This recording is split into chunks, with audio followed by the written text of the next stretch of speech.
I want to talk to you guys about one of the most relevant issues right now in all society, which is marriage, long-term relationships, and having kids. And what I want to show you is the dangers of marriage currently. And by the way, I am pro-marriage, but just not pro this version of marriage, because I believe that the institution has been captured. So I believe we need to bring marriage back. I love marriage, but I think we need to, I think we don't have marriage right now. I think we need to bring it back. I think it's got to come back in a big way. It's got to have a big resurgence, but the way that it's laid out right now is a freaking mess. I'm going to talk to you about that. Also, I'm a big believer in having children and family. I don't think casual sex is that rewarding. I honestly think the big payout and equity in, dating and sex and so on and so forth is family and children. I think that we've lost that.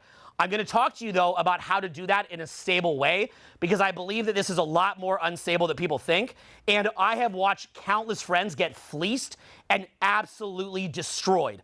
Destroyed financially, gutted out emotionally, on the verge of suicide, families destroyed, life destroyed, finances destroyed, work they put in destroyed. And by the way, they suffer in absolute silence, and nobody has any empathy for them whatsoever. But I do actually happen to have empathy because I've worked with a lot of these people very, very much up close, okay? Now, what I'm referring to here is coaching that I've done over the years. And the kind of coaching that I'm talking about is where I meet someone and I coach them who perhaps got married in their late 20s or 30s. And what happened was when they met their partner, they met someone who's really, really special to them. And usually they met that partner by following my instructions, which is go out, work on your social skills like crazy, and just get really, really good at meeting people, okay? And if you get amazing at meeting people, like if you just actively say, you know what, I'm gonna work on my social skills, I'm gonna go out, I'm gonna meet a ton of people, the quality of partner that you can get is incredibly high, and usually it will happen, here's when you're gonna find your life partner, okay? It happens when you go out for a long time, you love being single, nothing in you wants a relationship at all because you're having so much fun being single that you can't even imagine getting rid of all your options to be with one person. You can't even imagine. You're like, why would I have a plethora of options and then I would just throw that in the garbage for one person where I'm gonna have to spend more money, I'm gonna have to spend more time. So you have a wall up towards getting a relationship. This causes you to become what you'd call a challenge. Say the word a challenge. You become a challenge, right? And say the word not needy at all. Not needy at all. Great. So what happens is you're not needy at all. You're a total challenge. And that winds up coming through in your behavior. And what happens is that sub-communicates to the people that you're dating that you're someone very high value, very in demand, and someone who a relationship would be a privilege, not something that you desperately want. Typically, wanting a relationship will not be it will not be interpreted that you're afraid of STDs and want a family and are traditional. It will not usually be interpreted that way unless you're in some kind of a religious community. But unless you're in a religious community where there's a frame installed that is viewed like, maybe this guy just doesn't want to rot his dick off, and maybe this guy doesn't want to accidentally get someone pregnant, and this guy actually wants children, God forbid he wants a family, unless that has been culturally installed in the community that you're in, and even then you can't really trust it if I'm being honest with you, even then it's sketch, because the culture outside that little bubble is so strong, the Cardi B and all this stuff, it's so strong, but unless you're in a bubble like that, largely, any desire that you have for a relationship will not be viewed as you're worried about your health, you're worried about pregnancy, and you want a family. It will more largely be viewed as you're out of options, that's the best person that you can get, you're not high value, and you're just desperate, and you're too afraid to go and meet new people. This was a lucky break for you. Your ship came in, and you're kind of grabbing at it, you're desperate, you're needy. It will kill attraction, it will kill the dynamic, and it will cause you to lose the person that you're with, okay? Someone who you had a wonderful night with and it went perfect will run away from you when you're desperate for a relationship in most cases, okay? That's commonly what will happen. Okay, so we're just finishing up a free event that we did here in Orlando. Everybody's getting ready to go. Hey, guys, did you guys have fun at the free event today? Yeah! How much do you guys recommend people to come out to the free event? Yeah! Are you guys excited to go out tonight? Yeah! Amazing. So we're about to go out. Look, the free event is a seminar room, right? So a lot of people are already out. We had this room filled up. Everybody came out. I did a crazy, crazy seminar. We're all about to go tonight. And then tomorrow, we're going to be doing public speaking up at the front, doing feedback. Do you want to come out to a free event? You absolutely should, okay? Do it. Come out. Now, we do these in major cities all over the country. Look, big cities like LA, New York, Chicago, San Francisco, of course we hit those. But, you know, this summer I'll be doing cities like Portland, Seattle. We're going to come to Detroit, Minnesota, cities like that. We come to all sorts of different cities. I do these for love and passion. It's a lot of fun, and it's free. Click the link below.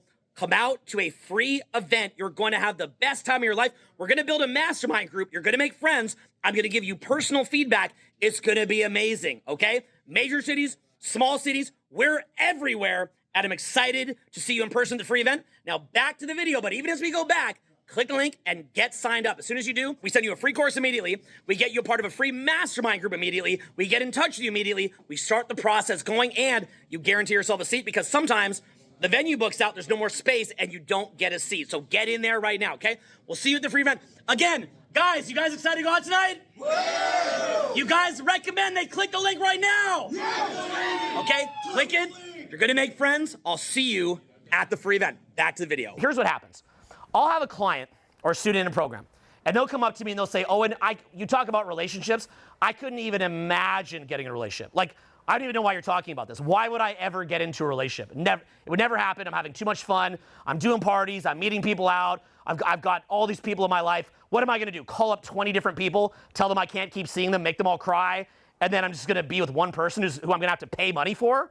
Like, I'm going to have to like spend money on them and then get treated like garbage? Why would I agree to that when I'm having so much fun doing this? Now, of course, the reason why is children.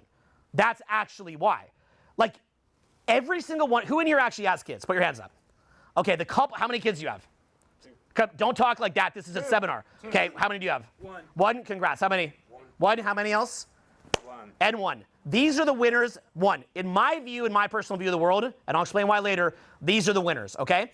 My 3 kids bring me more enjoyment, more happiness, more fulfillment than I could be Genghis Khan, walk into a castle of a giant orgy of perfect bombshells, and I'd have more fun going hiking with my kids than anything that any woman could offer me, okay? So kids is honestly having your own children, and if you can't have children, you can adopt children, but I'm making the point, like, that is far, far more beautiful and profound of an experience than just like, oh yeah, like I went out to Warwick and like, yeah, let's dance to G-Eazy. Oh, come back here. Okay, let me put a condom on. I can't even feel this, because like eating a sandwich through a Ziploc bag, you seem to be enjoying it, but I get nothing from this. But it might even break and I could have a problem, and it doesn't even perfectly protect me. And then basically, and then you just send them home, okay? But the real reason why being single is fun is because you don't get all that beta male shaming that often comes in relationships, where you open up to somebody and you love them to death, but then because you don't have all these options, they start to disrespect you. And so what happens is that the beauty of a relationship, like what a relationship could be, all the beauty of it, becomes a fucking nightmare. And that's often what happens in relationships, is they become a fucking nightmare. So what happens is, like let me give you an example, okay? The stereotype is that a guy like Dan Bilzerian or Hugh Hefner or anybody who's really, a rock star, they have this amazing sex life because they have all the sexual variety, but spiritually, they're actually deficient because they don't have that deep connection with their partner, right? That's the stereotype. And then the person who has the wife, they have bad sex because the sex is boring, but they have this really profound, deep spiritual relationship with their wife. Would you guys agree that's the stereotype?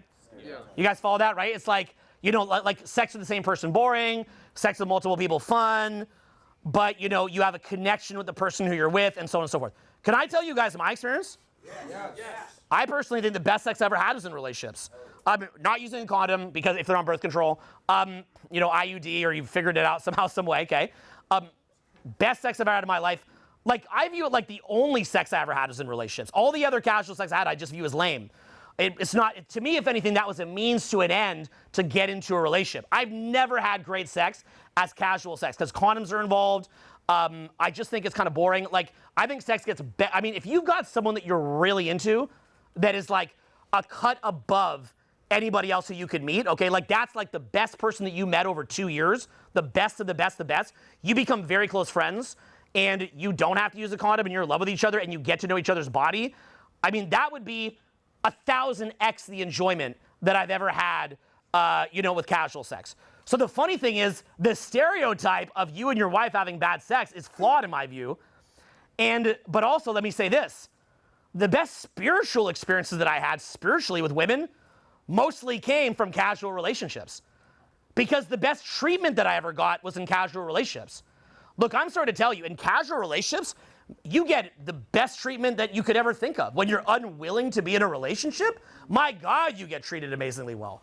I mean, you get treated, because if someone is in, here's the thing, right? In a I'm not trying to be pro-casual relationship here. I'm pro-family, but I'm making a point. In a relationship that is based on mutual attraction and there's no money involved, there's no provisions involved, there's no control involved, all that you do is you meet up and enjoy each other. Even, again, you have to use a condom, but you actually enjoy each other. The fun that you have is amazing. The same girl who would do a threesome when you're in a casual relationship, for her own husband, she's like, no way, how dare you ask for that? Okay? But most girls have done threesomes and stuff like that because they want the guy to have fun. How often would I get a text message from a girl who's like, hey, like, you know, like maybe I met her in Boston or maybe I met her in Minnesota or wherever, like some city, and she's like, oh, I'm gonna come visit LA, and maybe I forget to answer, and then sure enough, her friend's Instagram profile turns up in my text, she's like, I've been telling Sarah about you, like, she really likes you, and then they start sending me double videos, like, we both like you, like, we'd really like to come see you, because they want to sweeten the deal a little bit. You think you're gonna get that out of your wife? Probably not. I'm not saying it couldn't happen, but it's unlikely, right? So you get treated like a real king when you won't commit to a relationship. You get treated like a king. So the funny thing is that the sex is actually better in a relationship, but the treatment and the spiritual connection, look, if the average guy who's married is at home, getting hit with a fucking broom, being told to take the trash out, getting told that he's garbage, you know, you're out in Miami South Beach, maybe you're at a club like Nikki Beach, wind in your hair, in my case, wind in my beard, out with your boys, joking around, having fun, meeting people, everybody's loving you, you've taken over the entire club, that, you know, you go off to the beach, you know, you meet someone cool, you run off to the beach is right there, you're having a beautiful experience with that person right there on the beach, you watch the sunrise together, that's a great night. Maybe maybe 2 or 3 at a time.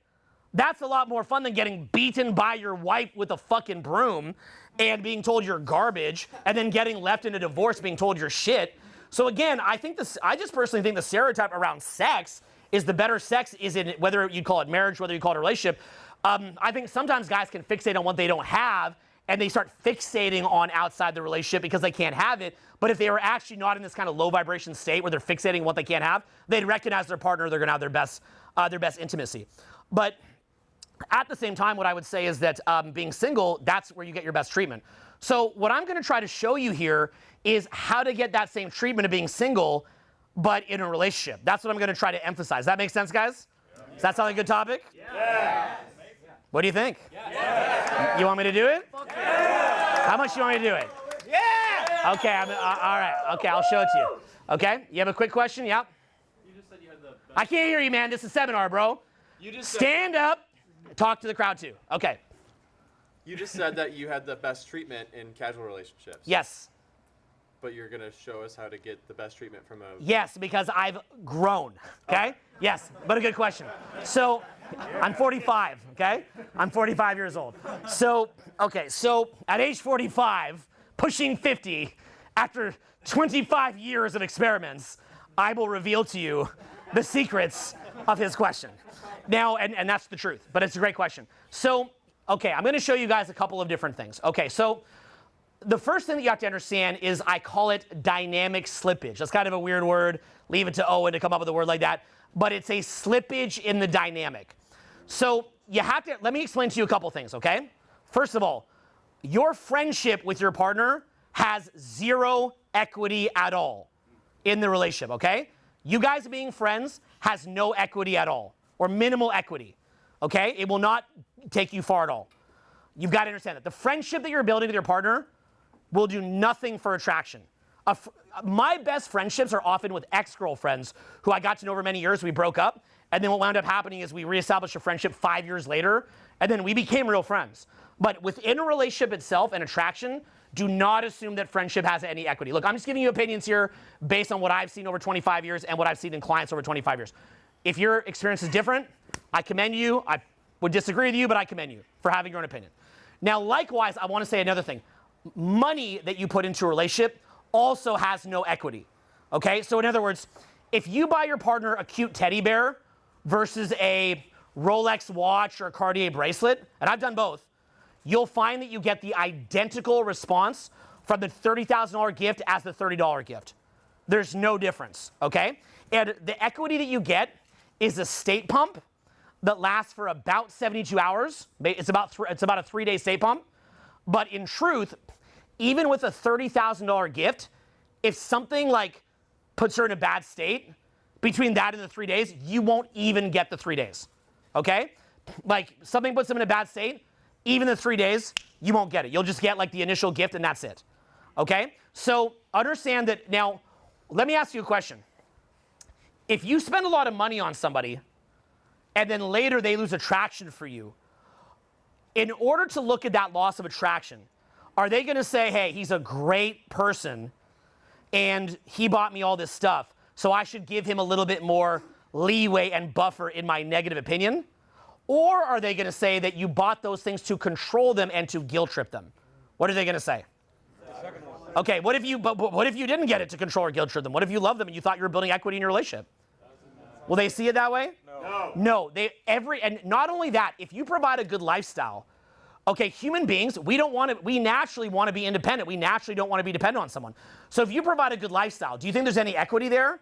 I'm going to suggest no, and I'll tell you why. Because when you have that really good lifestyle and they want out, all that they can think about is like, that fucker's controlling me because he gives me this good lifestyle and I'm scared, but I kind of want to leave and I'm scared to leave, so I've got to find a way to do this for myself. But then ironically, they rarely actually find a way to do it for themselves. They just find another guy, that can provide it, okay? But you'll see that as well, okay?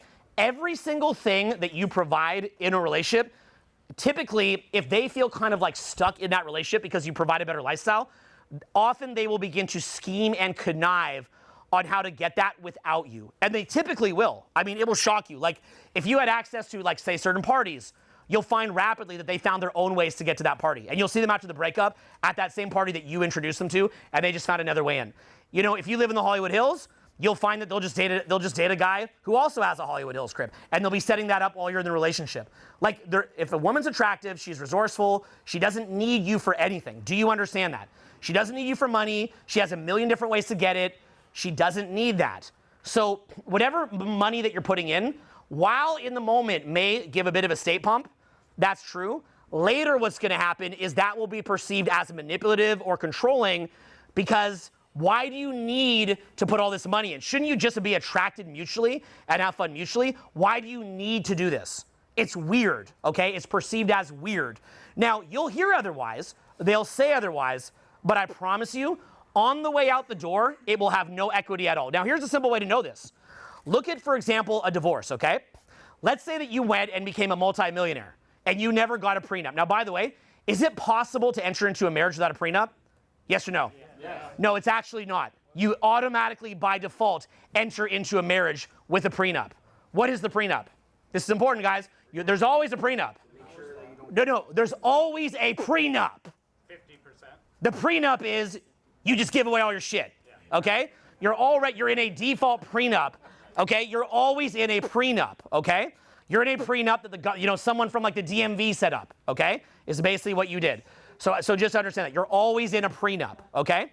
So now, how many times have you seen a marriage where the partner that had less money was like, you know what? They earned that money. I didn't earn it, and so I'm not going to go take my half of it. How often? What percentage of the time do you see that? Okay? No. So what you'll see is this kind of psychopathic, sociopathic vibe where the person literally, the mask slips and you see who this really was. And basically what happens is that they will typically take the person who had more money. They will use that person's money to hire lawyers. So I want you to think about this.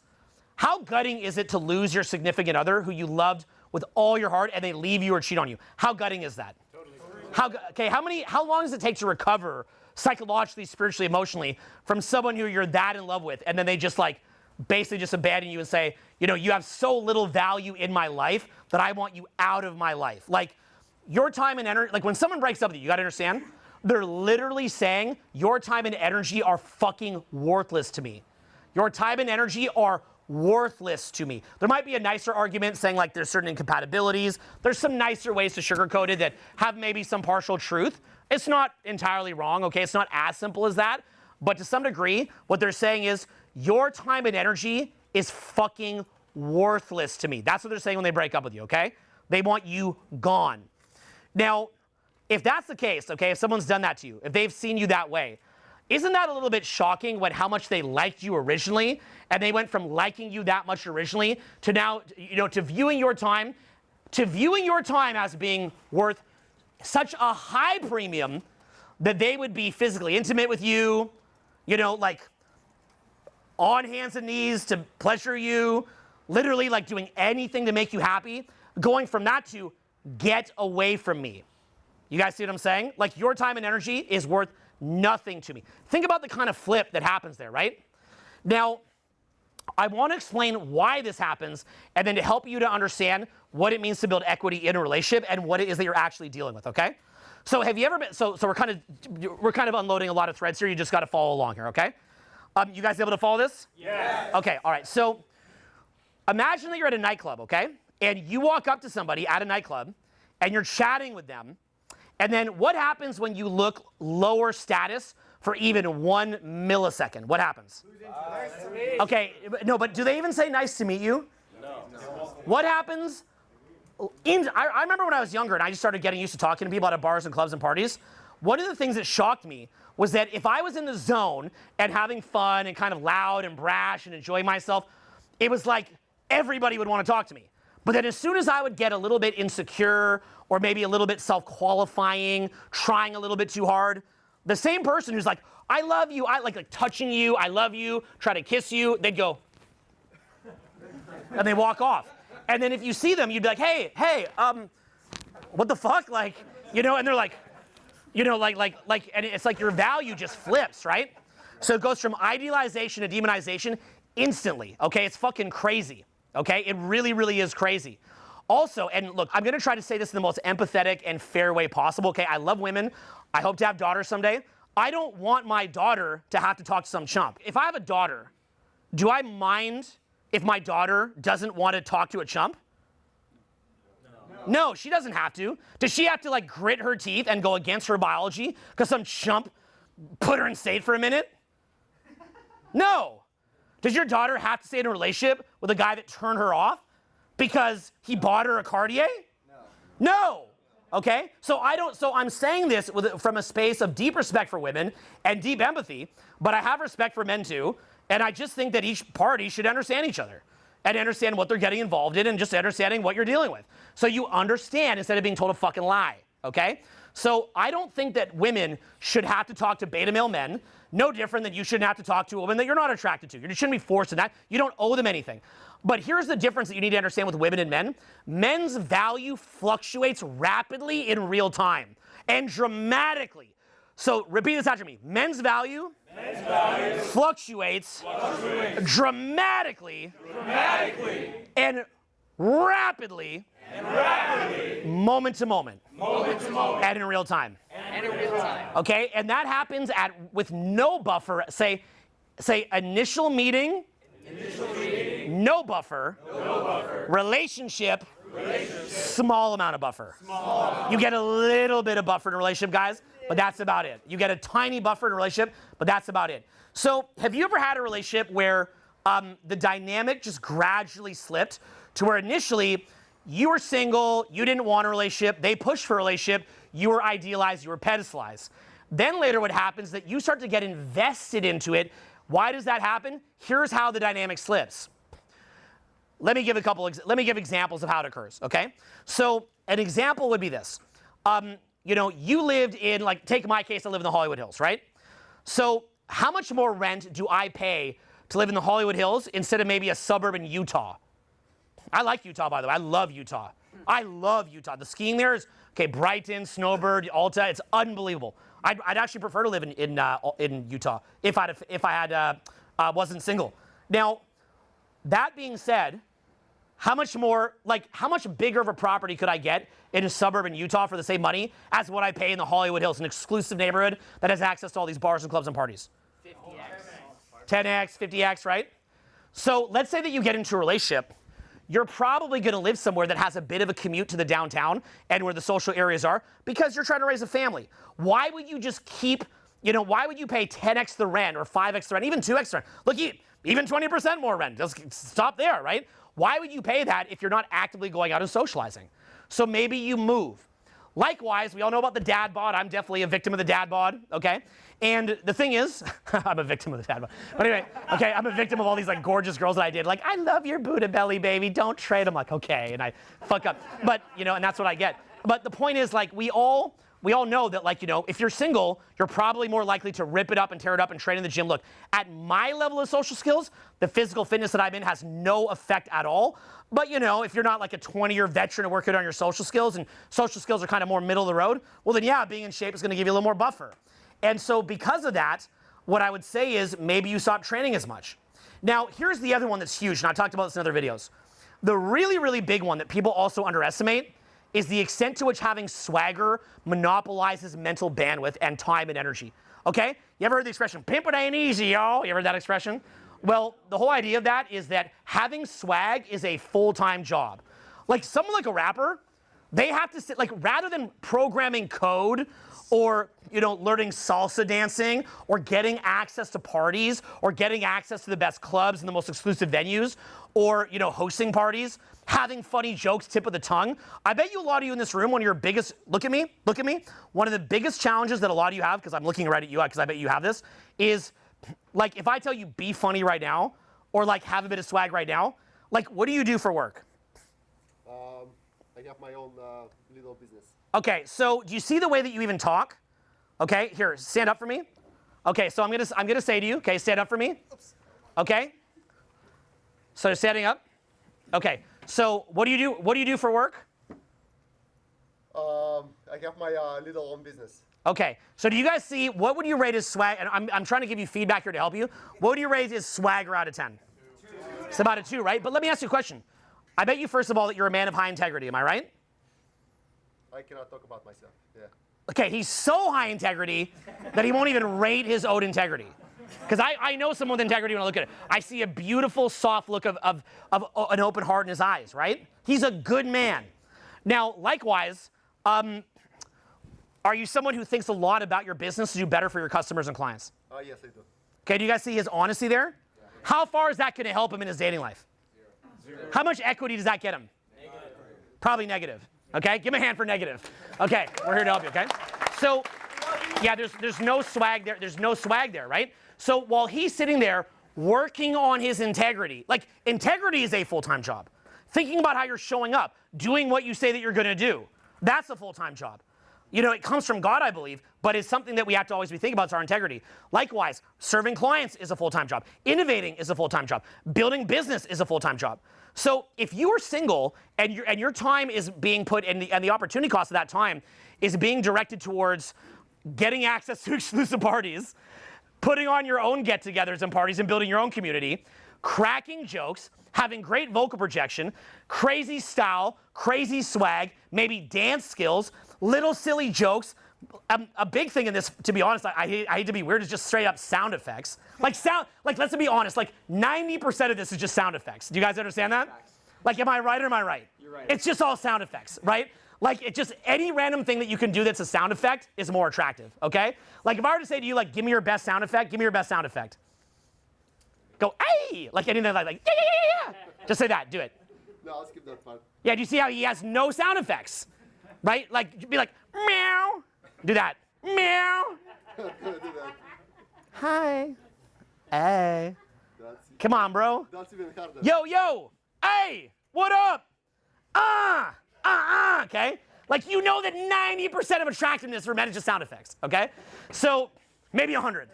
Okay, it's basic, okay? Basically, it's called being uninhibited. Just say the word uninhibited. And sound effects. Okay, it's more about dancing, swagger, uninhibited, sound effects, loose, not self-judging at all, being the motherfucking prize. That's the stuff that actually works when you go out. It's true. So, okay, and social proof being so big. How much, if I were to be like, sir, how much social proof do you have? Like, if I were to say to you right now, show me the Instagram of, the 10 most attractive women that you can call down as friends to come and join you here at the table, what would you show me?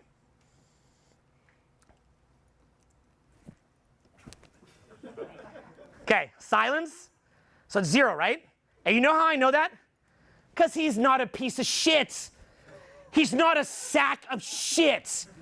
You understand? He swallowed the social contract, hook, line, and sinker. He's a good man. He did what he's supposed to do. Look, why is it that like every girl you know has dated I've dated like 10 narcissists?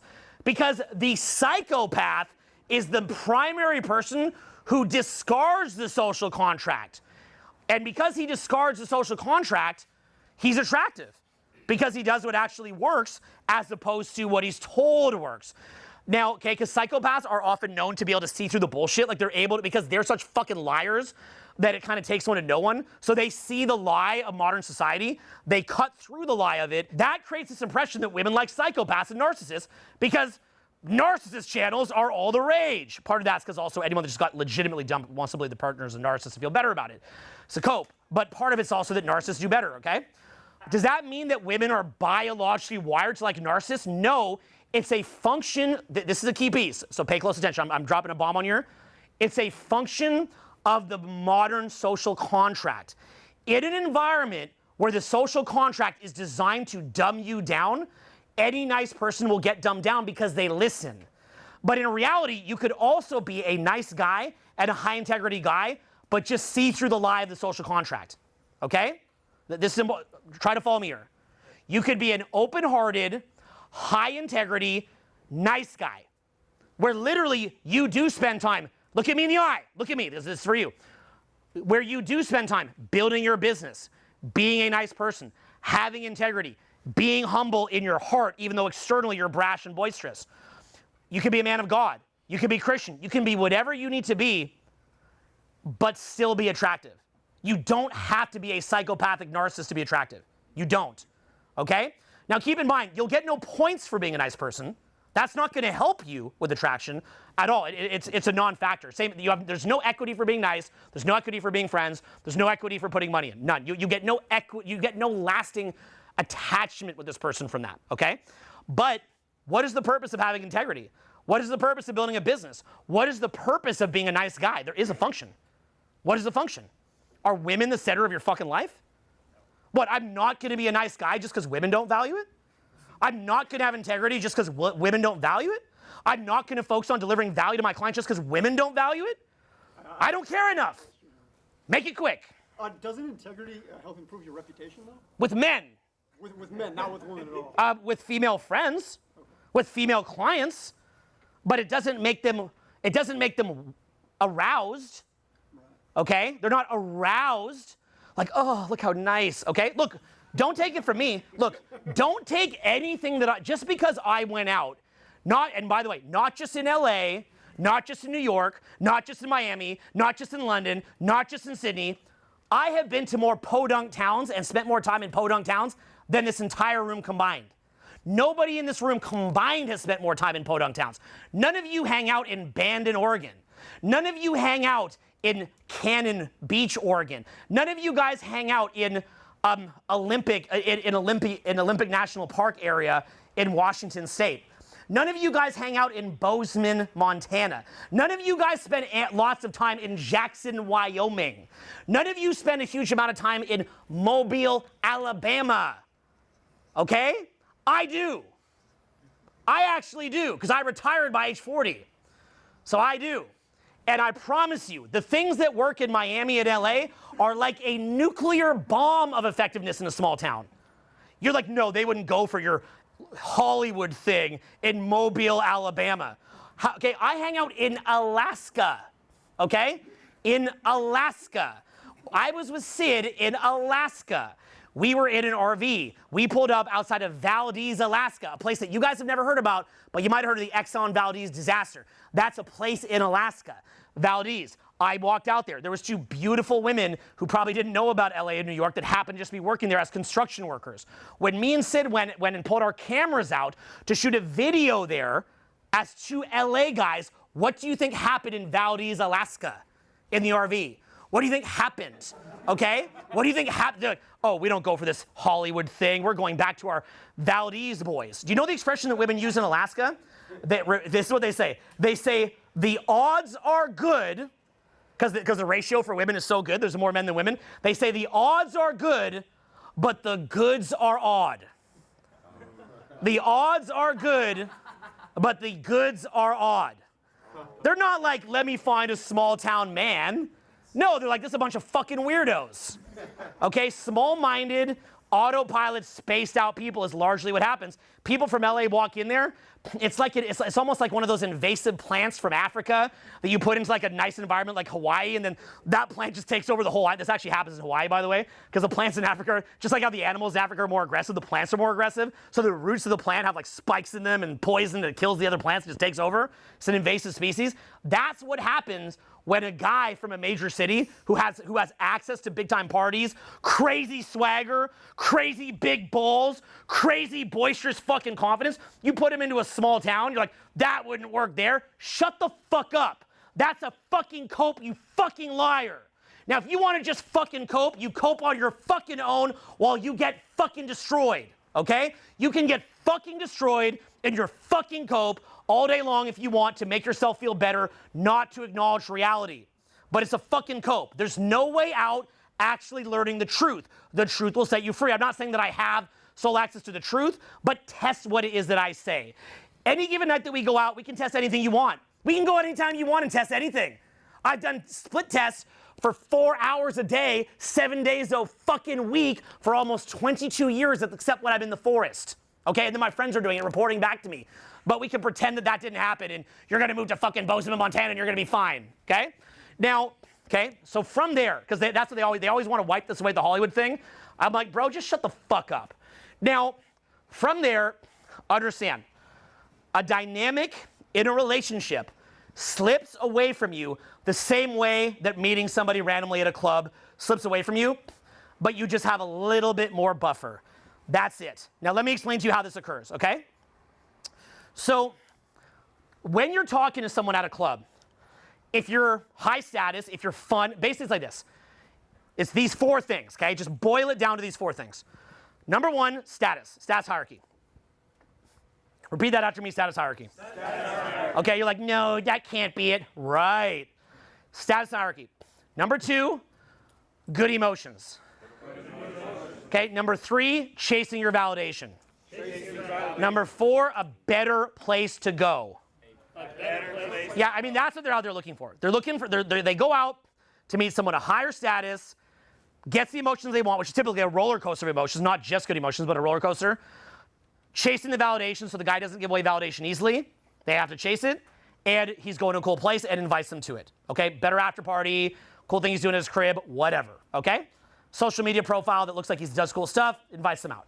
If you can just boil it down to those 4 things, you're going to be killing the game. Now,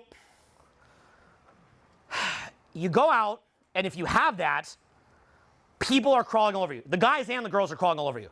Like, typically, a normal result when you go out is you're the most popular person in the venue. Everybody wants to get to know you. The guys want to get to know you. The girls want to get to know you. They're smiling. They're chasing rapport with you. They want rapport with you. If you tease them and push them away, they self-qualify and try to get your rapport. And pretty much, it's just like, you're just killing it. Now, by the way, when I say that that's normal, here's what I mean. I know that what you're thinking is, Owen, maybe that's normal if you've done this for 2 decades.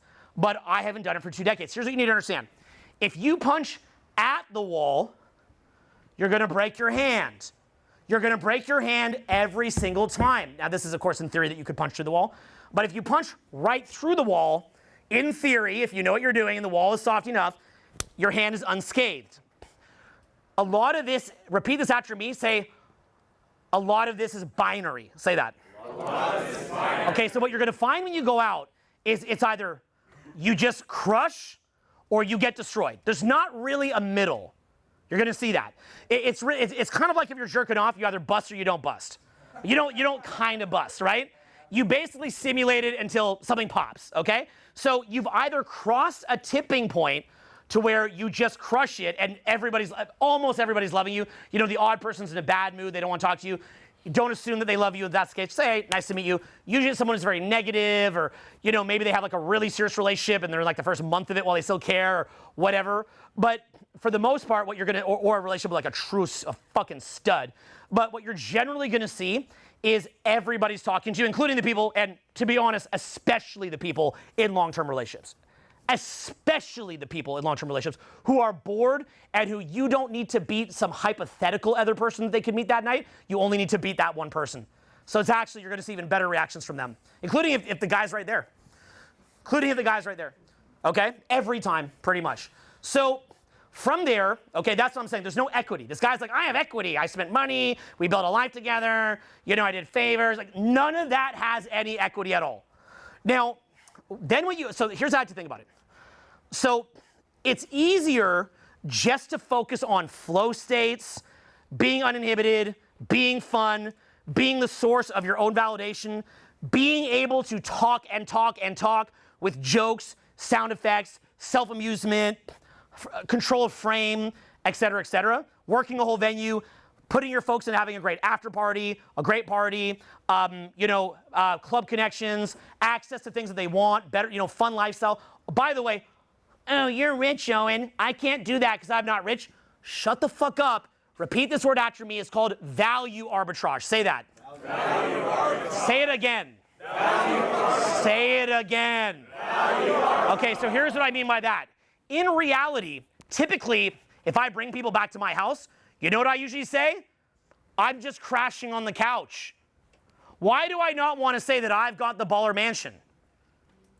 Why is that? And by the way, I've been doing after parties in baller mansions since I'm 22.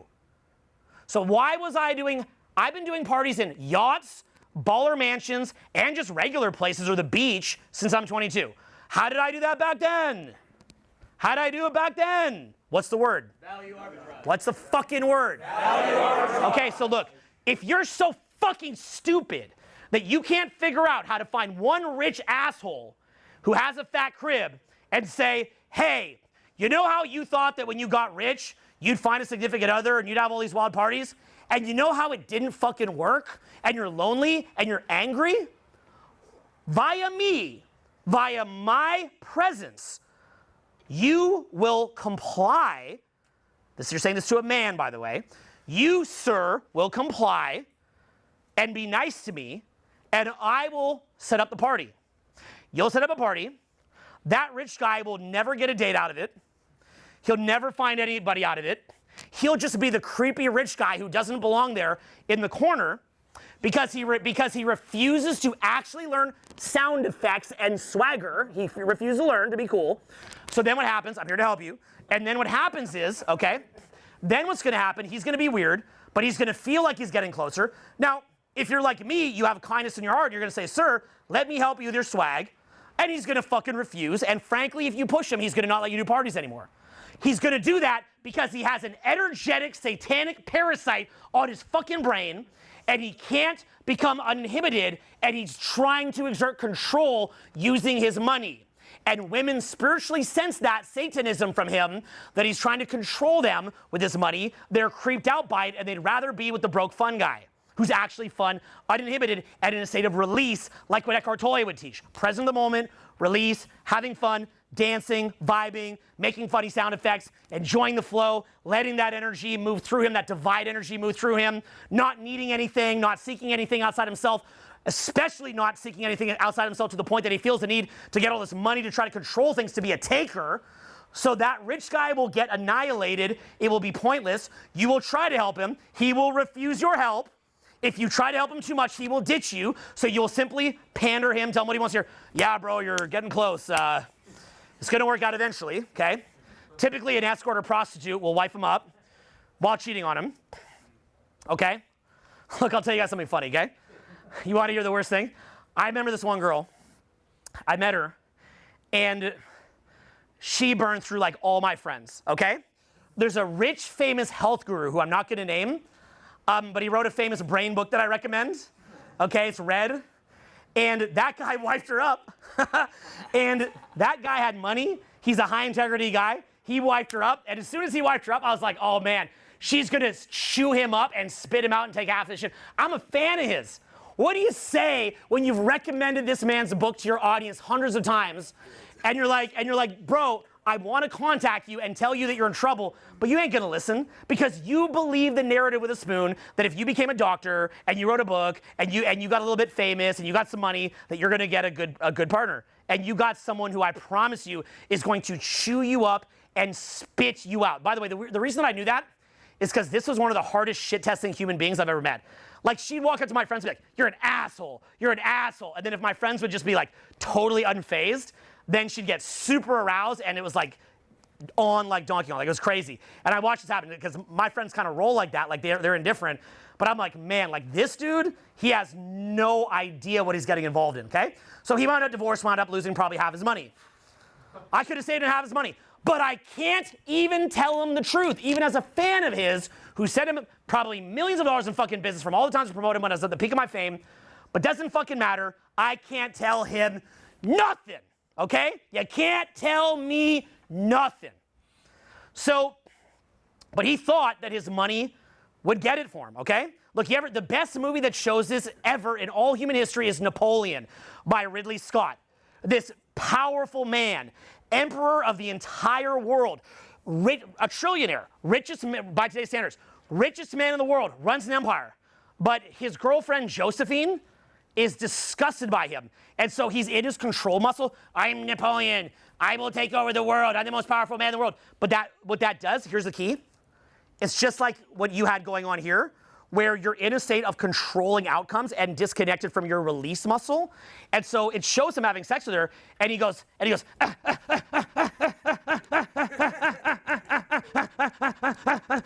she's just like that. And then it shows these scenes of these like swaggy guys that are flowy, like making love to her. And she's like, right, like getting what she wants. And she's disgusted by Napoleon. She just views all that stuff as control. So understand, some of the lies that you've been fed, even in the modern day community, about how you're gonna get all this money and you're gonna be this big baller, all that happens when you make money is you go into a state of what's called self-denial. Say that, self-denial. Self-denial. In other words, when you make yourself sit down, because most of the business that I built was me sitting down. Like, look, all the money that I got was just from me sitting down and going against what I want to do. That's where all the money came from.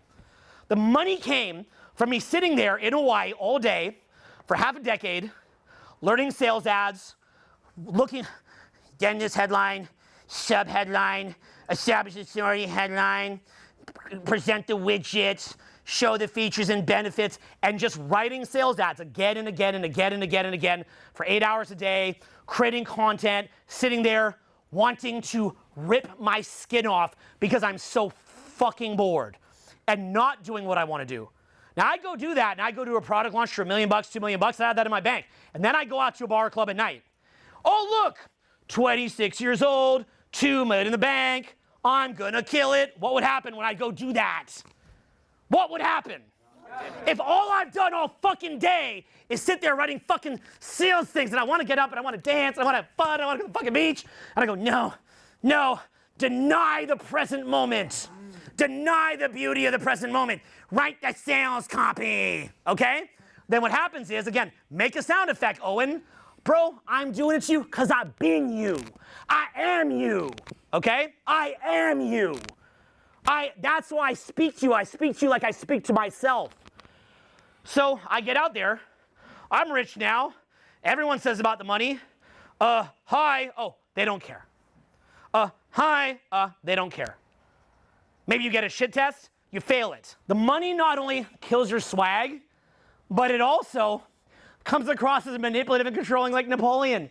So it doesn't even fucking do anything.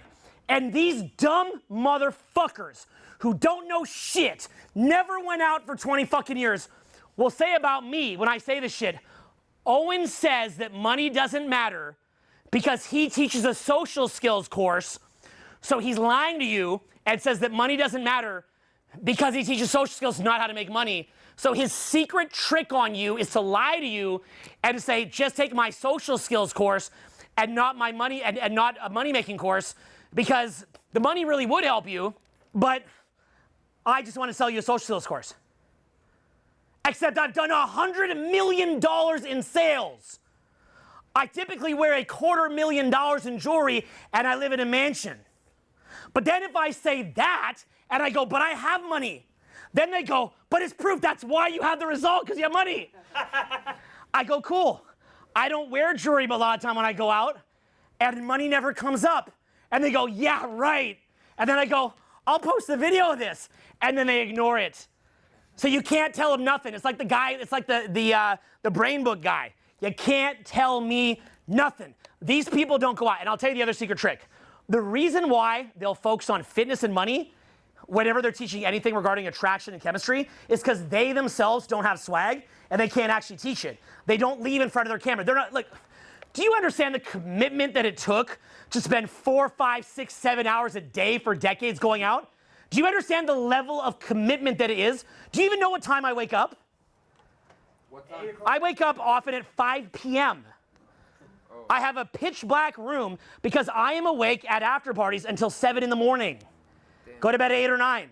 I've been waking up from anywhere from the earliest to be 11 a.m., but I have a pitch black room. It's all pitch black, to as late as getting up at 5 p.m. since I'm 22 years old. How do you keep up? Who are you?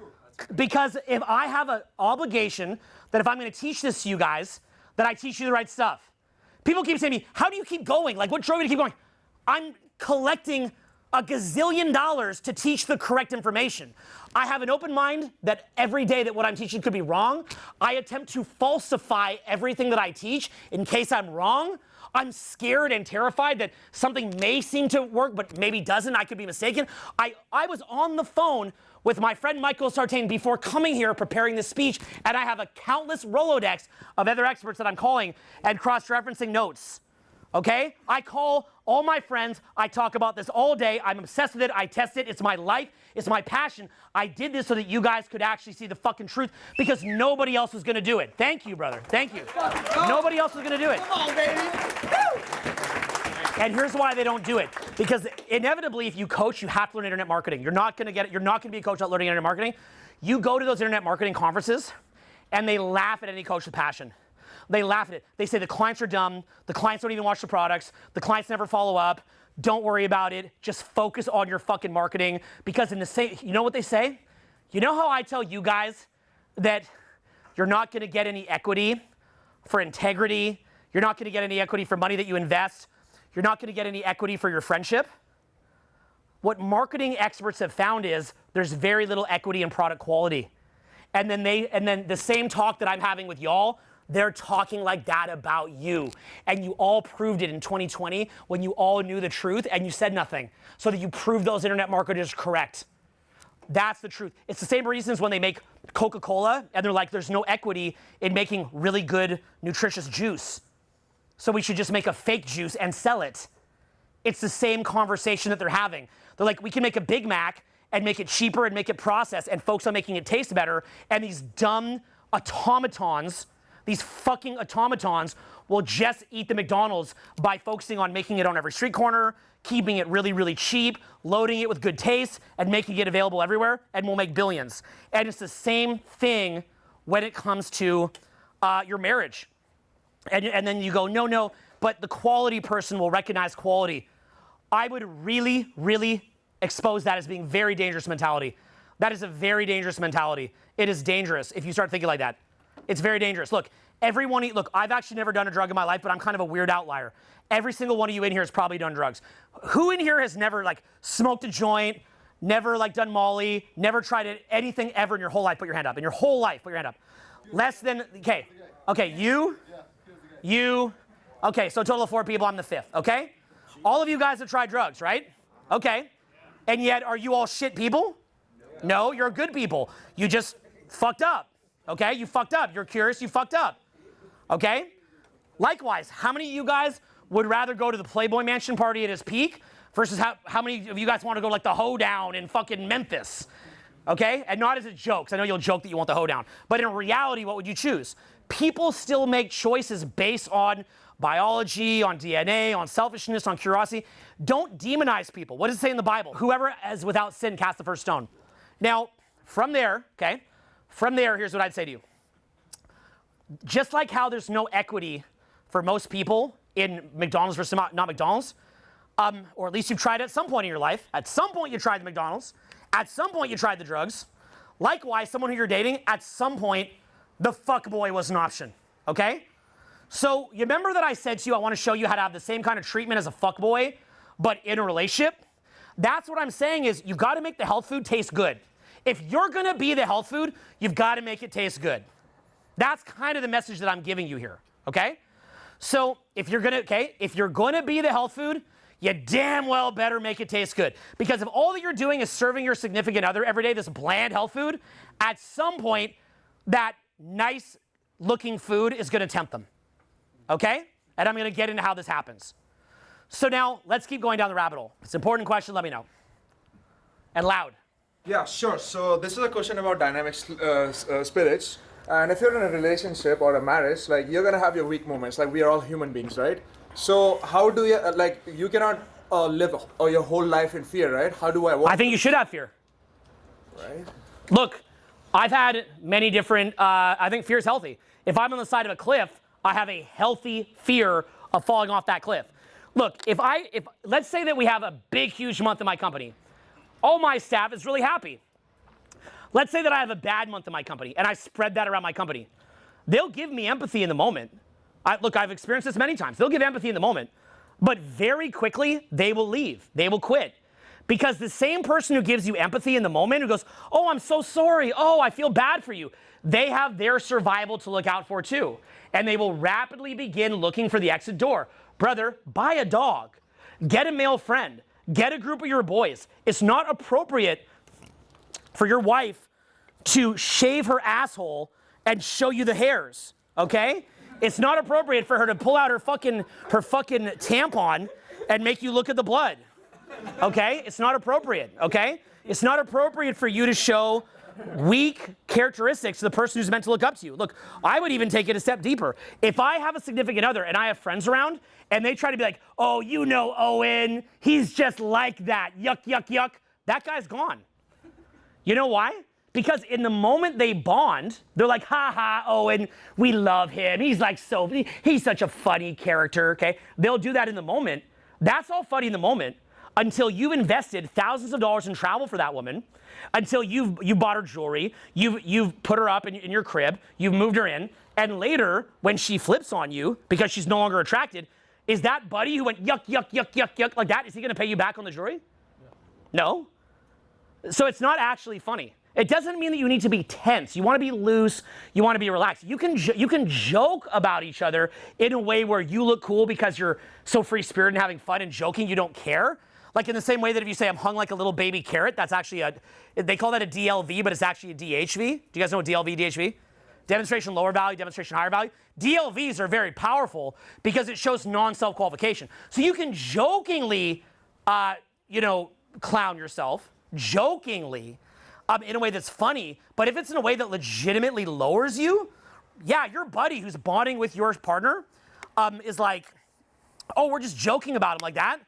Yeah, but she's the one that has to have sex with you, right? So it's not really a joke to her, okay? She'll laugh in the moment. It's not actually a joke to her.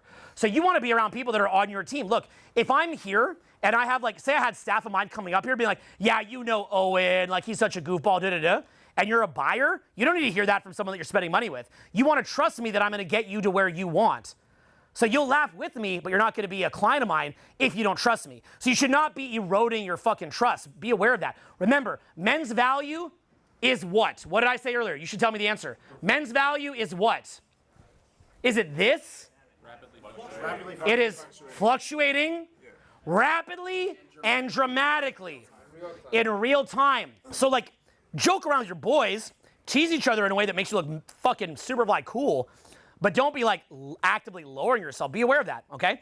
And by the way, you can do that in a casual relationship when you don't care if they leave, but if you've got all that money invested in this person and they just bounce and take it and they RAS flip you, you're fucked. You're left fucked. So not only that, I take it a step deeper. Make sure that if you have a relationship, be best friends with their parents. Best of friends with their fucking parents, best of friends with their fucking friends, best of friends with their brother, best of friends with everybody around her. And give them money, okay? Give them your money. Do you understand? Pay them. It's cheaper than a divorce, okay? Actively be calling them, okay? Now, your girlfriend, because most people statistically are losers, her brother statistically is probably on weed and probably a fucking loser. So you call and you talk about the weed addicted brother like you care about this fucking schmuck, okay? Like he didn't do it to himself, okay? And you say, oh, how's your son doing? Oh, he just doesn't seem motivated, and why can't he be like you? And you say, you know what? I love your son. Your son has tremendous potential. I would love to befriend your son. I care about your son. He's family to me. You're family to me. Okay? Show that you care about their fucking son. Again, cheaper than a divorce. Okay? Because if you don't do that, here's what's going to happen. The RAS flip is going to happen at some point. It has to happen. Statistically, the timeline is too long. You can't be perfect. And what's going to happen is she's going to go to her brother and go, what's your name? Pratik. Pratik is an asshole. Fuck Pratik, okay?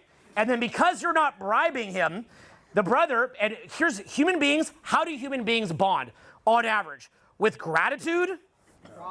How do people bond? Talking shit, gossip. Most people have a lot of low vibration energy, and as a result, they gossip, they talk shit, and then they remove people. People do this thing called triangulation, where they bond by triangulating somebody. So you've got to be aware that you are going to be triangulated. So what you do is you befriend every single relationship. And here's the thing. You want them to have her back. It's not about saying that you come first before her. She should still come first. All that you're asking for, you say, look, brother, let me help you. I need to tell you something. You go like this, okay? You go, brother, I need to tell you something, okay? I love your sister, or I love your daughter, okay? When I made that commitment to your daughter, that was and is for life. I will never abandon her. You guys are my family. Someday, like all couples have, we're gonna have a squabble because I love her so much. Maybe I'll get a little emotional because I love her so much. I love her so much that maybe I get a little bit, I get a little feel of myself, okay?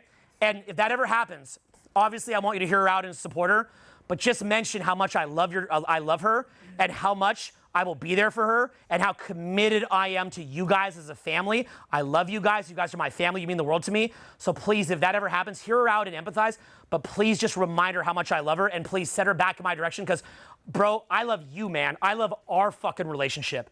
Or to the mom, I love you. Of course, in the same way that I love your daughter is why I love you. I love you because you made your daughter, and I view you as my family as well, and I don't want to lose you as my family. I want you to be my family. Look, I'm going to be friends with you, even not with your daughter. I want you to be my family, but it would be a little weird.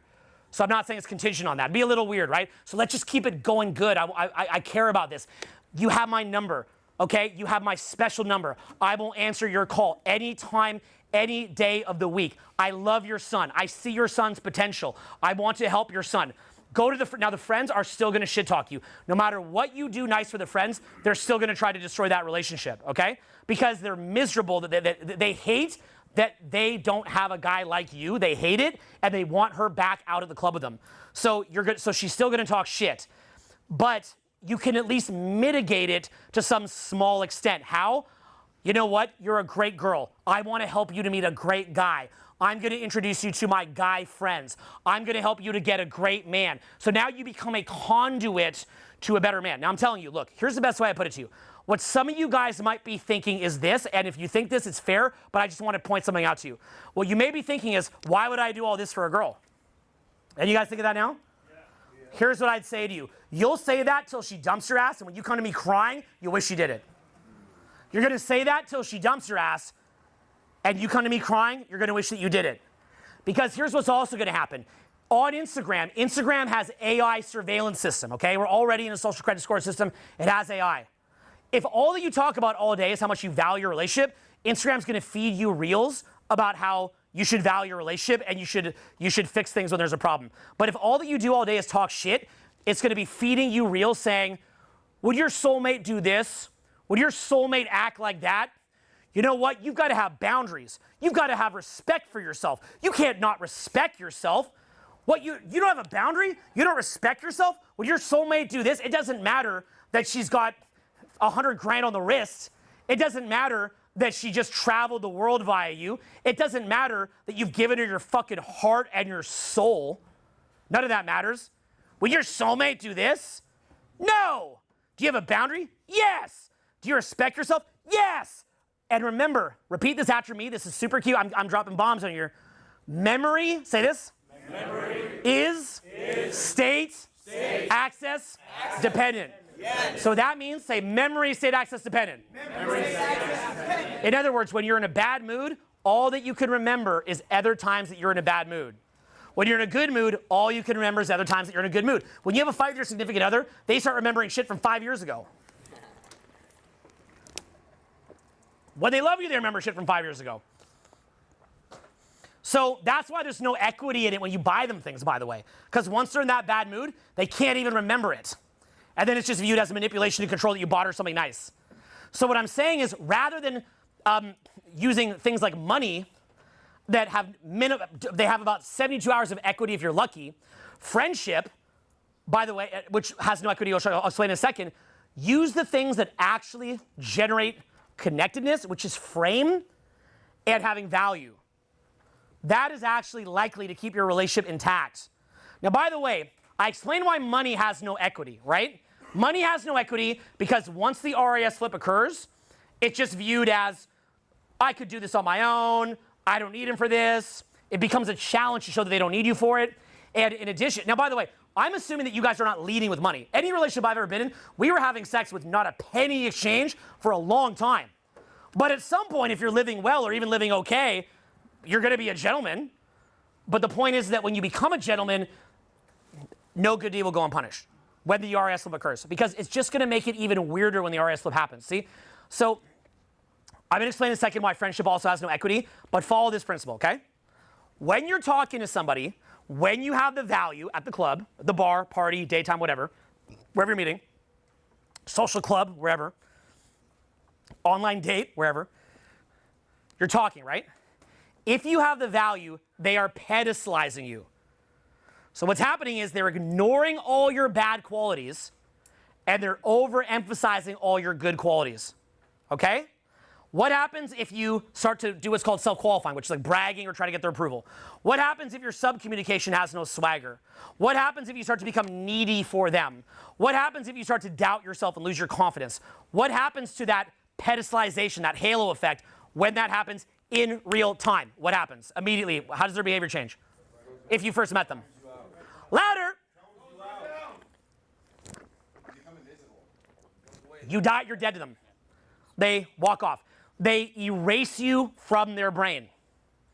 That is something called an RAS flip, okay? By the way, it happens with men in business too. It's anything where there's value, anything where there's survival value surrounding it. It could be an instructor that I invested millions to build their brand, and then they realize that now they have all the same fans that I have and no longer need me, and RAS flip me. It could be a man, or it could be a girl where you lost value. But whenever the value dynamic shifts, you have what's called an RAS flip. Here's how it works, okay? Let's say that you did all these nice things and some bad things. Maybe you did one quote-unquote bad thing, like, I don't know, you got needy, or, you know, like you needed a little bit of attention, or, you know, things they don't like. And then, you know, maybe one day you got mad and you said fuck off or something like that because you got super upset or whatever, right? One time. Then that is the bad things that you did. Then there is 10,000 good things that you did. You listened to her bullshit. You gave her attention. You gave her sexual exclusivity. You brought her everywhere. You took her to dinners. You took her for shopping. You took her on vacations. You connected to her. And by the way, I'm just saying objective things, but let's just talk emotionally, which is actually the biggest one in many ways. You were in love with her. You gave her your heart. You gave her your soul. But those are more subjective. That's why I don't say those much. But in reality, they're actually very objective. That's what hurts the most. You gave her that, right? You gave her your fucking soul. But if you lose value, it's not this man who gave me his soul, who gave me his love, who gave me his heart, who gave me his time, his attention, his energy, who didn't build his business as much because some of that time went to me, even if you're still building your business. He bought me things. He took care of me. He loved me. He made me his priority. All that goes out the window, and you're now the guy that was needy, said fuck off this one time. And would your soulmate tell you to fuck off? Now literally for for half a year, you basically gave like 80% of your fucking mental bandwidth, emotional bandwidth, time, energy. But one time you got upset. But when your soulmate do that, don't you have a boundary? Don't you have self-respect? Now the dad comes in. He said, what to you, baby? The mom comes in, what? The friends come in, what? Now memory, state, access, dependence. So she can't remember all those other things that you did. And if you lost status and you lost hierarchy, the way that it works is this, okay? So attraction for women is very much based on frame. So they are existing within your frame, which means that they are adopting a lot of your personality, they're adopting a lot of your values, they're adopting a lot of your beliefs. This is, by the way, please pay attention. Please, I beg you to pay attention. So because attraction is so much centered for women surrounding being in frame, they're not able to think logically about leaving while they're within your frame. So they are forced to exit your frame, at least momentarily, in order to decide what they want. The way that they exit your frame, the mechanism that's used to exit your frame is called an RAS flip. So they RAS flip you in order to exit your frame so that they can think straight. But the problem is they don't think straight. They just think bad. Then they go to the friends who you didn't befriend, who want them back out on the club, cock carousel. They want them back out. They're miserable like them, on drugs like them. And so what happens is that they shit talk you. The dad shit talks you because you didn't befriend him. You didn't respect him. The mom shit talks you because you didn't respect her. You didn't align your interests with her. The friends who you could have said, look, let's get you a man. Here's your choice. Yeah, your little fucking, your little friend, your little compadre, who you go out to the club and do all this fucking scandalous shit with to make yourself, as a cope because of how miserable you are because you don't have a man. I'm taking her. Fuck you. Fuck you. That's what you're saying to her. When you take her, that's what you're saying. Fuck you. That's what you're saying. Rot. Alone. She's mine. That's what you're saying. No, don't say that to her. You say, listen, you're such a quality woman. I can't believe you don't have a man right now. How the fuck do you not have a man? Okay? Now this Jabba the Hutt looking creature. Okay, I'm kidding. But I'm just confused. I'm joking. If it's relevant, go ahead. The gay best friend should be your best friend. Correct. Yes. Yeah, so you got to say, look, I'm here for, okay. So, okay. Kind of feels like it sometimes. Yeah, look, you also don't have a man, okay? Now take him. So, yeah, but it's like, no, you'd say to him, listen, okay, I've got so much love for the gay community. I respect you. I can't imagine the stress that you went through telling your family about this. I can't imagine the pressure that you went through. I'm going to WeHo tonight. There's a bunch of girls there. We're going to dance. We're going to meet somebody, okay? So in other words, you don't just go to this girl who's rotting in hell without her little buddy and say, fuck you, rot in hell alone. You say, I'm going to introduce you to my friends. Let's get you a rich guy. Let's get you a cool guy. What kind of guy do you like? You have to show common interests. Again, look, these people should still prioritize your girl, right? I'm not saying that they're gonna, you don't want to make some weird, like, what was that movie with Jim Carrey, where it's like a fake world? What was that? The Truman Show? You don't want to turn her life into the Truman Show, where everyone's just like, John is the best, John is the best. She's like, get me out of here, okay? That's too much. That's too much. It's not about that. That's way too much. Don't do that. It's just about showing that you care. Just show them that you give a shit about someone other than your fucking self. Now, if you don't care enough about that girl, and you're honest about it, and you truly don't care that she'll walk, then leave it alone. There's many women that I didn't really care. But here's what happens to most guys. You think you don't care until she walks. And then you come crying to me. Try to get her back. And you can't, because she's already flipped you. Okay? So don't come crying to me if you didn't do that. And remember, the internet's against you. Cardi B is against you. The rap music is against you. The club scene is against you. Oh, by the way, all the male friends are against you, saying what a dickhead you are. Can it be flipped? There's a lot going against you. After you fuck up? Usually no. No, sorry. It not only can be flipped, if you listen to me, it will be flipped. In about 3 years, when she's been with 10 or 20 other guys, and she'll come back because she's aging, and if you're building, she'll come back. But the thing is, you're not going to get it back the way you want it. You'll never get it back the way you want it usually. So 100% will come back, but it's not gonna be the way that you want it. Probably with kids too. Or with kids. It's happened to me actually, yeah. So, so let's keep going down the rabbit hole. So, the reason why the friendship, so we talked about why money has no equity, right? Money has no equity because it is, when the RAS slip occurs, she has to get away from you. It's biology.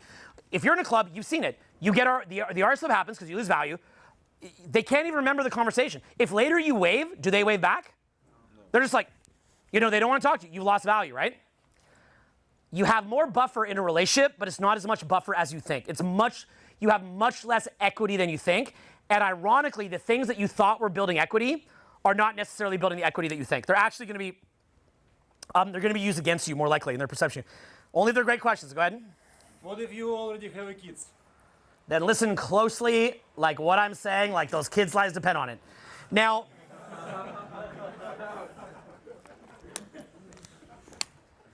You said when this happens, so that's assuming an inevitability to the RS flip. bro, listen. I skied for many years without an accident. Eventually I had an accident. In a long enough time horizon, anything that can happen will happen. So, look, you got to think about it this way, okay?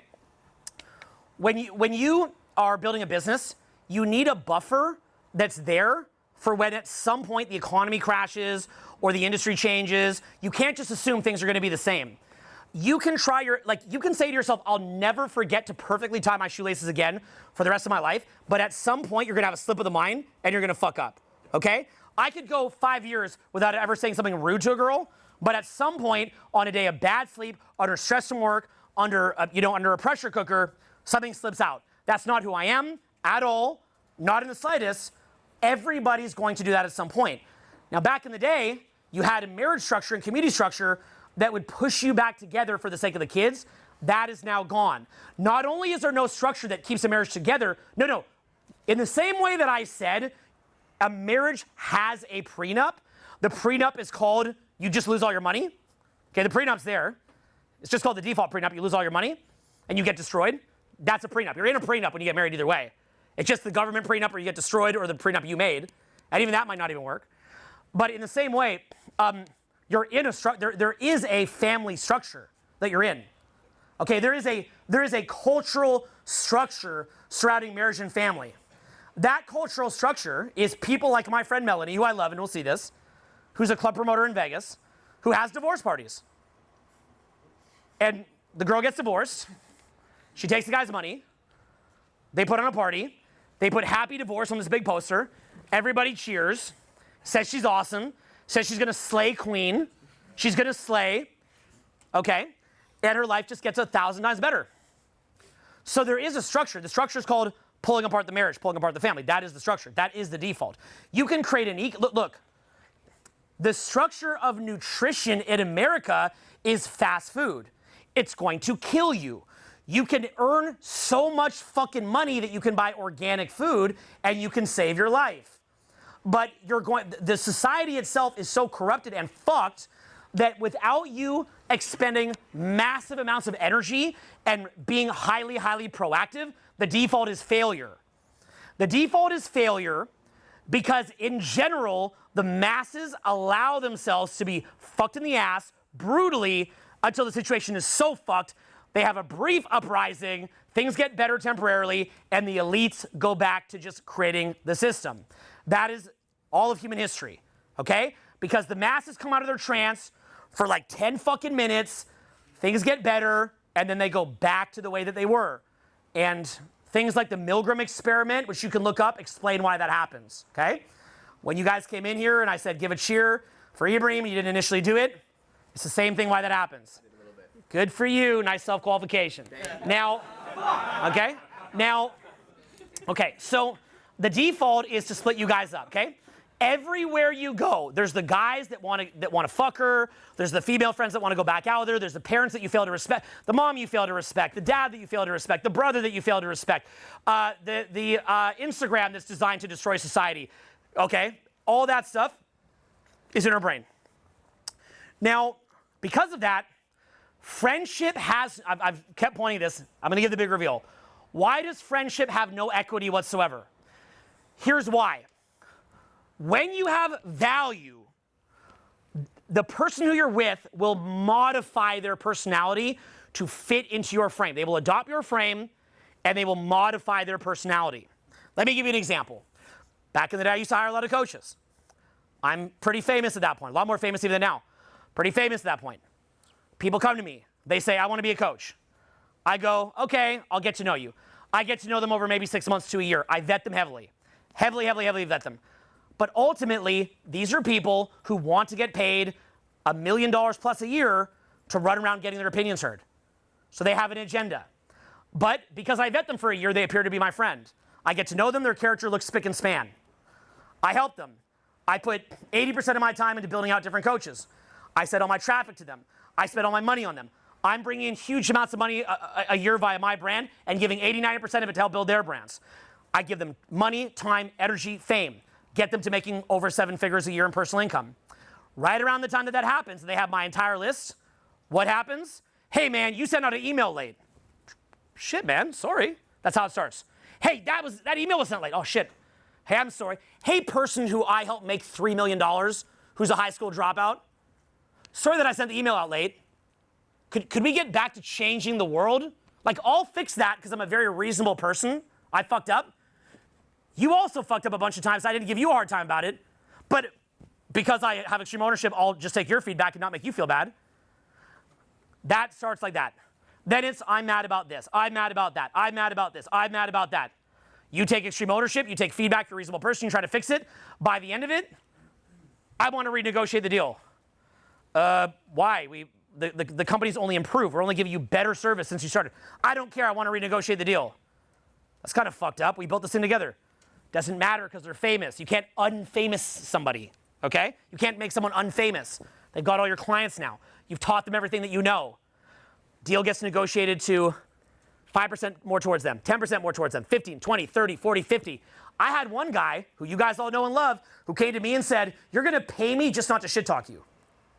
That guy was my biggest fan when we first met.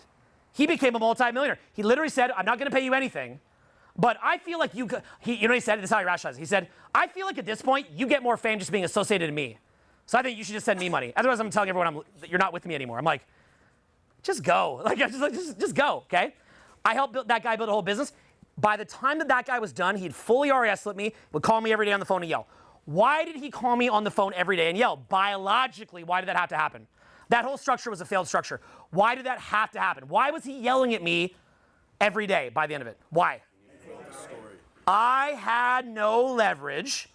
He didn't want to pay me anything because he had what I could give, and there was no equity there because he had it now.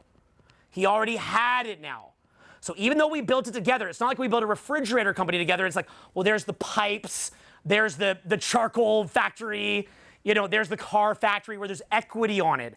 In a social media brand business, there's no equity. You can't build equity because if you make someone famous and you show them everything, they now have all the equity. You see what's going on here? They have the equity now. Once they have the equity, their biology, and when I say they, I mean you'd all do the same thing to me.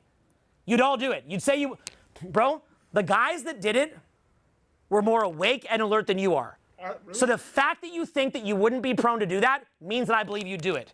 Okay? No. That's the fuck. Thank you for saying it. Thank you. Okay. Here's his thing that everybody always says.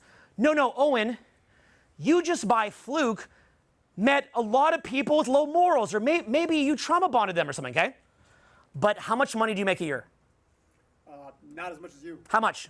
Maybe 50,000 a year. So you don't know. And what's the most attractive women that you've dated? Show me their show me their Instagram. Right now?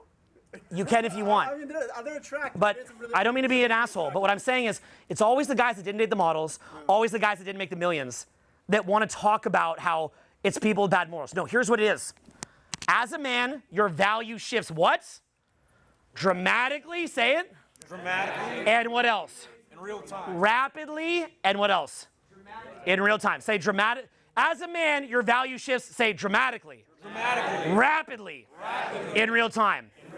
So in other words, anytime that you don't have sustained leverage, when you have super high value and you're getting things that are above and beyond what you normally get and what other people get, you're going to see these dramatic shifts.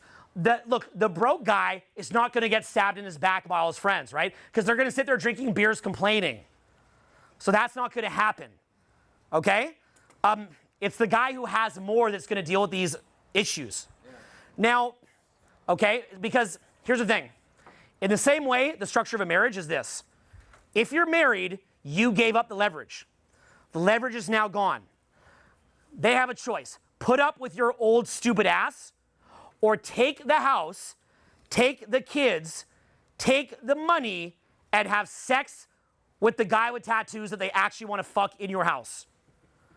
So as soon as that leverage is gone, in many cases, again, now we can say, no, that's bad morals. Statistically, that's what you're dealing with. Let's say that before you're single, okay, you were single, you're dating many people, or just having fun if you're not dating anybody, you just didn't care, you're happy with your life, you weren't willing to be exclusive. Then they want you to be exclusive. So then you eventually they work their way into exclusivity. Then they want to get married. Eventually they work their way into marriage. Now they've got your money, they've got your equity, they've got your stuff. The mom doesn't like you, the dad doesn't like you, the friends don't like you, the internet definitely fucking hates you, and all the guys that want to have sex with them fucking hate you. So everyone is putting them in frame. So you become friends, right? You have all this friendship. You've got all this friendship with this person. But what you don't realize is that friendship has no equity. How do you know that? Well, think about all those divorce cases that you saw where that guy was best friends with his wife, right? Or by the way, there's cases where the dude rips off the wife. Look at Britney Spears with Kevin fucking Federline. So you're gonna, by the way, this divorce thing is gonna get sorted out because women are now often making more money than men. So I'm kind of going off an old stereotype. Women are actually making more money than men. So women are gonna be subjected to this as well. So what happens is, there's a friendship there, right? But you see, like, we put someone in jail for robbing a bank or for robbing even a 7-Eleven. Like, you go take a knife in a 7-Eleven, you rob the 7-Eleven, you go to jail. But some person works their entire life to build something. They get married for like a day, and they could lose half it, and that's fine. Slay, queen, slay. So, okay, you take it, okay? So and you'll see they do. In most cases, they do. That's what happens. It's like you're dealing with a psychopath. This person who is your best friend becomes unrecognizable and just takes your shit. Now, here's why it happens.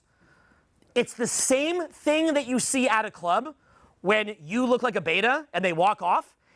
It's that, but then as they're walking off, they realize that they have all your money and your house, okay? And then you go, but I gave you, imagine as they're walking off to go back and dance with their friends, you're like, but I gave you my house. Oh, no, how about this? As they're walking off, you go, but hey, I just entertained you for 2 hours. I've been entertaining you for 2 hours. It's not easy to make your stupid ass laugh for 2 fucking hours. I was hilarious. I had the perfect balance between non-neediness and humor. It's not easy to walk that tightrope, you know? Hey, come on. You can't, it's 2 hours of my time, you can't just leave. You know, or like, how about like they came to your after party? Like, but you ate my pizza. But you drank my drinks. I've got to get a maid tomorrow. You can't just leave. What the fuck? That's not okay. Is that going to work? But we promised that we'd stay together forever in front of the church. But we have kids. But I have a house. But I love you. But I gave you my soul. I took you to that stupid crystal shop in Sedona. I waited, this is a true story. I waited till you left to buy you a $400 purple crystal the size of a tiny fucking carrot that some scam artist sold that you dumbly believed has superpowers. I romantically told you to go to the car, buy you the crystal, unveiled it later as a surprise to give you my heart, okay?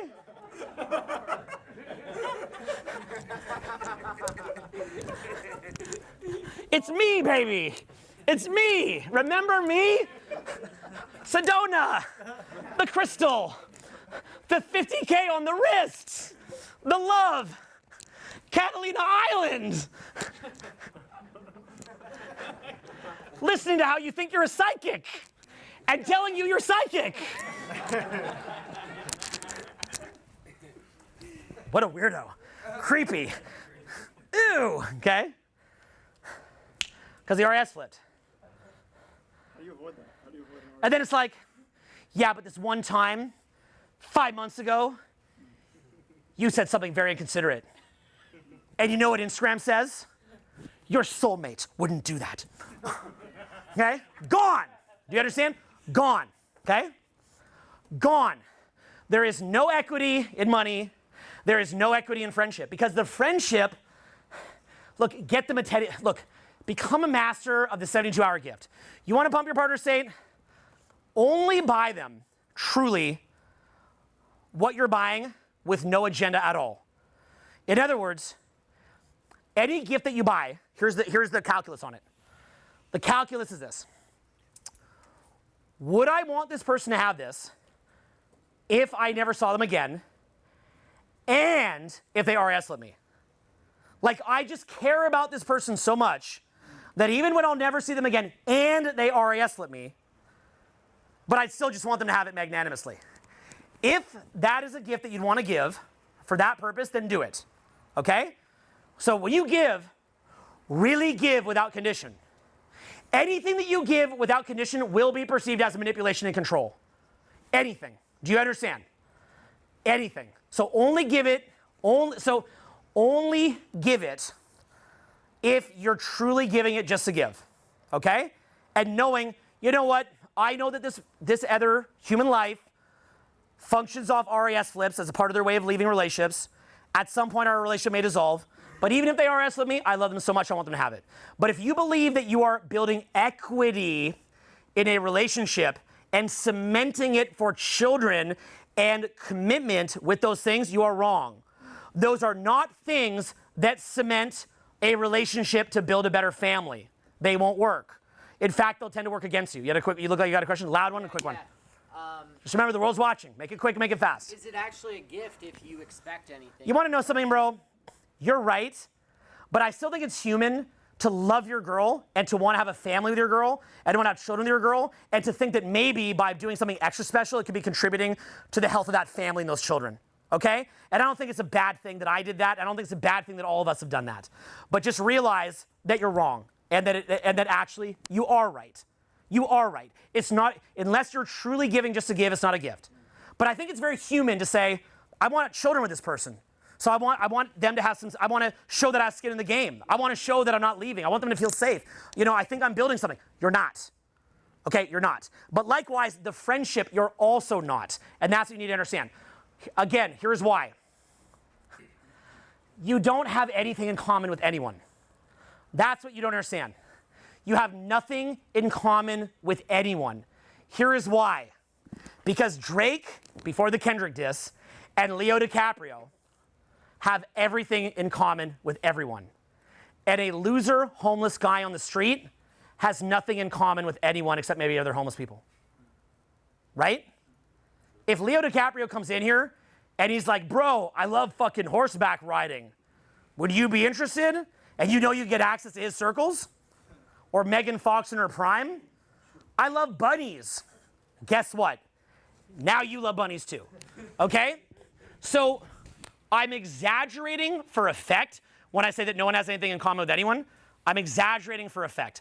But what I'm trying to show you is that if your value fluctuates rapidly and dramatically, then their friendship with you and their rapport with you also fluctuates rapidly and dramatically. And this is why for so many men, it is haunting with this person who you shared your life with, who you're best friends with, now by the way, here's where it gets fucked up. Look, I can't speak for you guys, but I can speak for myself, and I think I'm speaking for you guys. How many of you guys in here, you would have died for your girl? I would have in a second. How many of you guys in here, if God came to you and said, your girl's gonna die in an hour, you can spend one more hour with her and die together, or you can say, no, fuck that hour, she'll die alone? Would you have chosen to die, assuming you don't have kids and responsibility with your kids, you would have taken that hour, you would have died with your girl? How many of you guys would have done that? I would have. I would have. So you would have thrown your body in front of a car for her. You would have given up your life for an hour with her. I probably would say I'd go as low as 1-2 minutes. I'm not letting my girl die alone. No way. I love her. I'm not letting her die alone. That same girl will RAS flip you. So, okay, if you look beta for 2 seconds. So what does it matter what you thought? What does it matter that you spent money? What does it matter that you're friends? What does it matter that you would have died for? None of that matters because that rapport that you have is based on the value that you have. Now she's within your frame, and now she sees the value, and she has something in common with you. As soon as you lose value, what happens is that rapport breaks. Here's what happens. As soon as you lose value, here's what happens. The rapport that you had is now gone because of the fact that that rapport was built on you having value. So now you're going to see how much you really had in common. One of the things that you'll notice too when you have a girl is like, say that you're not into drugs, and now she's not into drugs. Right as soon as you break up, she goes right back on drugs. Now that girl in the relationship will say to you, like, I've had it with girls because I'm a big no drug guy, okay? Now, I've been in relationships where the girl will say, you know what, Owen? I always want to go off drugs, and I do appreciate that you kind of like motivated me to a bit, but I was going to do it anyway. And I'm like, really? Like, you're not going to go back to that if we ever broke up? And I've literally had girls say, the fact that you think that I'd go back to drugs if we broke up makes me sad. I'm like, damn, baby. All right. You know what? You too would say no to drugs. The millisecond that you guys break up, that girl is going to catch up for lost time on drug use. She's going to make sure that every drug she didn't take for those 3 years, she's going to get that in like a month. Okay? She's going to go back. She's going to make up for lost time. Whatever was the thing that she shifted to be with you, she's going to say, I had to find myself. I betrayed who I really was. I feel that weed connects you with the divine. The weed connects you with spirit. Now, all these new studies are coming out that say that weed permanently damages your brain, by the way. And I know you all smoking it, so I hate to make you feel bad. You fucked up. You believe the wrong people. Oopsie poopsie, okay? All the studies came out just this week. A bunch of new studies came out. Remember that old 80s commercial? They have a little egg and they show this is your brain on drugs. Turns out it was true, okay? And it's all coming out, guys. Look up Dr. Amen, Change Your Brain, Change Your Life. It's all coming out. Don't take drugs. So, okay, and I can make a whole 5-hour seminar. I could talk as passionately about drugs as I do about this. I grew up around it. Big mistake. First best time to never do drugs was when you started. Second best time is never do a drug again starting now. So, okay, and by the way, I know all the arguments about psychedelics, okay? I know them all. I read Terrence McKenna, okay? I know them all. It's not a drug, I know, okay? Right. Okay. Meanwhile, like, you know, Owen, you could learn to be creative if you took magic mushrooms, psilocybin, a hallucinogen. You could learn to be creative. I'm like, I've been paid 9 figures to be creative. You literally can like barely think of like how to fucking put together a Rubik's Cube, but you're gonna tell me that I'm gonna become creative when I take shrooms?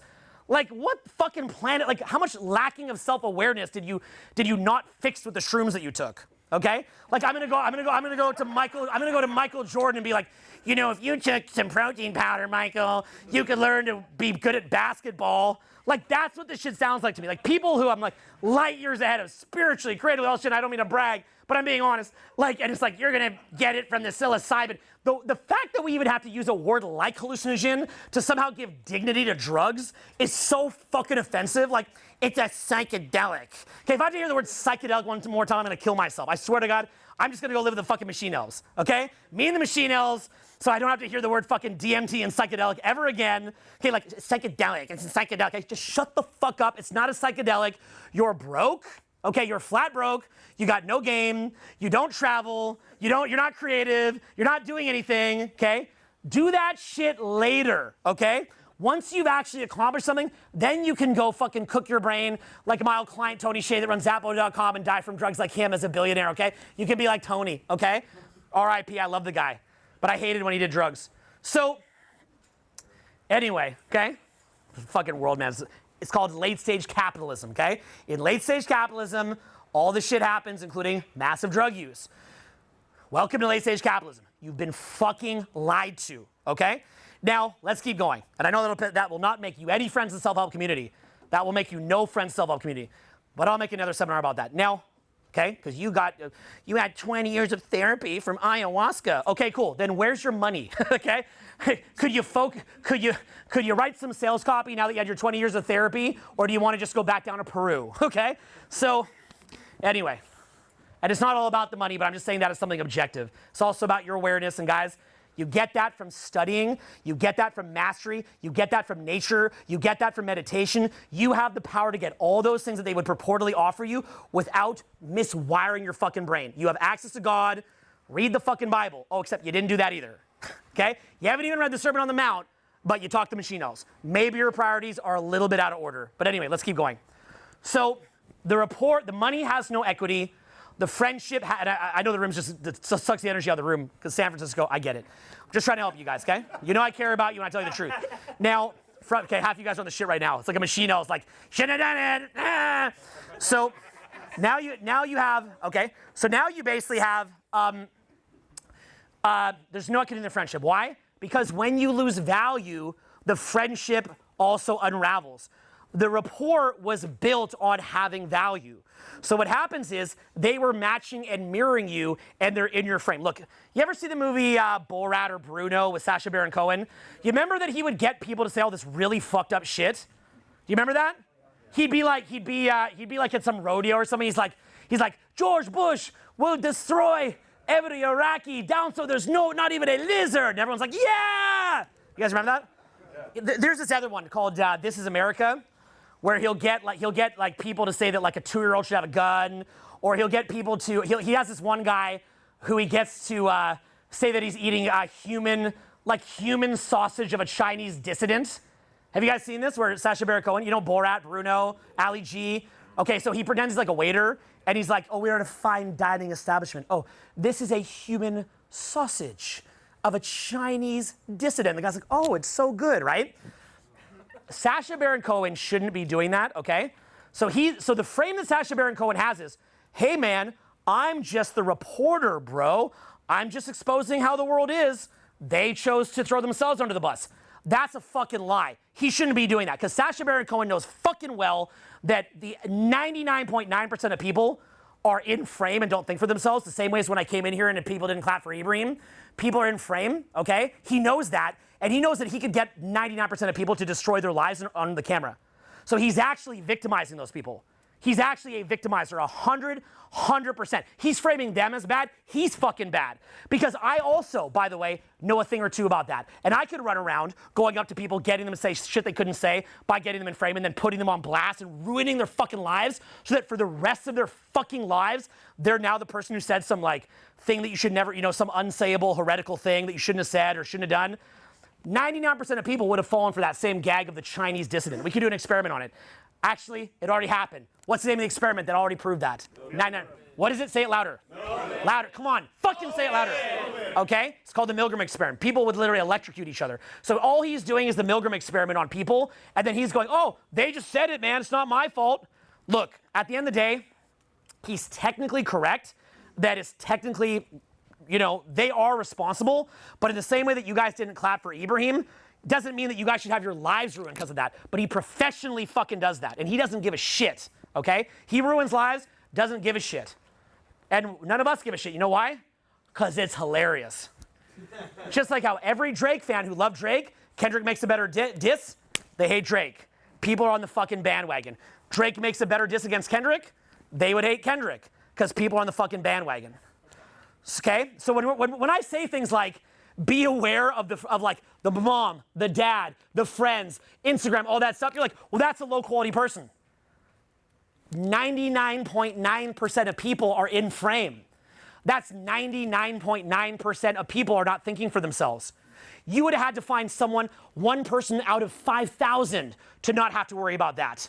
It's about 1 in 5,000. Go to fucking Walmart. What are you seeing? What, a bunch of fucking people thinking for themselves?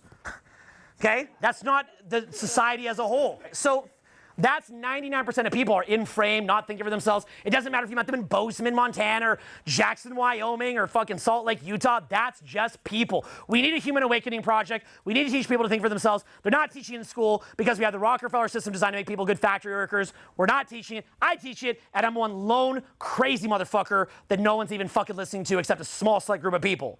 So keep that in mind. And I couldn't even help you guys, okay, when I came in here. Thank you. So, yeah. Now,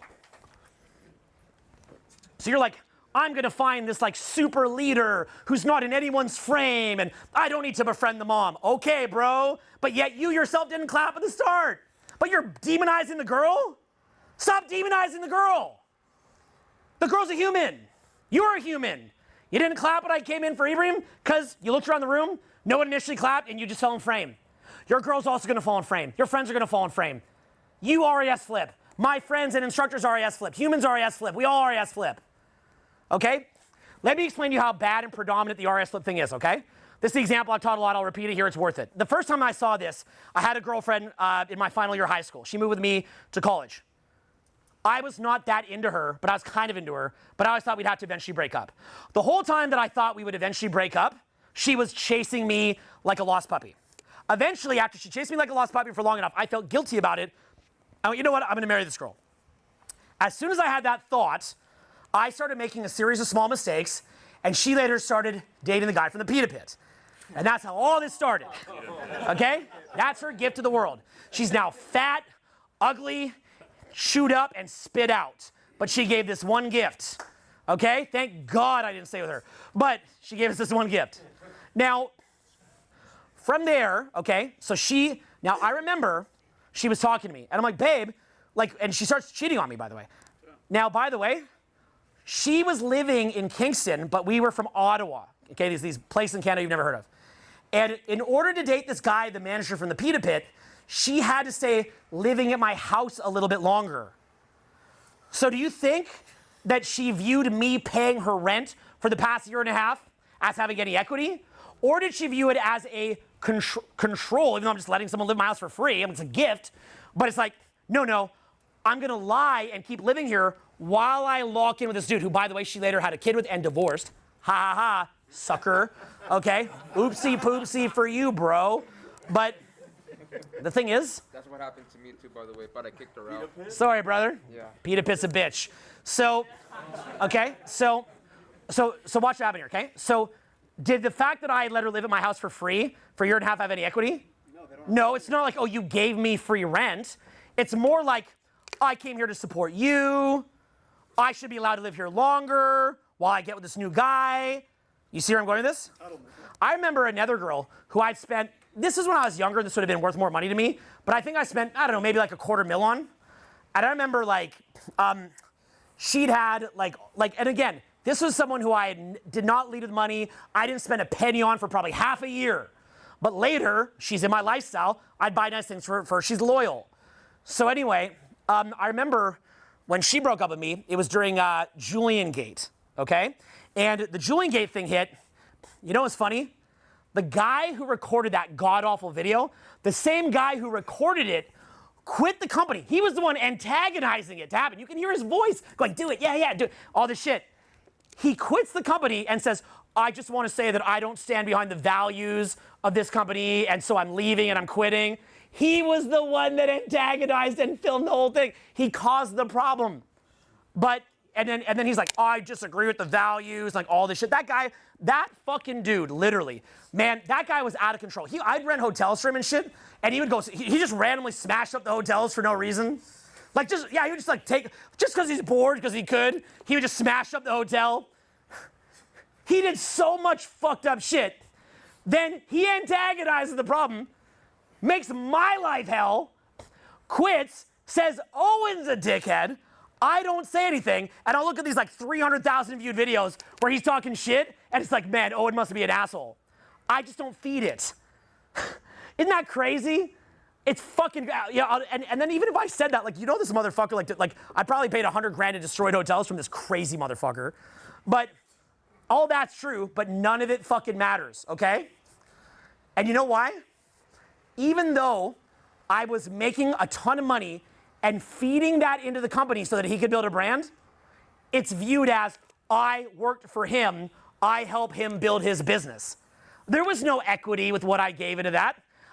There's no props. And by the way, nobody identifies with the business owner. People identify with the little employee. You mean the little employee who just made hundreds of thousands of dollars while destroying hotels and ruining my company? But nobody actually cares. When you're a man, okay, and you have a wife, do you think anyone's gonna empathize? No. Is there any groups for like men whose lives were destroyed in divorce? Is there a group of that? Well, there are. They're probably viewed as complete fucking clowns if there is. Like the movie Fight Club where guys cry at each other's tits. It'd be represented like that. Okay? Like bitches, losers, okay? So, now by the way, how gutted are you? I talked about this earlier, I didn't finish the example. How gutted are you if you lose the love of your life? How long does it take you to recover from that psychologically, lose the love of your life? Years. Could be years. What about when they took you for money, kids, house? You don't even live in your own house. You don't drive your own car. You make payments on the car that you don't drive. Then the guy who they actually want to fuck, who didn't include money, gets to come in and drive that car. Yeah, that's ridiculous. Guys, how many times have I driven that car? How many times have I been in that house? How many times have I gone to a table that some sucker bought? I'm just having fun with swag. Now, I don't drink alcohol, but the girls will think that I do. I go up, I'm dancing, I'm having fun, got swag, and they're like, here, take this drink from that sucker's table. When you use money, anything surrounding money is just viewed as manipulation and control. You have no equity with money. There's no equity. There is no equity. And the one who's telling you, no, there is equity, no, I'm different. I've literally been given speeches because I've been dumb enough, look, in weak moments that I'm not proud of. By the way, you know what's weird? I admit my weak moments in seminars all the time. I'm very, very transparent with my results. Do you guys remember I used to post rejection compilations? Do you know that the average video to produce costs me a lot of money, right? Like that's $1,000 to produce. What teacher would spend thousands of dollars of his own money to produce a video that makes him look dumb? Yeah. But I would do that. I'd make rejection compilations. The other day, I posted a video of how this girl dumped me twice online. It did 1.2 million views in like a week. I was just admitting a flaw. I was admitting that I was a loser and I fucked up. And all through the comments, fuck this guy, what a creep, what a weirdo, what a loser. I'm like, no wonder no wonder no one in society gets any accurate feedback when the second that someone admits wrong and says, look, I'm an expert, I know more than anyone in the world on this topic, here's some autopsies on some fuck-ups that I made, and then rather than people being like, wow, like y'all wonder why politicians don't tell you the truth. Like, why can't these politicians tell the truth? They tell the truth one time, they'll be thrown over the coals. All I did was post a video saying, here's where I fucked up. None of the videos where I say educational things do 1.2 million views in like a couple of days, right? But if a bunch of assholes can pile onto it and be like, fuck this guy. What, he says he's an expert, but he did this? Yeah, it's me telling you what not to do. I posted rejection compilations and other teachers will cut them and they'll go, this is what Owen teaches. I'm like, post your rejection compilation. Oh, that never happens to me. You fucking liar. You're a liar. I am 100% transparent on everything. I'll tell you when I changed opinions on things. I'll tell you when I was wrong. I'll tell you where I fucked up. I'll tell you what I'm embarrassed about. I'll tell you the truth. So over time, look, this RAS flip thing. Here's a failed experiment that I learned. So when I was younger, so that girl, let me tell the story of how I learned about RAS flips. So that girl, she breaks up with me for the Pita Pig guy. And I remember she's talking to me. She's so cold. And she's like, all she could say was bad stuff that I did. I remember she told me, when I was in the bathtub last year, I asked you if you look beautiful. And you said I did, but the way that you said it was like not convincing. I'm like, how do you remember this? Because the RAS flip just kicked in. Later, I remember when I was first building out instructors, I remember there was these two guys I met like in New York. I love these guys. Like we had a great time hanging out. So I said, hey, you guys are good at this shit. Come down, you can help me run some programs. I bring them to Hollywood, put them up in a fucking sick-ass mansion, paid them good money. I didn't even have the money. I just shared the little bit I had. Anyway, I had this, I remember at the time, I was saying how, and this was with me having very, very little knowledge. I was like, maybe we could get out of dating and run like an image consulting company. I'm like, I think that could be a good idea. These two guys, who were my best friends at the time, heard this shit, left the company, and they created this thing called like this image consulting company because they thought that they'd found the secret to like the next level or something. They thought they were gonna get rich off it. They failed. They completely failed. But I remember when they left, like the weird shit they said to me, it was so weird. Like I remember like he was like glaring at me and stuff. I'm like, bro, it's me, it's Owen. Like, what the fuck, bro? But what happens is once the DNA kicks in and the DNA decides that you can selfishly benefit from doing something, it distorts reality. Why weren't they appreciative? Why did they get greedy? What you don't understand is you do the same thing. These guys were cooler than you, bro. I'm being honest with you. They were more, because I know how prone someone is to RAS flips by looking in their eyes. Because I can see their level of consciousness. You're actually like, you're about a 3 out of 10 level of consciousness, okay? I'm like a 6, okay? So, if I say so, okay? Don't worry, I said this shit for 22 years, okay? But you can tell it even by where your income level's at, by a lot of things, okay? But the point that I'm making, and income's not everything, but here's my point, okay? But you're not some monk meditating. So what I'm saying is this. You'd be prone to RAS flips as well. As long as we get stuck on the... What causes that? Give me a sec. And I'm going to get into that. As long as we're stuck at the low quality people do this, Hollywood people do this, this girl is different, I would be different, all that. Look, what does it say in the Bible? Don't judge the chip in your brother's eye when you have a plank in your own eye, you hypocrite. It's saying that because we all have that tendency in us.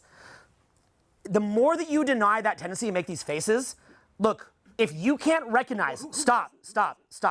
As long as you don't recognize that you have that possibility in you, you're going to do it. I've done it before. Okay, well then, good. But I've learned not to do that. Well, as much. you know what? I've been that person. So you're saying that you'd be the one person out of 1,000 that passed the Milgram experiment, right? Yes.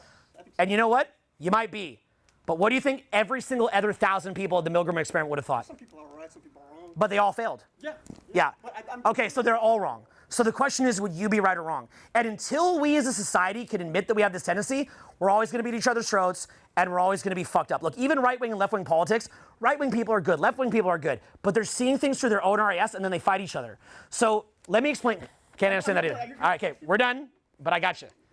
No, but I want to come to your seminar someday, and I will be there. I appreciate it. And that's not a joke. I will be there. Oh, all right. Yeah, I'm not even being condescending. I believe you. Yeah, any of you guys run a seminar, I'd love to see you there. I'd love to be there, okay?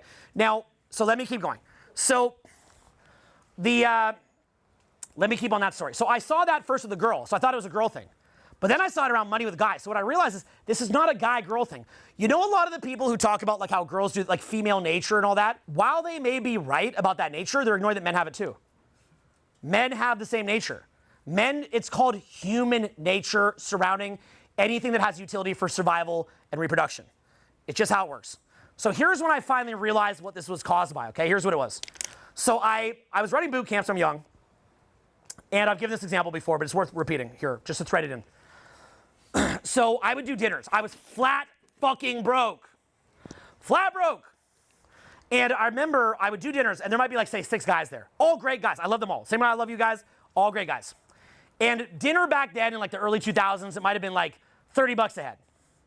So then what would happen was the bill, let's say that it's $30 times 6 students and 2 instructors. So it's about 8 people, $30. So what is that? 40. On average, if it was about 240, I'd get about 180. Now I'm broke. I'm fucking broke. I got no money. I'm barely skating by on cheap trainings I'm doing. I'm on the road. I am broke. I can't eat. So what happened is, I'd be like, why did I get shortchanged? And I'd ask everyone. I'd be like, hey, who didn't pay? What the fuck, guys? I'm killing myself to teach you guys. You guys know how much I care about this shit, how much energy I bring. So I'm like, I'm killing myself for you guys. Like, how come you guys did this to me? I can't eat this week. What the fuck?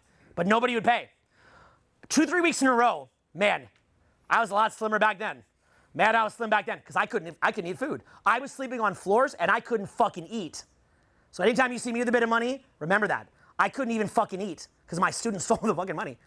So finally, after a couple weeks in a row, because I think I did like a month straight, and I'm like, why do all my students like do that? Like, this is crazy. I thought back to the instructor thing, and I thought back to the girl thing. And I said, you know what, here's what I'm gonna do. Because I was beginning to suspect what an RS flip was without anyone ever telling me. By the way, RAS, for those of you who don't know, is reticular activation system. Make sure that you look that up if you don't know what it is. It's our selective focus. It's what we focus in on versus what we screen out. You should always be aware of what RAS is. You should always be aware of what your RAS is doing, seeing and filtering out, and what other people's RAS is doing. By the way, part of spiritual growth is that you lose your victim complex, and what you do is you can see opportunity. And the reason why we have gratitude, why is gratitude one of the highest forms of spiritual growth, if not the highest? Because gratitude lets our RAS see the opportunity. When you're in victim, you can't, your RAS, you could have $1 million sitting right here, but if you're in victim, you can't see the pile of cash. That's why politicians in victim politics will convince entire populations that they can't be successful. It's a way to enslave them because now we can't do slavery, so that you know how you do it instead? You convince them that they have no potential. People through all human history have done fucked up shit to each other. But if you can't do it directly, you do it indirectly by telling them you're a permanent victim. So the same evil people that would have done evil slavery back in the day can do the same shit now. But it's mental slavery. You put the jail in the mind. Say the word jail in the mind. Jail in the mind. So how do you imprison someone's mind? You make them believe that there's no opportunity. So they can't physically see it and now they need you. Okay? It's like Big Bubba in jail. You know? I'm gonna plug up your ass with my dick so no one else can put it in. To help you.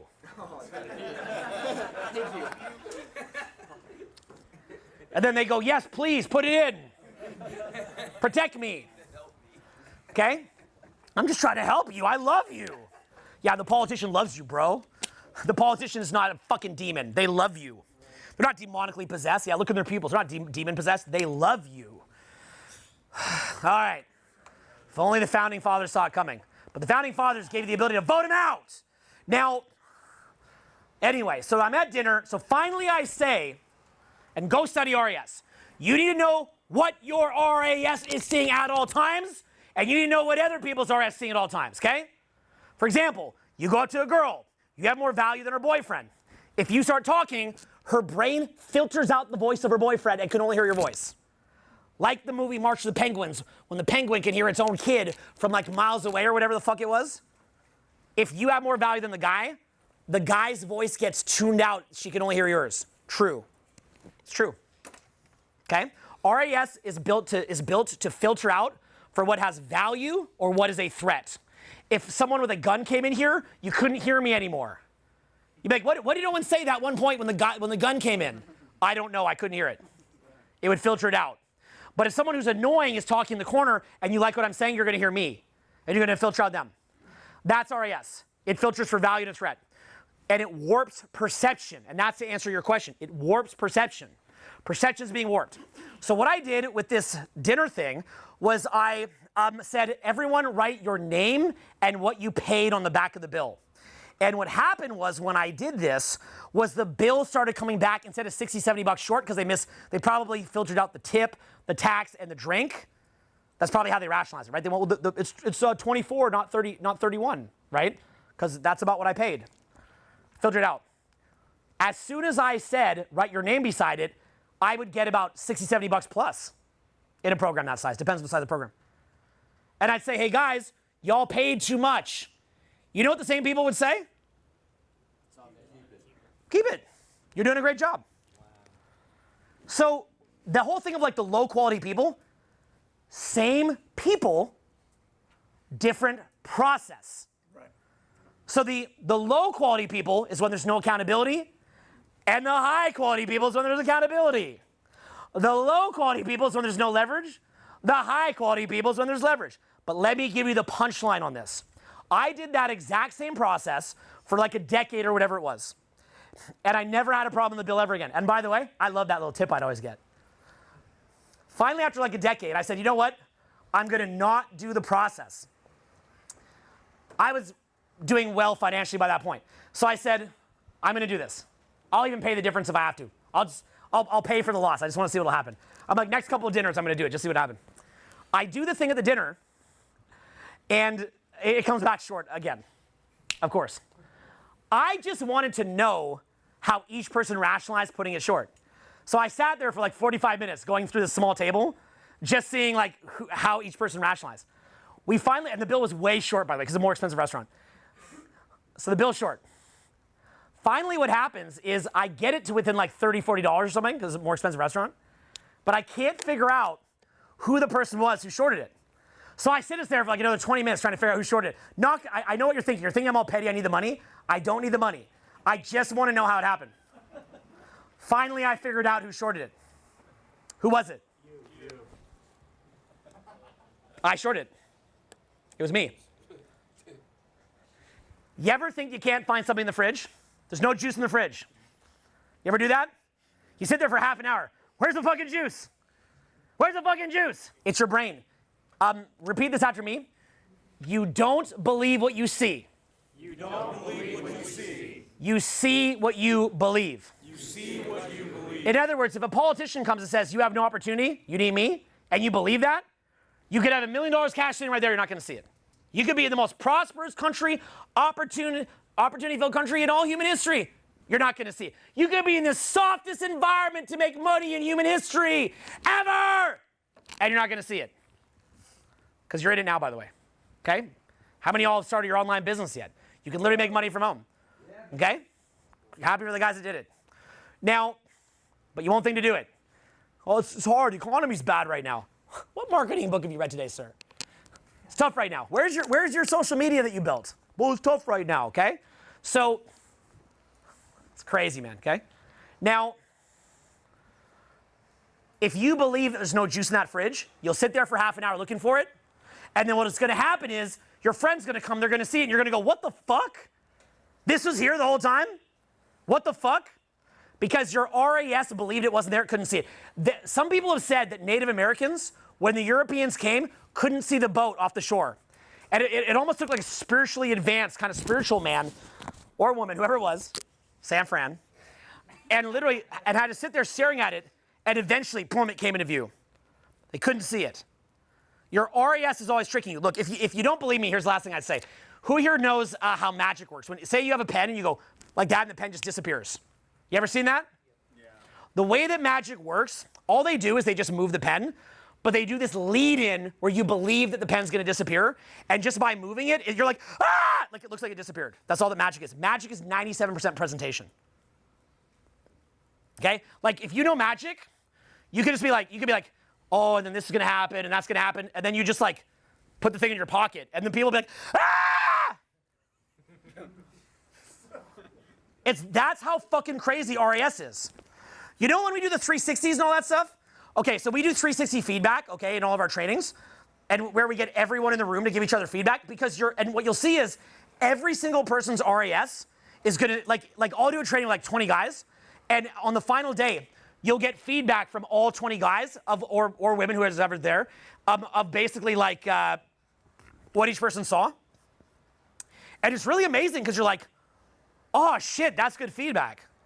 Oh shit, that's good feedback. Oh shit, that's good feedback. Like you hear feedback from so many different sources because everyone's RAS is a little bit different, what they're seeing, what they're deriving out of something. That's why you have to have a great counsel, like books that you read, mentors, peers who you trust. You've got to be getting other people's RAS. People that are politically polarized are always getting all their info from the right, all their info from the left, right? Your girlfriend who's about to leave you is getting all her info from, he's an asshole, and now she's building a case on you. Once she believes that you're the bad guy, she's building a case on you. Oh, well, he didn't get me flowers that one time. He didn't take me for dinner that one time. You know, this girl like looked at him, that was suspicious. Like it's just, she believes something. That's in her head. Brother thinks it, brother feeds it, friend feeds it, father feeds it, mother feeds it. Yeah, but why should you need somebody who needs to be in the frame of their mother and brother? And yet you can't clap without other people's permission, and you're smart. By that same logic of you need a quality partner who wouldn't need that, you're trash.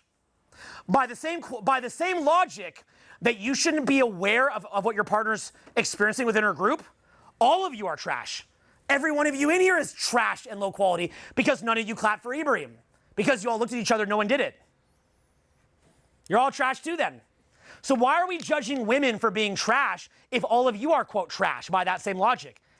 Why are all the people in the Milgram experiment trash? Countries that were taken over by genocidal dictators, even though what they did is pure evil, Why did they go and do that kind of shit? Because the whole point of the Milgram experiment was to show how groupthink can make people do evil things. People just look in their, we're going to wrap up later in the day, okay? But, okay, I have a 13 question maximum. But the point is this. You're at 80. So the point is this, okay? It's like they did that experiment to understand how these horrible things could happen.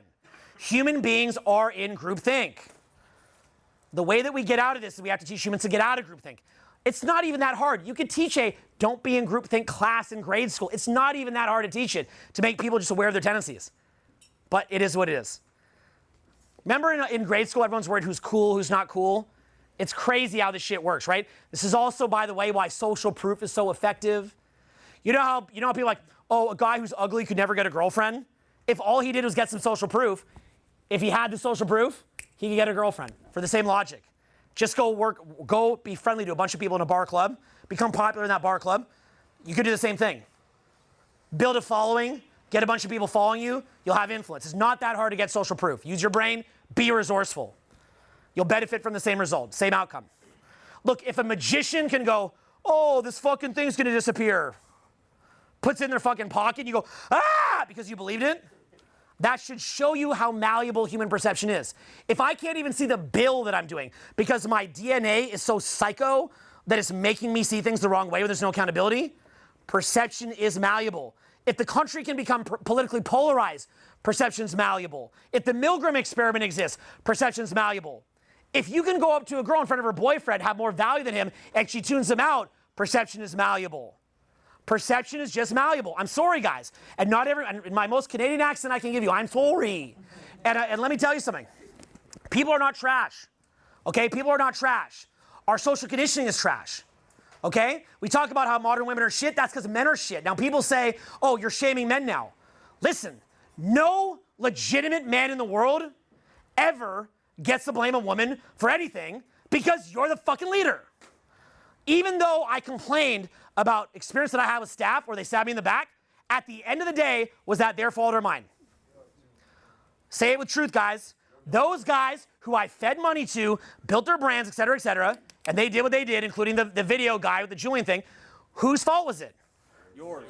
Guys, if I'm a grown-ass man, then whose fault was it? Yours. I'm a grown.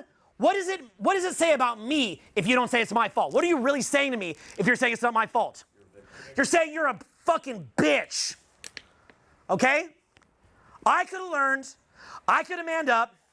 I was in control of that situation. It's on me. You're a man. It's on you. Okay? Your girl goes and cheats. You could have befriended her mom. You could have befriended her dad. You could have not been a bitch. You could have not vented to her. You could have not let the dynamic slip. You could not have been a beta male. You could have built social proof. You could have been doing parties. There's things you could have done. If society's going off the rails, it's on you. You know who I put blame for 2020? Me. Do you understand? Me. I don't personally think I caused it, but at the end of the day, we are responsible for the society that we live in. You're a fucking man.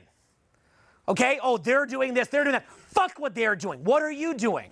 Look, that doesn't mean to go like, kill yourself or something like, oh, all the ills of the world are my fault. That would be a little narcissistic. I'm not taking my, narcissistic tendencies to that level. But look, even though in reality, obviously, I didn't cause 2020, y'all didn't cause 2020, we kind of have to lie to ourselves and think that to be a man. Okay? So as soon as you're going, oh, like modern girls are doing this or that, y'all are the ones setting the fucking frame. It's on you to set the fucking frame.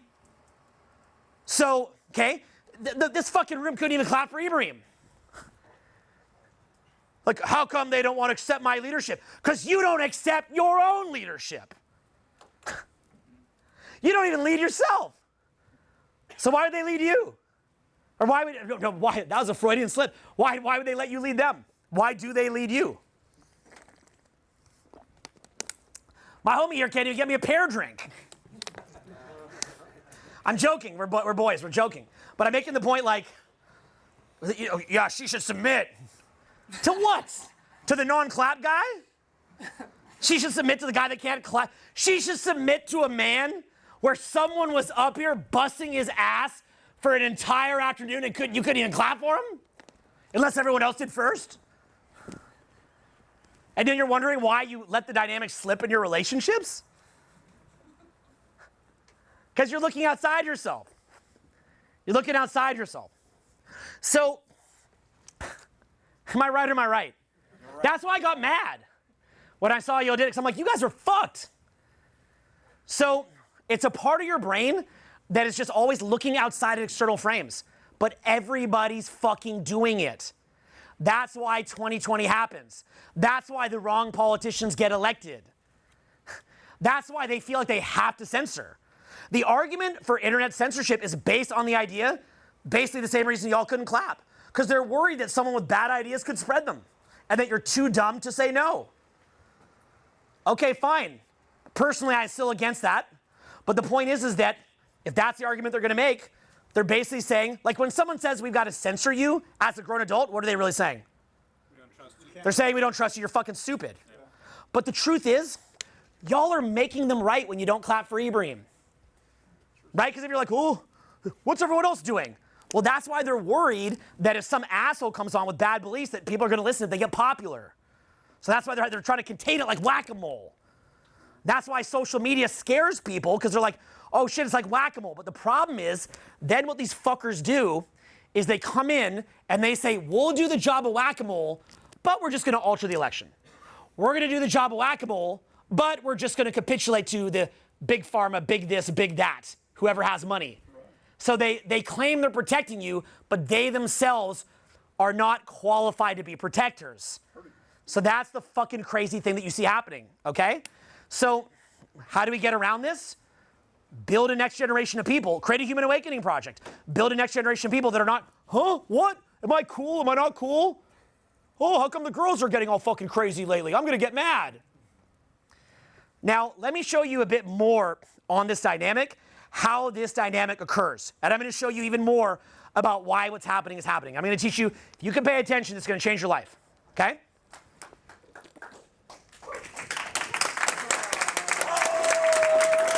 Okay, so human beings, we have this thing I've talked about before. There's a book about it. They call it the winner effect. The winner effect is basically when you get a bunch of social validation, your brain feels like you're enlightened. Now, I know that sounds like bullshit, but it's the fucking truth, and let's just admit it. Let's just admit it, okay? But does it really? It's outside yourself. Well, it's pretty fucking potent, okay? If I take you, and there's like 7, 8 girls that just keep lap dancing you, telling you you're handsome, telling you you're hot, saying they want your dick and all this kind of stuff, and this is just what your life is like all the time, bro, you're going to become the opposite of what you did. You see how for you, I say make a sound effect and you can't? That's because your winner effect is shut down because you've been deprived of validation. If I took you out tonight, okay, and I pump you up properly and I tell you you're the fucking man and you believe me, you'll just start dancing, bro.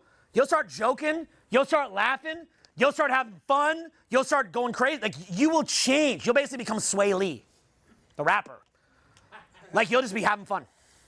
You'll be making love to the moment.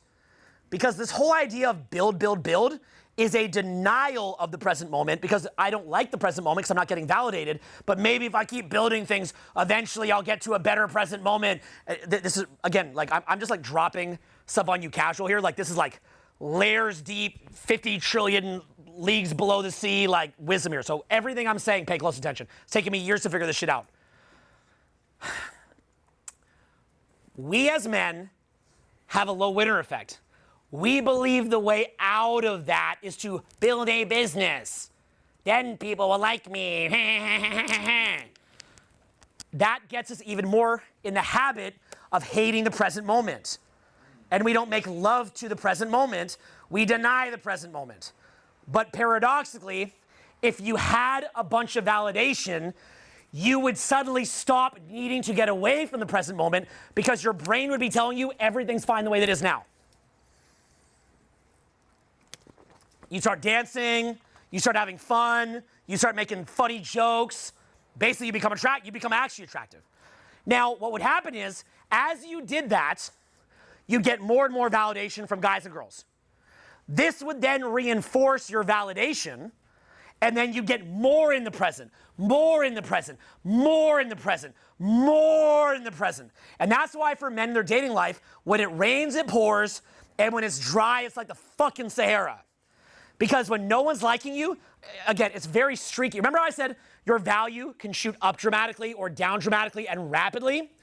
If you're on a dry spell and you hate that you're on a dry spell, you fucking hate it, and you hate the present moment, when you talk to people, you'll be like, you'll feel neediness, you'll be kind of stuck in your head, you won't be that funny, you'll be forcing it. You'll try to reenact how you used to act when you were feeling good, but you don't actually feel that way and they feel the incongruence. And so what happens is you'll get rejected. You'll go home with 50 rejections in a row. It's bad. This is why after a breakup, guys get real despondent. Girls go and they get, when a girl's feeling like down, what happens with guys? How do guys act when the girl's just been broken up with? Guys, come on. What happens to a beautiful woman right after her boyfriend dumped her? How do men act? Having an attractive girlfriend is like you had a famous rap star or rock star or actor in a vat. And when she dumps you, you opened the vat. She went in front of a crowd of 80,000 people, started singing, while 80,000 people went, ah, ah. Say her name, Sarah. Sarah, Sarah. And she's like, yeah, yeah, yeah, yeah. They're like, Sarah, Sarah. She's like, Like, that's her life. Because she's a beautiful woman. Every fucking dumbass will come. Now, by the way, back in the day, you had slut shaming. So if the girl went and fucked some random fun guy, she might be embarrassed about it. Now, she doesn't have to fuck you anymore. She gets to fuck the guy she wanted to the whole time. Not the guy she settled for. So now she's getting fucked by the guy she actually wanted. There's no more, I'm not saying that we should bring back slut shaming, but we should acknowledge that it did do certain things. But that's gone. Okay, we have to acknowledge, I'm not saying to bring it back, but I'm just saying we have to acknowledge what it did and that it's gone. So there's no downside for doing it. Her friends are high-fiving her. Okay? So now she leaves your stupid ass. She gets to fuck the guy she wants to fuck. She's a fucking rock star. She's at badass baller parties. She's on airplanes. She's on yachts. What are you doing? Okay, she's on, oh, by the way, drugs are now viewed as cool. So she's on coke. She's fucking the guy she wants to fuck. She's allowed to take the drugs. Everyone's telling her what a loser and how controlling you were that you wouldn't let her do coke. How controlling and jealous you were, okay? That you wouldn't let her do coke. Or let her connect to God with the psychedelic, okay? Because you're not a man of God. Doesn't matter if you read the Bible 2 hours a day. You didn't take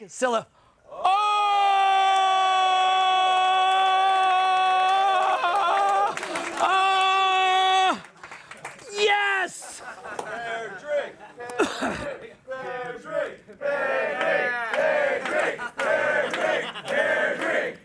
I'm the rock star.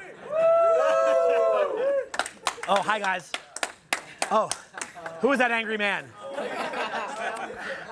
Who is that angry man on 4 hours sleep with a food fasted? Hi. Guys, relationships are great. They're stable. Your girl's not gonna leave you. Believe in love. What was I talking about? Just have love. Okay. What are we talking about? Do the shrooms. Okay. So, I drank the Kool-Aid. What'd you put in this, Chris? Okay, so guys. God, I'm so happy. This is the best drink I've ever did. This is like water in the desert, guys. Okay. All right, I'm back. I can feel like the glycogen entering my brain now. So, God, I just keep smiling. I'm like the girl who's single. I'm like the single girl, okay? On coke, on a yacht, fucking the guys I want to fuck, getting high fives from your friends. The world cheers. The world cries a little tear of joy and happiness when she breaks up with you. Think about that. You know it's not wrong. This is what you're dealing with, motherfucker. So, the last girl that I broke up with, she's from Florida. And literally, my boys call me. So, my boys call me, they're like, yo, she was at an after party that you were supposed to be at last night. She came back to LA with her friend. She's at the after party.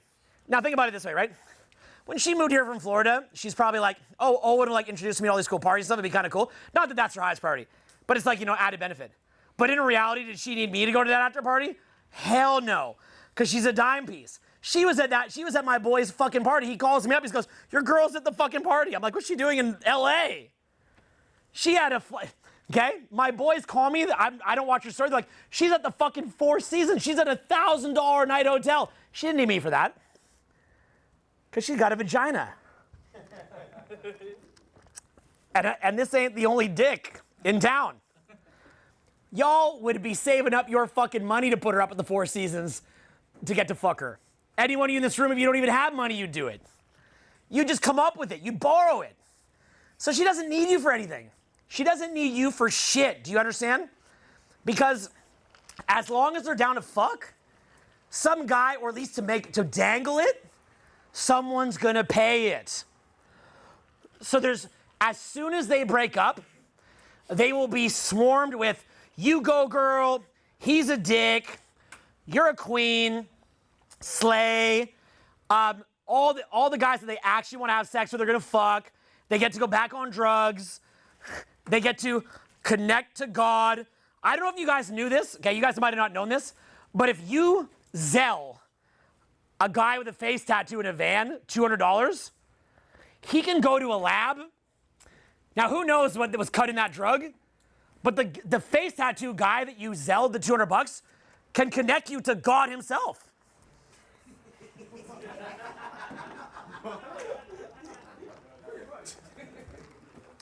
You could go to EDC, okay? Now, it's funny because when I walked through EDC sober, I never been to EDC, but I've been to things like it. What I see is a bunch of people whose brains are cooking, looking at a bunch of flashing lights going,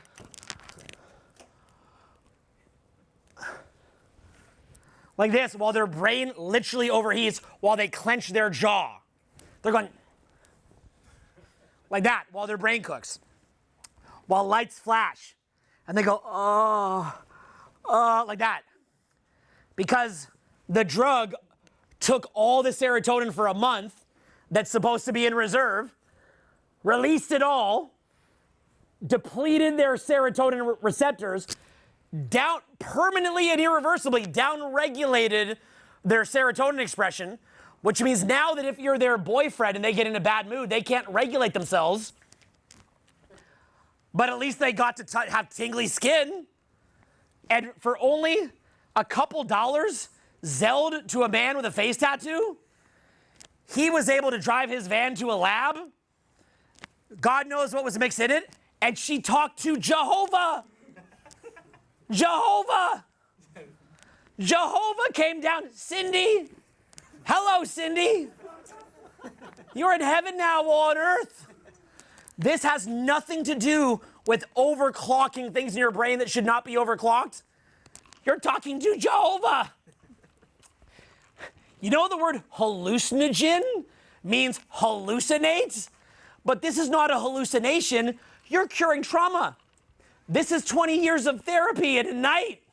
Fuck like going to seminars for years, reading books, self-growth, learning the healing arts, which is a very deep and profound, beautiful art form that could take decades to master. Just drink this, bitch. Send me the Zell. to Mac Pimp Z-Dog. Okay? Mac Pimp Z-Dog is gonna connect you to Jehovah. Just pick up the phone. And then you're gonna manifest. Now, isn't it amazing that the hot girls tend to be more talented at the art of manifestation than the ugly girls? You're gonna manifest it. And by the way, here's the best part. All the shit that you bought her, she's gonna say, I manifested it by being in a high vibe. The drugs put her in a high vibe. By raising her vibration with Pimp Zaddy Zick D's lab drug with Zell that some other person paid, the Zell, what happened was she raised her vibe. You who toiled in entrepreneurship miserably for decades, bought her the stuff. She manifested it with her high vibe, but then she realized that her vibe ultimately as her vibe is raising from the lab that she can't be around anything negative. So then you have one little slip up. She'll keep raising her vibe, go do more drugs, and keep manifesting. This is real what I'm saying. They believe this, many of them. Yeah. This is not a joke. This is not a joke. This is not, it's a joke. Like, this is some grade A comedy shit. But it's kind of like a fucked up dark comedy. It's like funny but true. This is what you're dealing with. This is the friends, the social conditioning, what you're dealing. Doesn't matter if you gave this person your heart and your soul, because they're told drugs are healthy, they're told that you're bad, they're told that they should be free. Again, I'm not saying that we should bring back slut shaming, but there is nothing bad if they just like fuck random dudes that put them in harems and don't take them serious. They're being invited to parties. And the other thing is, you can have a baby forever, and maybe you don't even want to have a baby. But the crazy thing is this. Let me tell you guys something, okay? The mother of my kids, she's my age, right? When a woman hits around my age, they don't get invited to parties anymore. They're not invited on the Dan Bilzerian boat anymore. They're not invited to the Playboy Mansion anymore. So that attention dries up. It's a bubble. It's like being an NBA athlete. It's a short career being a hot girl. But the thing is this, okay?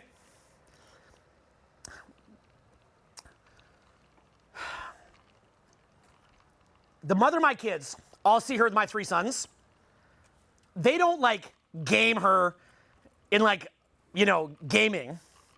But you know how like you can talk to a woman, like kind of pump her state, make her laugh. You know, maybe you're by the pool, you throw her in, but like in a funny way where she's laughing. It's like playful, consensual, playful, right?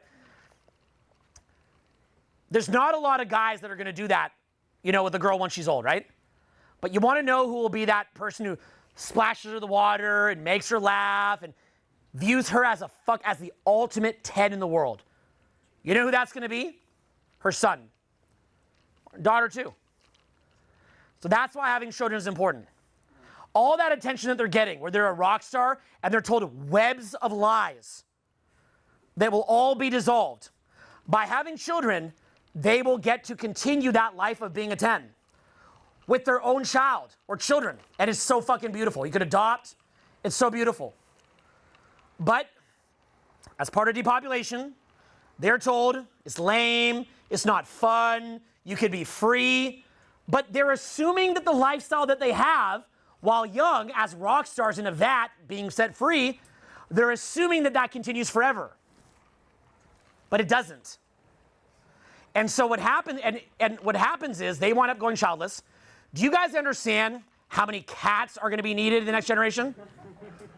Anything that you can invest in now that would help a person who's stuck being single and childless, fucking throw your money in that shit.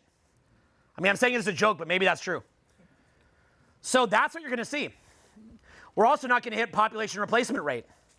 You're seeing entire countries right now that are going to implode. Their culture will be gone. Those countries will implode because they're not even hitting population. We're not hitting the 2.1 replacement rate.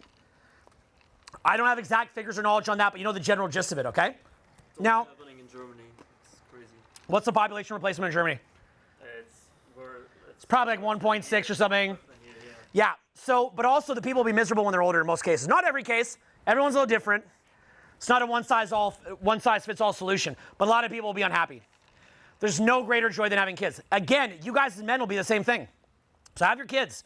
And that's really what the speech is about. I'm scaring you, but it's good to be a little bit scared so you know what you're getting into. I'm going to try to show you how you can do this, okay? Even though it's hard. It's harder than you think. Now, there's an expression here. One second. I'm going to tell you this. This is worthwhile to tell it to you. My friend told me this. The word is called Chesterton's fence after G.K. Chesterton. So my buddy Sam explained this to me. I'm not sure if this is exactly what he meant or not. I haven't read it, but he said to look it up. Chesterton's fence. So what he said was, if we go into the forest or a farm or something and we find some fence that was put there 200 years ago, we don't know why that fence was put there. So we say, oh shit, there's some stupid fence here. Some weird, old, crabby old loser conservative put this fence here. Let's knock it down. You knock down the fence, next thing you know, your farm is, I don't know, like taken over by coyotes or gets flooded or, like someone put that fence there for a reason and you didn't understand why that fence was there. okay? So things like marriage that now we're saying, okay, we're done with that. Now remember I said that marriage is institutionally captured and corrupted, but I said that we've got to bring marriage back. Now, here's the thing. Why did marriage in some ways work in the past, and why doesn't it work now? So let's review this. Why did it work in the past? Why does it work now? Okay, so what did it do in the past that it would actually help a relationship to bring the kids up? Blend families together. We haven't seen this from there are no concepts back there. What percentage of people were Christian 100 years ago? A lot more than now, right? Did they actually believe in God, or they're just like, I'm spiritual and believe in Christ consciousness maybe, and never read the Bible? But they did shrooms. Okay, so they believed in God. So if they made a promise before God and they fucked that up, where do they go? Hell. Now look, I'm not saying that we need to make people believe that. I don't even believe that. But help to not have your girl out on a yacht doing shrooms. So it was a Chesteron fence. Now you also maybe had a small community without fucking Instagram. Okay? By the way, can I make an interesting point to you guys? There's something called the Overton window. Say the word Overton window. Notice that small individuals will be demonized for wrong think. Even this video could be demonized for wrong think, by the way. Agreed? Yeah. I mean, when you post this? Okay, so an individual gets demonized for wrong think. And yet a company like Tinder or Instagram that could be responsible for the downfall of society be responsible for a non-replacement birthright that makes a country implode will not be held responsible. And I'm not saying that they should be, but I'm not saying they should, because people are free to do what they want, but I'll say this. I don't believe that we need to get rid of fast food. I think we need to educate people so they don't want to eat fast food. Okay, I don't believe in putting people in jail for drugs. I think we educate people so they don't want to take drugs. Okay, we have to get it at the root, not forcing people into things. I don't believe in censorship, but I believe that we educate people not to be hateful, right? If people are hateful, then educate them better. So, anyway, look, and that actually can be done, by the way. Nobody who's connected to God or spiritual is going to hate another fucking person. So, anyway, so look, the marriage back in the day, you didn't have Instagram, you didn't have all this fucked up shit, right? There was flashing different lifestyles in front of people. By the way, with Instagram, this is another thing too. If back in the day your significant other was texting someone, would that be acceptable? No. If everyone's doing social media, they're engaging with their followers. I have never been told with someone that I DM'd, I have a boyfriend. It doesn't happen. Because they're engaging with their followers, they're networking. Every single girl I've dated had a boyfriend, almost every single one had a boyfriend when we're DMing. Later, there's a fissure in their relationship, and then they leave. They weren't cheating. I was just a follower that they're engaging with. They're engaging with their fan base. Now, they probably weren't engaging with their fan base of guys they don't like, but they're engaged with their fan base. Now, and you can't say anything about it, because what are you gonna do? Be the guy who won't let your girlfriend do her job on social media? You can't be that guy. So you're kind of between a rock and a hard place. You can't really win. I think you just leave it, but focus on being attractive. Now, back in the day, you had a community. The girl had a choice between Peter, Stan, and Steve. And the other Stan. And that was it. So you had a whole community. It would be embarrassing to get divorced. You promised in front of God. The families now became blended. The families were invested in the success of the relationship. Again, I'm not trying to bring back slut shaming, but slut shaming was a thing.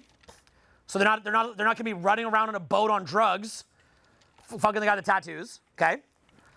Now, when I say things like fucking the guy with the tattoos, what do I mean by that? I mean someone who is optimized for fun, not building a business. Now, this functioned because right now, as a man, you are being told to optimize for being fun and not being a provider. As I've told you, you'll have no equity by being a provider. You'll have no equity with money. You'll have no equity even with friendship. So you're basically being taught be as fun as humanly possible.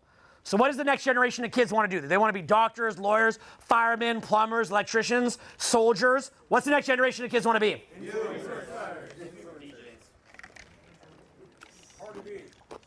Social media influencer, TikToker. Now, back in the day, most guys by 25 had a wife and kids. So fucking Hitler came and fucked with you. You said, you're not fucking with my wife and kids. Fuck you. And you went and stormed the beach in Normandy. Because you had what's called a stake in the survival of the country. Say a stake in the survival of the country. Stake in the survival of the country. The guy's got no wife and kids. Does he have a stake? Are you gonna? How many of you guys in here would storm the beaches of Normandy? Now, got one guy. Careful the angle you're putting your hand up. So, I've had a client fuck that up. Now, so what you have is this. You guys wouldn't even defend your own country. That literally means, and this is some of the more elevated men in the country. So, okay, this is not the average Walmart walker, right, in this room. So, in other words, that means that right now, a country like China could just walk in. None of you are going to do anything because you know your sacrifice is worthless. So the country has not defended. So maybe you can put it just in the government. Here's another thing, too. What did men provide for women back in the day? Some degree of protection, right? But that's outsourced now to the cops, to the government. So what do you really have to offer to a woman at this point? Experiences in yourself. You're the one-on-one, baby. All that you have, here's the thing. I've said what's bad about the current situation. I will share something that's good about it. I actually do believe that back in the day, women felt pressured to marry guys they weren't attracted to. And I think it sucked for them.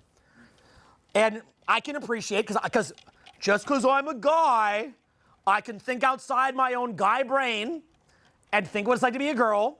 And I can imagine what it would like to have to be wiped up with some guy I'm not attracted to and have to fuck him and have his kids. It probably sucked. So I can appreciate that. Here's the thing, though, between men and women. Let's say that us three guys had sex with someone, and you came in there, I came in there. Do you want to go down on her? Why not? Well, I got to be honest with you. You's good. I don't either. And it's because it's repulsive, okay? But it's also because your DNA is telling you you won't know who the dad is, and you're going to spend 18 years of your life raising a kid who you don't know who the parentage is. So your body, look, I remember one of my ex-girlfriends, right? I loved her to death. We broke up, and I really wish I could get back with her. And I saw her at a Tony Robbins seminar like a week later with her new guy on his arm. Man, I was over. I was like, I'm over her. Wow. I was upset all week.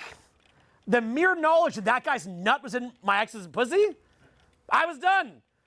All the longing, all the wanting to go back, all the desire that I had to plead back that I was kind of fighting down, which I didn't plead back, went away. You ever see the Hodge twins where they have the how to get over a breakup thing, and they say, they talk about like nuts hanging out, your girl, busting all kinds of nuts in her, right? That's their breakup therapy for men. They just get you to picture your girlfriend getting cummed in, and you're over it. You're like, okay, I'm good. I'm no longer in pain. I'm good. I'm no longer mad about this. I wish her the best, right? As soon as you believe that another guy came in her, you're over it. So, you have that biology because you won't know who the parent is. A woman always knows who the parent is, but you don't. I don't necessarily know how many kids I have. None of you guys necessarily know how many kids you have. I know I have at least 3. Although that I don't even technically know. Could be 0. They happen to look a lot like me. Yo, that's fucked up, but some of the shit I've seen, bro, I mean, it's fucked up to say it. I'm too scared to do paternity tests after the shit I've seen. And they look just like me. They all look the same, they all look like me. But I'm scared, bro. I've seen too much, bro. I'm scared. I've seen too much. The things I've seen, I don't even want to tell you. This is like a 1 out of 100 for how fucked up the shit I've seen. So the thing is that your partner doesn't care. Because if you go in nature and you look at, say, an elk, if you find an elk in the woods, is that elk, say you find like a group of like 8 elks. Are you going to find 4 male elks and 4 female elks? What do you find? One male, 15 females. 7 female, 1 male. That's how it is in nature, right? If I want to meet the most attractive women in the world, I might go to, say, back in the day, say One Oak. Leo DiCaprio's at One Oak all the time. The most beautiful women you will ever see. So beautiful, they look like space aliens. Will be surrounding his table. Leo will be sitting there on his phone with his hat down, dressed like a homeless person, and the most high-level women in the world are surrounding him. Or they're surrounding a rapper or a DJ. When that guy does the after party, they're not making him wait 6 months in most cases. Most rappers or entertainers or actors are having group sex. Just the truth. Rappers talk about it. Jay-Z says, he goes, you want to come with me again? You got to bring a friend. I can't fuck you twice. He says shit like that. So that's Jay-Z's reality. Hilariously, though, when Jay-Z got married, you see the video of Solange Knowles beating him with a fucking, like a broom or something, beating him with his purse. Even Jay, guys. Even Tom Brady. So, even Dr. Dre. Man, those guys lost a lot of cash. So, okay, so the dynamic gets fucked up. Now, it's good. I like the fact that women are not feeling pressure to hook up with guys they don't want to actually have sex with. But the problem is that it doesn't wind up panning out for you because you're not that guy. Okay? You're not that guy. So the thing is, and she doesn't need you because back in the day, the 6 would go to the 6, the 7 would go to the 7, the 8 would go to the 8, the 9 would go to the 9. It wasn't an exact science, but it was more generally like that, right? Now it's the 6 goes to the 10, the 7 goes to the 10, the 8 goes to the 10, the 9 goes to the 10, the 10 goes to the 10, the 4 goes to the 10, the 3 goes to the 10, the 2 goes to 10, the 1 goes to 10, right? Guys, look. My kid's aunt looks like a fucking war pig and has fucked some of the hottest guys you've ever seen. Because she just walks up and grabs her dick. So, they can still have sex with them. Okay? So, okay, you see I'm getting out of here, right? So, what's going to wind up happening is you're going to see a whole generation of men without wives. And here's why. Because you're optimizing for value that is no longer actually value. Remember that women are getting about 65% of the jobs, and women are getting like 65% of college entry. And so what you're doing is you're optimizing for something that they don't care about anymore. Something that they don't need. So what you're going to realize is the next generation of men are actually going to have to be attractive. Now, all that stuff that you used to hear, like, I want a guy who can protect and provide, here's another really potent point I'm going to make to you. Have any of you guys ever seen, like, videos where they talk about how it's desirable if a man protects and provides? And then in your mind, you're like, but I would protect and provide and be a gentleman, and when I go to the club, no one talks to me. You ever had that thought? Come on, say it. Tell the truth. Yeah. Like, if we go out right now with the camera's on, camera's hot right now, and I'm like, walk up and talk about how you can protect and provide. Like, what's going to happen? Like, he doesn't even have sound effects, and he's like the best guy I've ever met, high integrity. He could probably barely start a conversation. I already know that about you because I've just done this too long. What's that? No, you don't. Okay, if I take you out tonight, you're going to crush it? Yeah! I'll do pretty good. All right. I'll do pretty good. Well, let's put it this way. I could be wrong, but can you? I'm gonna say something brutal. Because if you're gonna talk, you gotta back it up, okay? Can you show us the last 5 girls you dated's Instagrams? Yeah! Hold on. I cannot even show you a picture of my kids. I don't have my phone. I lost it like 3 weeks ago. But you could look it up on my phone? So I can't. I mean, I have to show you a picture. We'll leave it alone. Married, you have a wife? We'll leave it alone, okay? But talk to me later, and I love being proven wrong. Okay? And by the way, he's got a little swag going here I didn't see before. I don't know where that swag came from, so I'm liking it. Now, okay, I like it. Now, by the way, I'm saying it to help.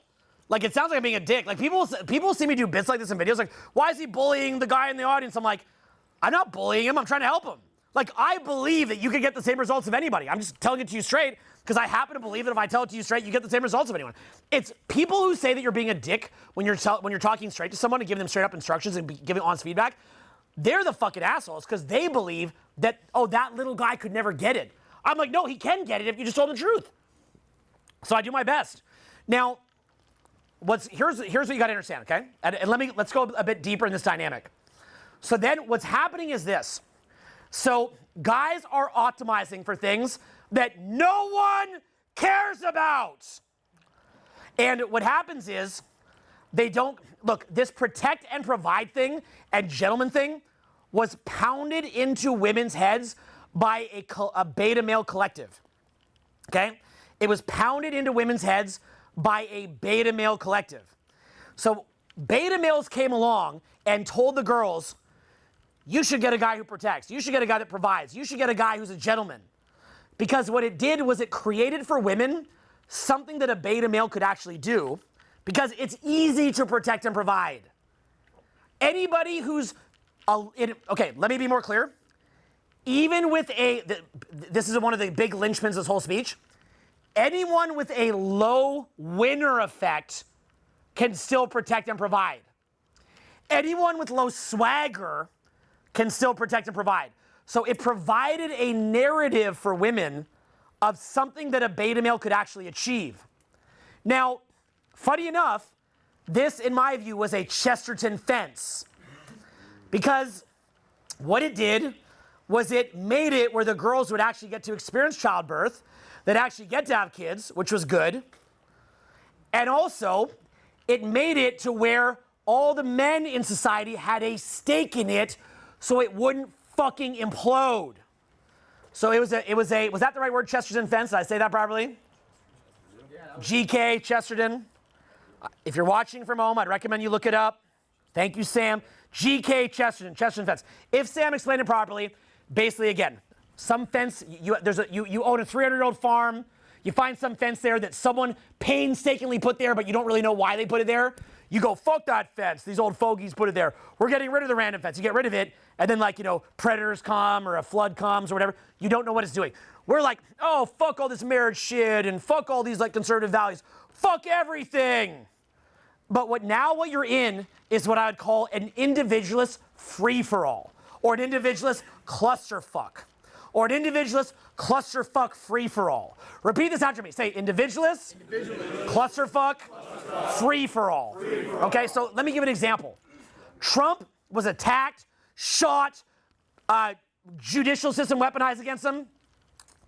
If Trump would have lost the election, what would have happened to him? Jail. He would have died in jail, been probably killed in jail, okay? Now, he won the election. Because he won, Mark Zuckerberg will now pretend that he's into MMA, hunting, thick gold chains, long hair, muscles, and masculinity. And in one of the most truly bizarre public spankings I've ever seen, went on a Joe Rogan and was like, I think muscles are cool. I think Trump is a badass. I think, like, oh, I didn't mean to ban him. I was just kidding. I think masculinity is cool now, okay?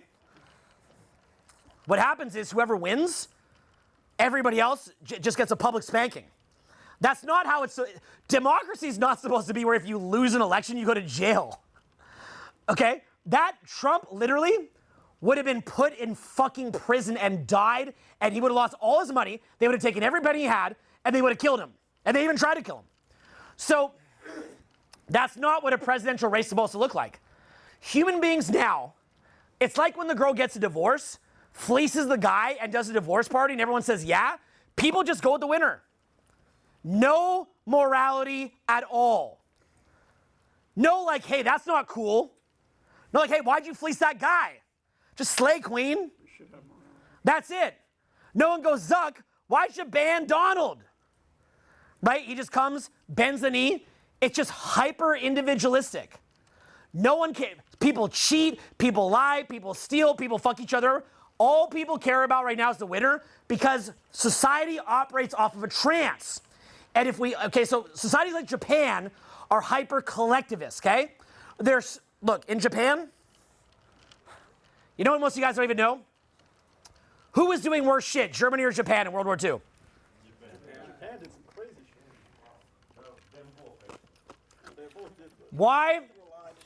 Why was there, look, I'm not even sure who did worse, but the point is Japan was very bad. Why were they doing kamikaze? Like fucking teenagers doing kamikaze.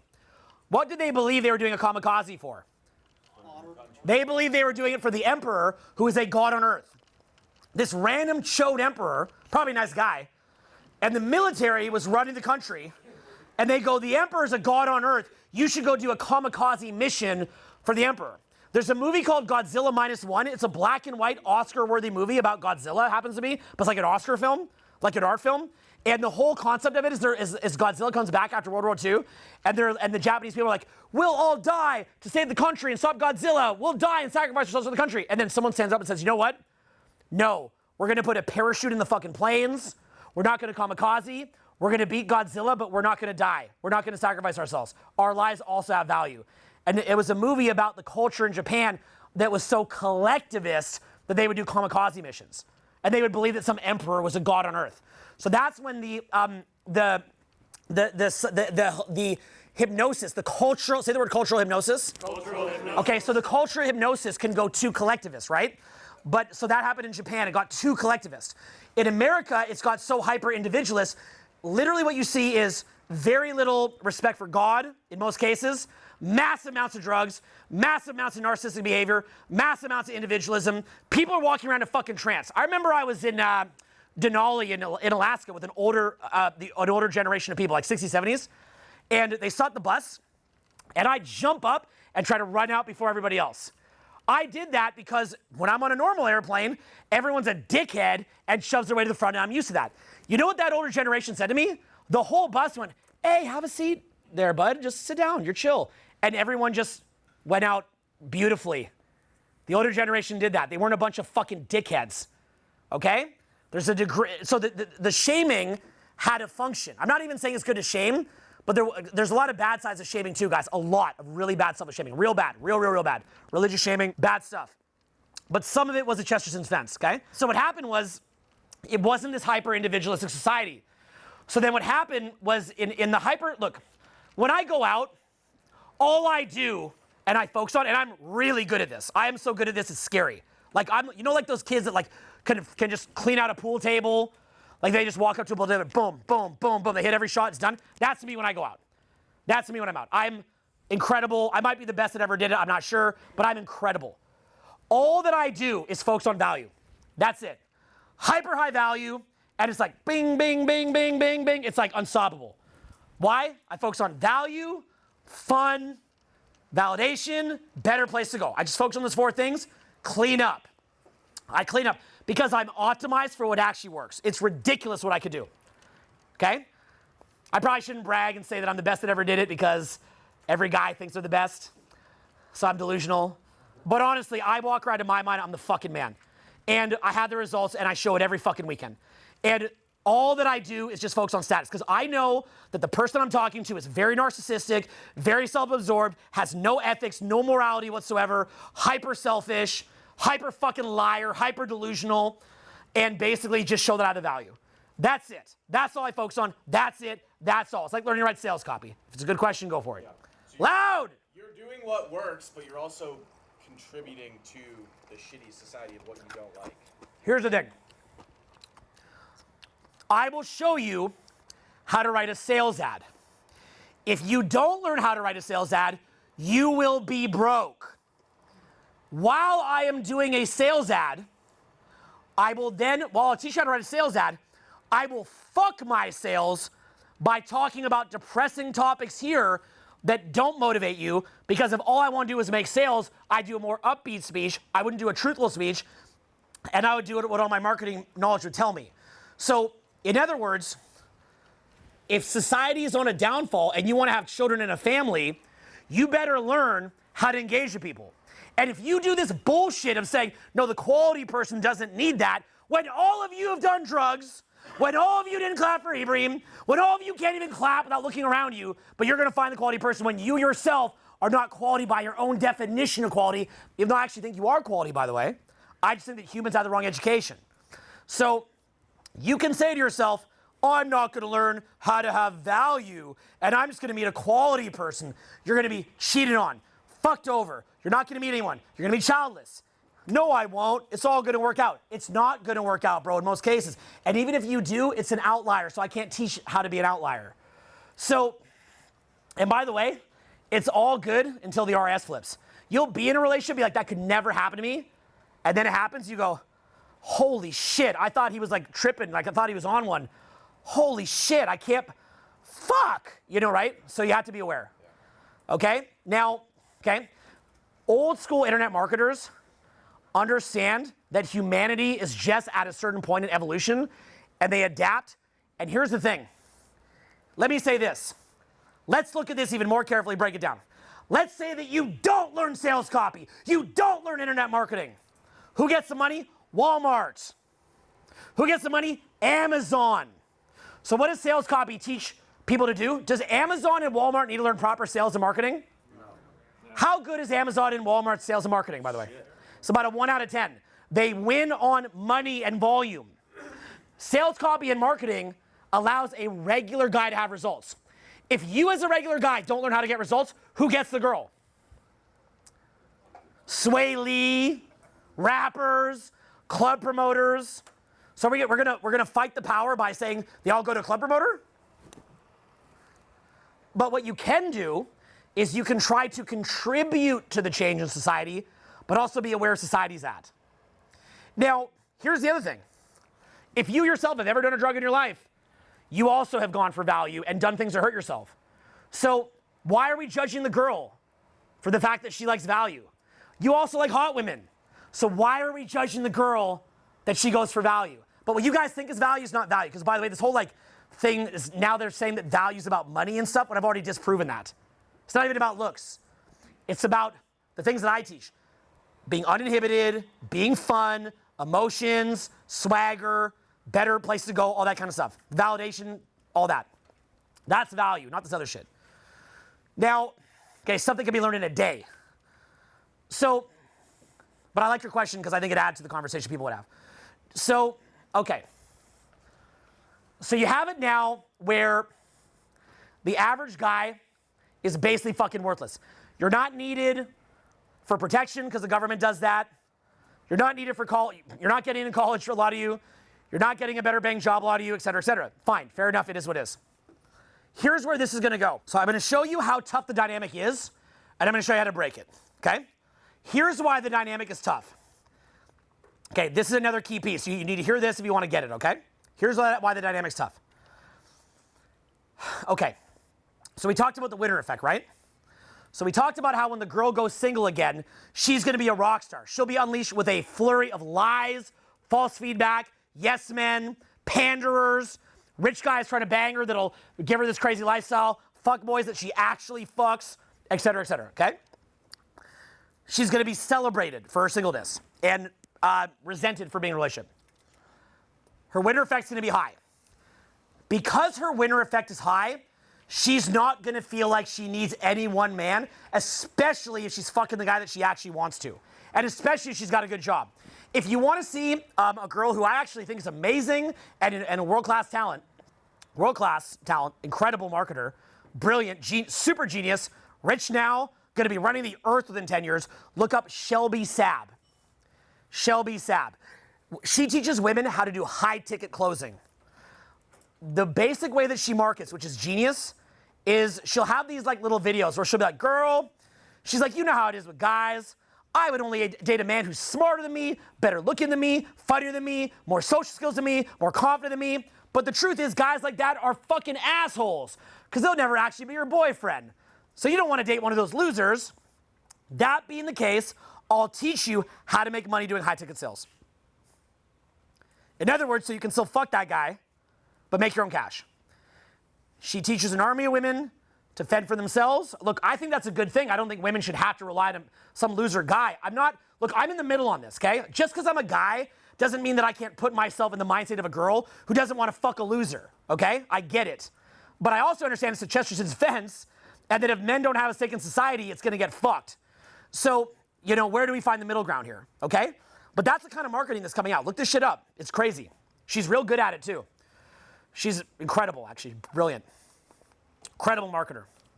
She'll do stuff like, she'll have this pink Porsche. You know what Shelby's good at? She'll go, look at me in the pink Porsche. Look at me in the pink Porsche. Why? Because the girls want the pink Porsche. Look at me, I'm in South Africa. Look at me, I'm in South Africa. Why does she do that? She does that specifically because she's showing the benefits. She's doing benefits marketing. Then what she'll do is she'll have her mom go in the pink Porsche and be like, I'm Shelby's mom. All her success is because of me. And Shelby lets me drive the Porsche.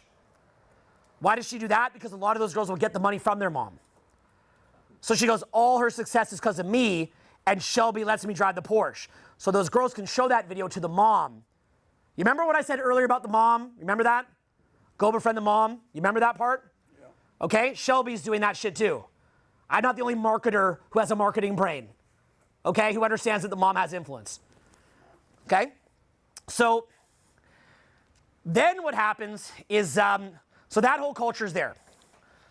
So then you've got to say to yourself, if you're not needed for provisioning and all that, what is happening to the average guy's winner effect?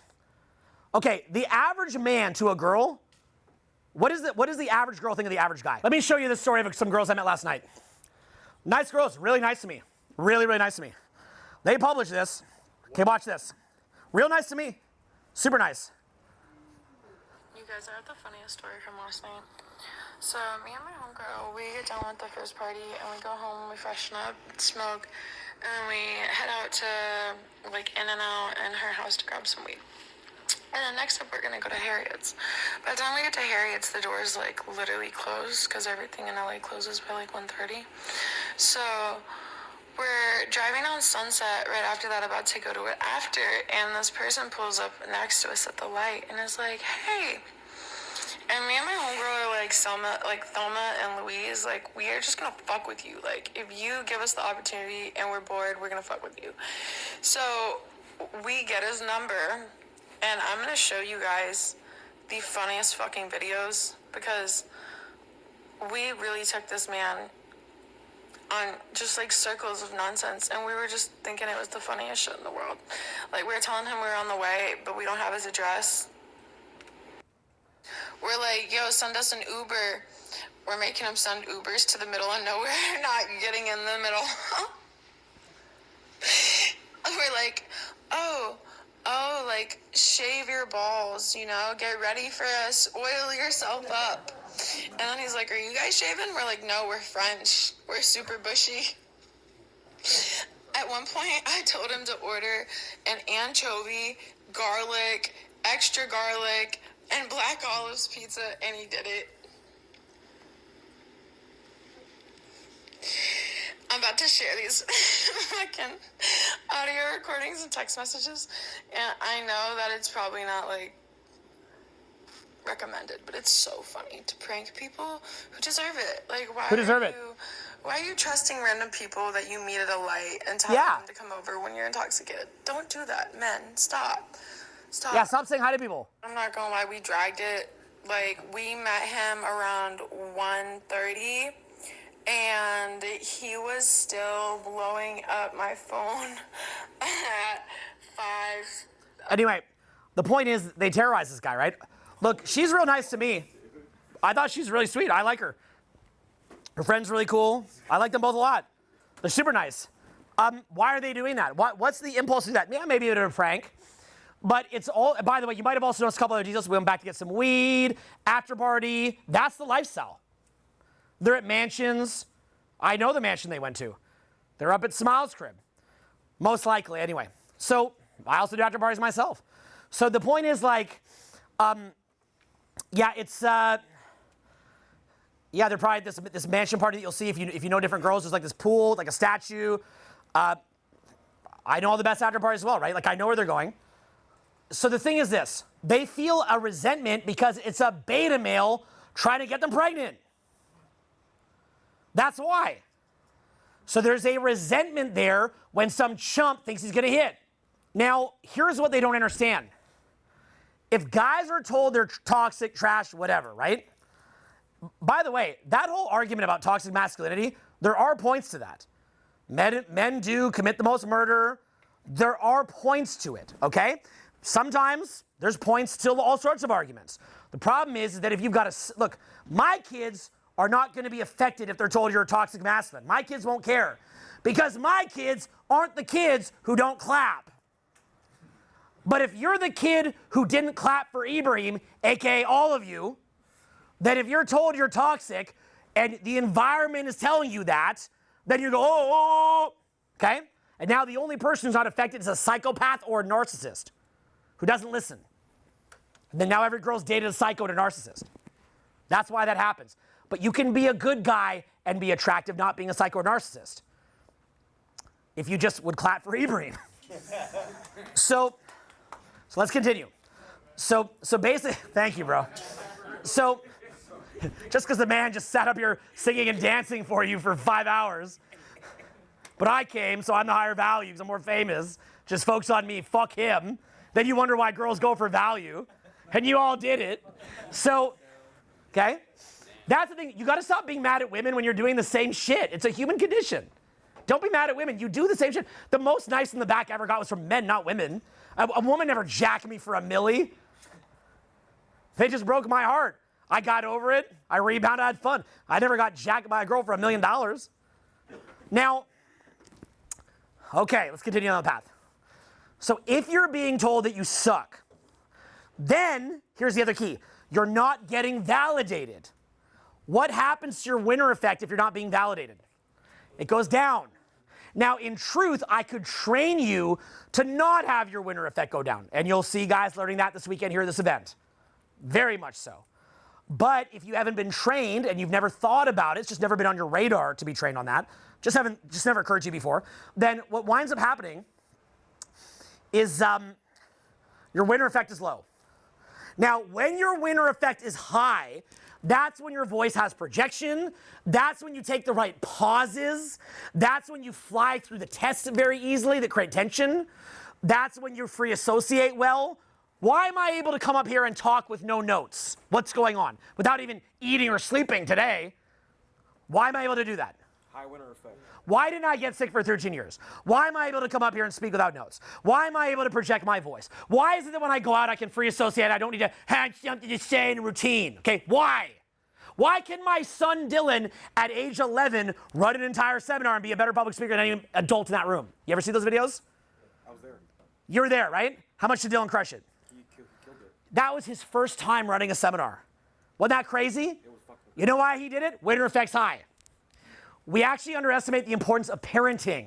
If you teach your kid, you're the fucking man. I love you, not by what you do, but for who you are.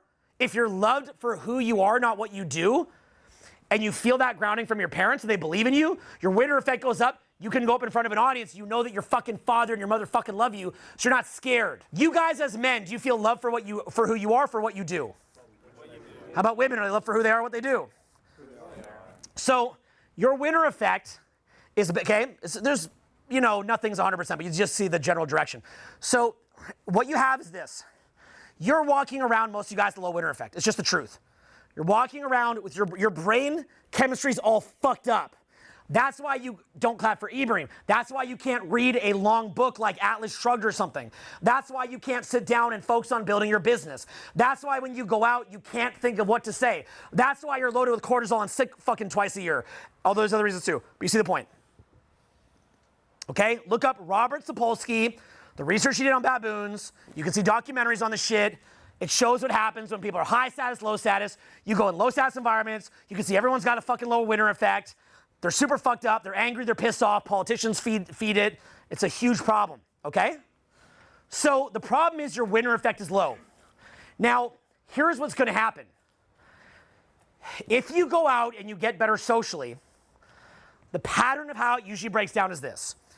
Initially, you're very, very, very bad at socializing. So you get rejected over and over and over. Your winner effect goes down, down, down, down, down. The worst ones become like those dark incel types. They get super mad. They turn deranged. Then if you get half decent at it, usually the way it will work for most of you is about 1 night out of 5, 1 night out of 10, people will be nice to you just by fluke coincidence. It was nothing that you actually did. Pay attention, okay? Pay attention.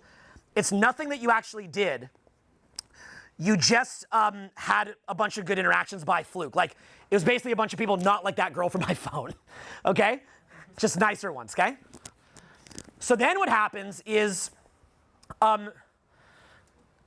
if you can kind of remember the feeling in your body from that night, you can kind of have a reference experience for what it's like to crush it. Because if a couple people are nice to you, or if you did a training with me, I can just pump you up. But the point is, if a couple people are nice to you, you can kind of get a feel for what that's like. And if you're real clever, if you're really smart, you study how to self-generate that. Do you remember the book, The Game, where it talked about how Mystery had these really high ups and downs? He get depressed, suicidal. Mystery, he's my mentor, but an area that just was not a focal point of his, he just didn't happen to focus on it, was how to self-generate that. It was more like you get that, because he would always say, don't be confident, be competent. Don't be confident, be competent. If you're competent, that's enough. He kind of has a point to an extent, like he has a point there, but if you don't realize that you can self-generate it, you're always reaching outside yourself. The real art form of this stuff for you is getting that same feeling that you have when a bunch of people are nice to you on your own. You give it to yourself. Watch my videos, because that's in many videos, okay? But this speech is long enough. So I've made countless videos on it. Now, from there, learn the art form of like Hadouken, like Ken and Ryu from Street Fighter type shit. You fucking build that shit in you, spin up that energy from no one. Fuck waiting for other people to be nice to you. You can give that shit to yourself. You'll usually need people to be nice to you a couple times to even know what it feels like to get a frame of reference for what you're shooting for. Bam! Give that shit to yourself. Once you give that to yourself, you'll get swagger. Once you get swagger, like I said, value goes up or down rapidly and dramatically, okay? And so your value will explode. It will explode. Every fucking one of you in here, you as well, every fucking one of you in here, okay? When it does, we get your next question. So, okay, every one of you in here can be a crack public speaker, amazing socially. Every one of you in here could be a stand-up comedian. Every one of you guys in here could have swagger. Every one of you in here could have winner effect. You could all learn it within one weekend. I could teach it to you. And a night I could teach it to you a lot. Couple years of implementation, you're a different human. Different fucking human. Okay? Do you guys understand who some of my fucking clients are? Do you understand some of the richest people in the fucking world? People who are huge on social media. I have the most success stories of anyone you've ever seen, but I keep most of them private. Now that I've sanitized a lot, more and more people are coming out. If you look even in my Instagram story today, you'll see a guy in a $100 million mansion give me credit for starting on YouTube. You go look it up. So people are beginning to say, hey, I said it under Owen, but I never make anybody do that, okay? I never make anybody do that because I know that I've been controversial. But the point that I'm saying is, guys, your fucking potential is so much more than you understand. But what you don't get is this. None of this is worth it if it's just for dating. It's not. Although dating is fun and having kids is fun. It is probably worth it for kids. But it's the changes in your health, the changes in your wealth, the changes in your self-esteem. You going out and getting shot down warns you that you're like that sucker bitch that the girls mocked. It warns you of that. It shows you, it's like taking a boat, putting it in the water, and you see where all the holes in the boat are. If you don't even try, then you never see where the holes in the boat are. 30% of guys right now are not even, some huge number, like, don't even basically like incels that like don't even leave the house, play video games, don't even try to get a date. They've given up. It's like a third of guys have just given up. Guys have given up. They've given up. But they don't understand their power.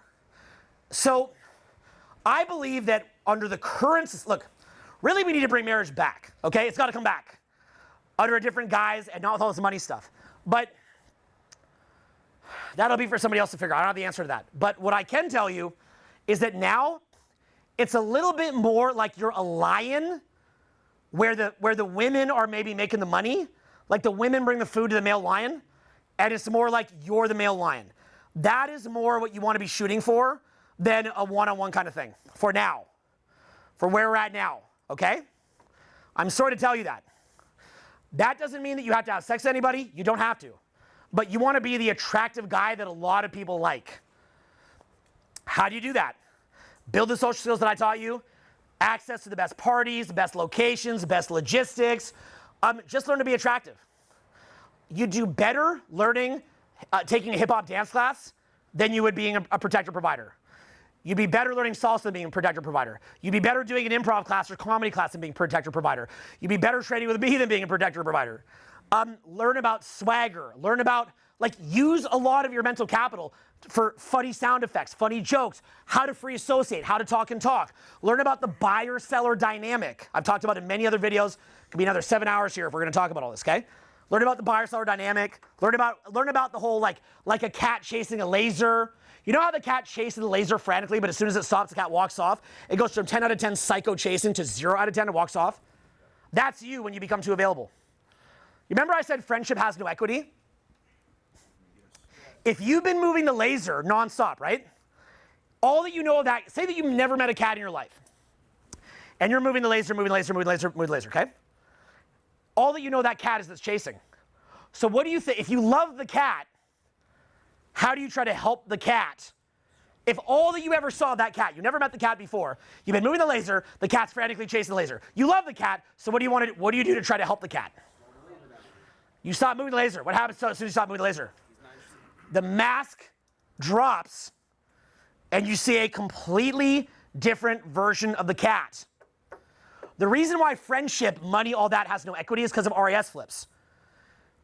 If the RAS flips at any point, you see a different version. You know they say the woman you marry is not the woman you divorce. You ever heard that? The woman you marry is not the woman you divorce. It's a different one because you're seeing the RAS flipped version. Some new guy will have that old sweet version. That's not for you anymore. Because for her survival and replicate, look, human beings are psychotically obsessed with status, right? We follow celebrities, who's cool, who's not cool in school. Status dynamics go as far back as lobsters. Jordan Peterson famously talks about this, okay? It's little dorky analogies, but they're great. So people are status obsessed. What would happen to a woman if she was with a man of high status and then his status went down in nature? What would happen? She could die, right? So she has to leave. So is it really loyal to your woman to lower your status? Or is it loyal to your woman to maintain high status?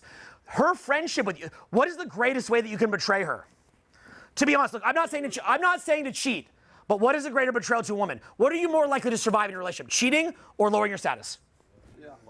I'm not saying to cheat. I'm just making a point. I'm making an extreme point. I'm not saying cheat. But what are you more likely to get dumped by? Cheating or being a beta male? Getting needy. Again, don't cheat. They may leave you for that too, but you see my point, okay? Many of famous athletes, rappers got caught cheating, the woman stayed. You go beta, see ya, okay? They RAS flip as a way to biologically, they have to leave. They have to RAS flip you. The guys do it too over money too, guys. So it's not a guy-girl thing. It's a human thing. It's not a guy-girl thing. It's a human thing. That's what a lot of those content creators that run podcasts and stuff don't understand. Men are doing the same shit. A lot of those same podcasters that blame women, they wind up having fights amongst themselves on the podcast and then hating each other with a guy. So it's just the same shit, okay? Now, what you've got to do is this, okay? Next thing. I believe that it is actually, in terms of old school Christianity, it is actually Satanism to love a woman in the way that a woman typically obsesses over a guy. Why is that? First story in the Bible, Adam and Eve. There's a reason. Why is that? Because God teaches us to love the Creator, not the creation. Repeat this after me. Love the Creator, not the creation. So when you're obsessing over a woman, you're obsessing over a creation, not your Creator. You are loving her in a way that is breaking the magnetic polarity. As soon as you become more obsessed with your woman than God, more obsessed with your woman than your mission, more obsessed with your woman than your purpose, more obsessed with your woman than your reason for being on this earth and contributing, it creates a reverse polarity. If what you focus on is the following: God, your purpose, your mission, why you're here, adding to society, building out your talents and strengths, building your empire, but doing so for God, not just for you, but for God. And when I say for God, what does that mean? It means that you're not doing it egoically, where you're doing it to take. You're connecting to source and letting the energy flow out and allowing that activity to have more flow, which is the greatest joy. The giving in the Bible is so important because when you give, you get access to the infinite source, not just taking. And then ironically, you get more anyway. And that's all written in the Gospels, all there. It's all there. So when you do it from that perspective and you make God that source of obsession, that romantic obsession in a weird way, right? That energy, your purpose. When you romantically connect to that, what happens is you'll have unlimited women that are obsessed with you. But here's the thing. They will be the ones obsessing over you, giving you gifts, try to get in your good grace, et cetera, et cetera, et cetera. And you become the cat chasing, like the laser pointer that the cat's chasing, because you're moving with God and the cat is chasing you. It's chasing the laser pointer. So understand that getting obsessed with your woman is Satan, it's satanic. Adam and Eve is the first story in the Bible. What happens if you just listen to your woman and you just like, oh, the woman, like all that? She will drag you out of the Garden of Eden into hell. She will RES flip you, she will leave you, and not only will she leave you, she will teach you a profound spiritual lesson. Because if you married her, she's going to take half your stuff, and probably a lot more, and you're going to be punished in ways that you can't even begin to understand. Imagine losing the love of your life while she attacks you in court, takes your stuff, uses your money to attack you. I mean, it'll send you to self-deletion, make you kill yourself. If you're someone watching this at home, if you're someone this ever happens to, don't do it. I will help you. Someone else will help you. Don't kill yourself. It'll push you to the edge of suicide. You will be, look, just losing the love of your life is bad enough. Imagine getting fleeced, and attacked with the very hours of love of labor of love that you did. It's unreal. And if any way you complain about it, you're a bitch, you're a loser. Yep. Yeah, Louder. So that actually happened to my brother. Yeah. So I understand. And how bad is it? It's terrible. They often never bounce back. They often never bounce back. You know why? He went down a path of doing drugs, and he lost himself, and eventually he passed away. So your brother's dead? Yeah. So I'm sorry, brother. Okay? So that's how I do it. So you can see an example. I understand. That's why I'm here. It's real. Yeah. Okay, so he lost his brother to this shit. So his brother, like my son, Vincent, Dylan, Tristan, they're brothers, right? They grew up together. You grew up with your brother. And now this killed him. Yeah. Okay? So you see why I'm talking about this stuff. Okay? He's fucking, and he can't come back. And it didn't have to be like that. And I know other people dead too. So this kills people, okay? This kills people. Do you understand? This kills people. But will anyone ever cry for your brother other than you? They don't care. They go, what are you complaining about? Suck it up. Suck it up. Suck it up is what they'll say. And you try to suck it up, but you didn't know what to do. And the problem is, guys, when you're younger, you're dating different people. Maybe your brother wasn't doing this, but for a lot of you guys, especially if you follow my stuff, you're dating different people. You've got swagger. You're putting your time and energy into building swagger. You're putting time and energy into meeting new people. You're putting your time and energy into having fun and being in abundance. When you get in a relationship, stopping the gym, stopping the swagger, becoming a provider, moving to the suburbs. But what happens is when you divorce, she goes back out in the open market as a rock star. You've now got this house that you have to probably pay her for in the suburbs that you can't even go and meet anyone. They're 45 minutes away. You've changed to like a minivan. You know what I'm saying, right? You've gotten out of shape. Your swagger is completely gone. But guess what? You got to pay the divorce. You can't even work less to build back your swag. Do you guys see this? You can't even choose to work half the time to build back your swagger. They'll put you in fucking jail or some shit for not paying your support. Okay? So, like, and this is just real life. Like, what I'm saying is so fucked that you'll leave. You're like, that's not all real, is it? And then you'll see it happening. This is real life. Okay? So, instead what you do, here's how it has to play out. For most of you guys, this is already too late, so you can just start now. But for anyone young, here's what I'd say. Make sure that anytime you have sex, you use a condom and don't get anyone pregnant. I might even go as far as to just don't even have sex because you could accidentally get someone pregnant. Because the problem is you start fucking with the condom and you want to take it off. It feels good. It's warm. It's wet. Okay, it's hard to be disciplined, okay? So what I'd say to you, okay, and the pull-out method is not as good as you think. So what I'll say to you, okay, unless you're not that fertile. So what I'd say to you is, what you do is in your 20s, go out a lot. And what's going to happen is you're going to see what generates attraction. You're going to get in relationships. And in those relationships, you're going to fuck them up and you're going to see the RAS flips. You're going to watch as the love of your life RAS flips you. And you're going to see this. You probably need to see this about 10 or 15 times to fully understand it. Because every time it happens, you won't believe it. You'll be like, shit, every next relationship you get in, because of this quality of, this fallacy of she's not like that, the guy's not like that in business, the quality people, even though none of y'all can even clap, what happens is this quality fallacy leads you to believe that you found the different one, the special one, and that this isn't going to happen. And then the other problem is you view not being more vulnerable and open as negative. You're like, well, it's negative to like, you know, not be more open with my sadness and my neediness, and I want to be open about it, right? And you're like, well, I don't want to be some weird uptight guy. Guys, it's a fine line with women, okay? You can be a little open, and you don't need to like be all uptight and afraid to talk about problems. Like you don't need to be like that. But what I've always said about women is this. Women are insanely loyal. They're so fucking loyal. You know how I know that? Because they fuck club promoters.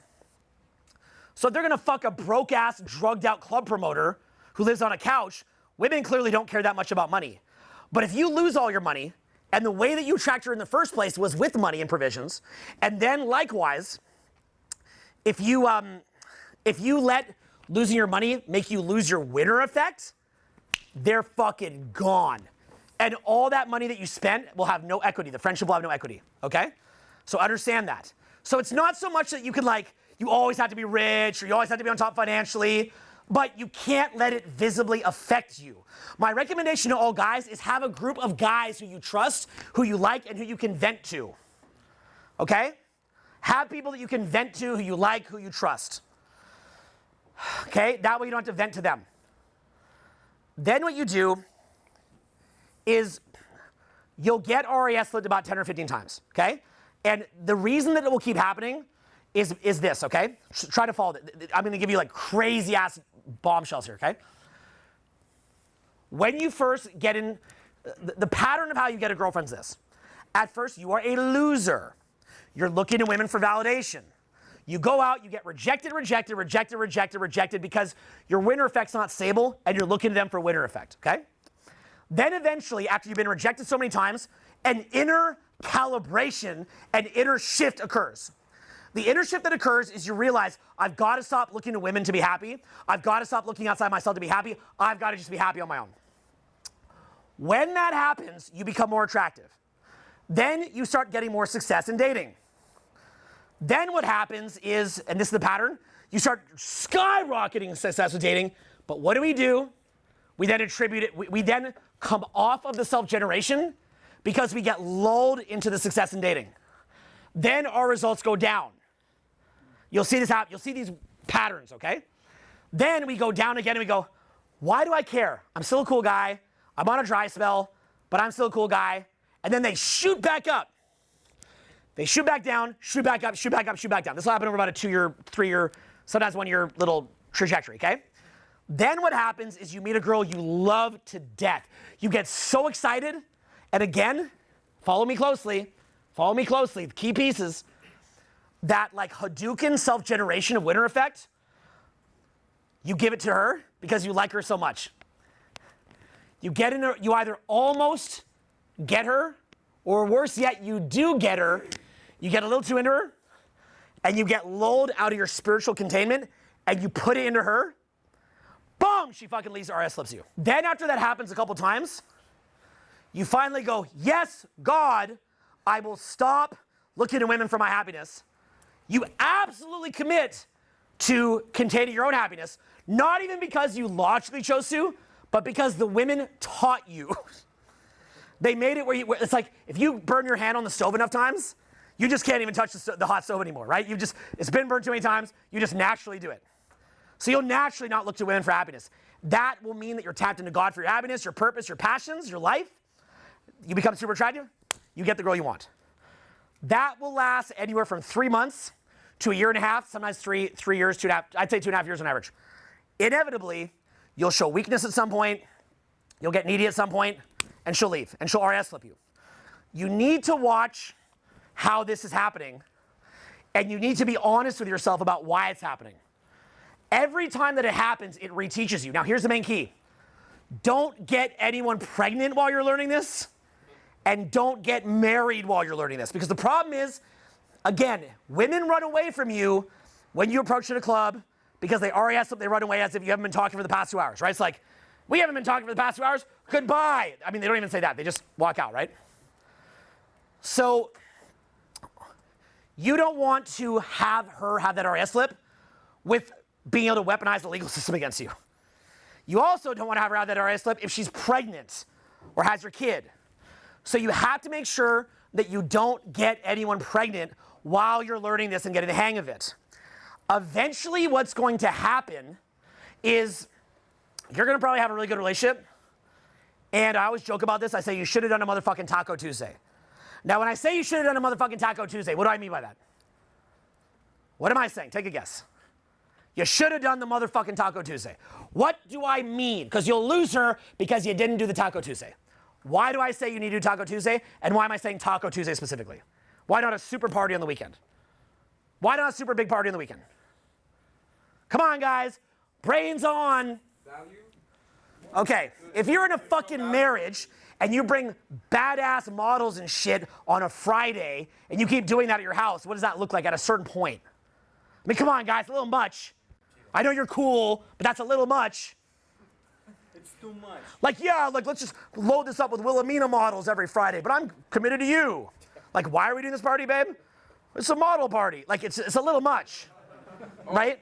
You don't want to be obvious, but then... Correct. Okay, I got Yes, you. I got but the thing is, I can do that because I'm me, so I can do the Wilhelmina party. But the point is, like, you know, I've been teaching all this stuff for years, so I can do that. Some people can do that. Look, if you can do it, to be honest. But for most of us that are not going to commit our whole lives to this, a great little Taco Tuesday, men and women. If you see a woman at Whole Foods, you can go, babe, we should go meet her to invite her to the tacos because our buddy Ned wants to get a girlfriend. So you get to go cold approach and invite, she sees you cold approaching, and for the Taco Tuesday. Then what you do is you keep a social circle of girls there. Now what's going to happen is, if the girl ever leaves, you've now got a friend group of 15, 20 women, all attractive, who saw you with that girl, all secretly wanted to take you from her, and your girl has provided the social proof into your next relationship. All my exes knew the next girl, okay? So that's how it usually goes for me, okay? So in other words, you're doing parties, you're just trying to introduce your buddies to some girls, right? You want to help them, right? You're like playing Cupid, right? But now she's provided the social proof.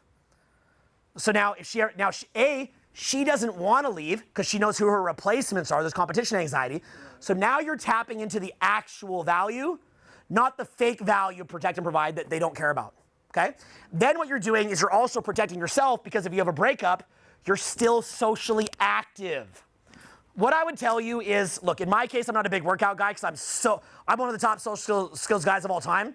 But for those of you guys who don't have the time to do that, keep in the gym, keep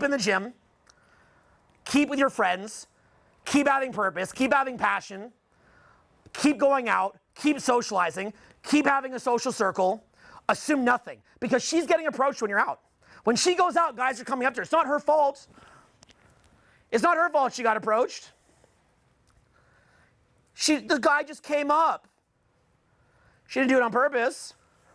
So the thing is, she's getting approached. My last major relationship knew who her next boyfriend would be. It was a guy who she was getting some coaching from. Actually, it was his right-hand man. She knew who she was moving on to. He was already telling her what a dick I am and supporting her dealing with that jerk Owen. I probably blew $3 million on her over 3 years. But You know? I loved her with all my heart, kept her off drugs. Would have died for her. Was nice to her as I could physically be. Desperately wanted to be there for the rest of my life, but she was just a little too volatile, so I didn't trust it to like take it next level. None of that mattered. So, okay. By the way, when I met her, I'd had sex with multiple of her friends. I was dating CJ, my previous girlfriend, who a lot of you guys know, who's great. She'd seen CJ crying over me before. Her first time meeting me, another one of my exes, Gabriella. I'm not into anal play, not my thing. Much love if you guys are. But Gab, she saw me talking to my ex, talking to my last major relationship. But Gab was a girl from a couple girls before. But a lot of my girlfriends come to my parties. She walks up to me while I'm talking to my future girlfriend. Her first time meeting me, Gab comes up behind, puts me in a headlock, jams her finger in my ass and tries to shove it in my ass. I've never had that before. I was kind of like, ah, you know. But her first vision of me is a girl's coming up, a beautiful girl, putting me in a headlock trying to fucking, I don't know what they call it, goosing you or something, whatever they call it, prostate play, okay? And she was up there after I'd hooked up with her friend Caroline. So what I'm trying, who I pulled from Leo's table. So what I'm saying, yeah, for real. So what I'm saying is her friend brought her to my party, who I'd hooked up with, and then her first time meeting me is a girl grabbing me by the head, right? I wasn't even trying to get with her. She was a Miss USA contestant, but I wasn't trying to get with her. She was my buddy. I didn't care. We were friends for a long time. And she'd see other girls liking me, and she'd go, because she's looking at me, I'm not that good looking. She's like, what do you like do for these girls? Like, what do you do to them? You know, she's curious. And then one day she got in the shower with me naked. Right, I got like a kind of one of those big showers. She got in naked. And why was she willing to go in the shower naked? Because she'd seen me with all these other girls. She just like, he doesn't care. He's like a Dan Bilzerian type or something. He doesn't care. He's seen other girls. He doesn't care. We became a couple. So that energy carried the relationship for maybe like a year and a half off the tailwinds of that. But COVID hit. In COVID, social isolation, no status, business was having a hard time. I was under stress. She was very loyal. Look, she did her best. She did the best she could. She's a great girl. I actually will always love her with all my heart. But the point is this. When she leaves, do you think she's going to say, you didn't keep up the status dynamics. My hypergamy was not satisfied.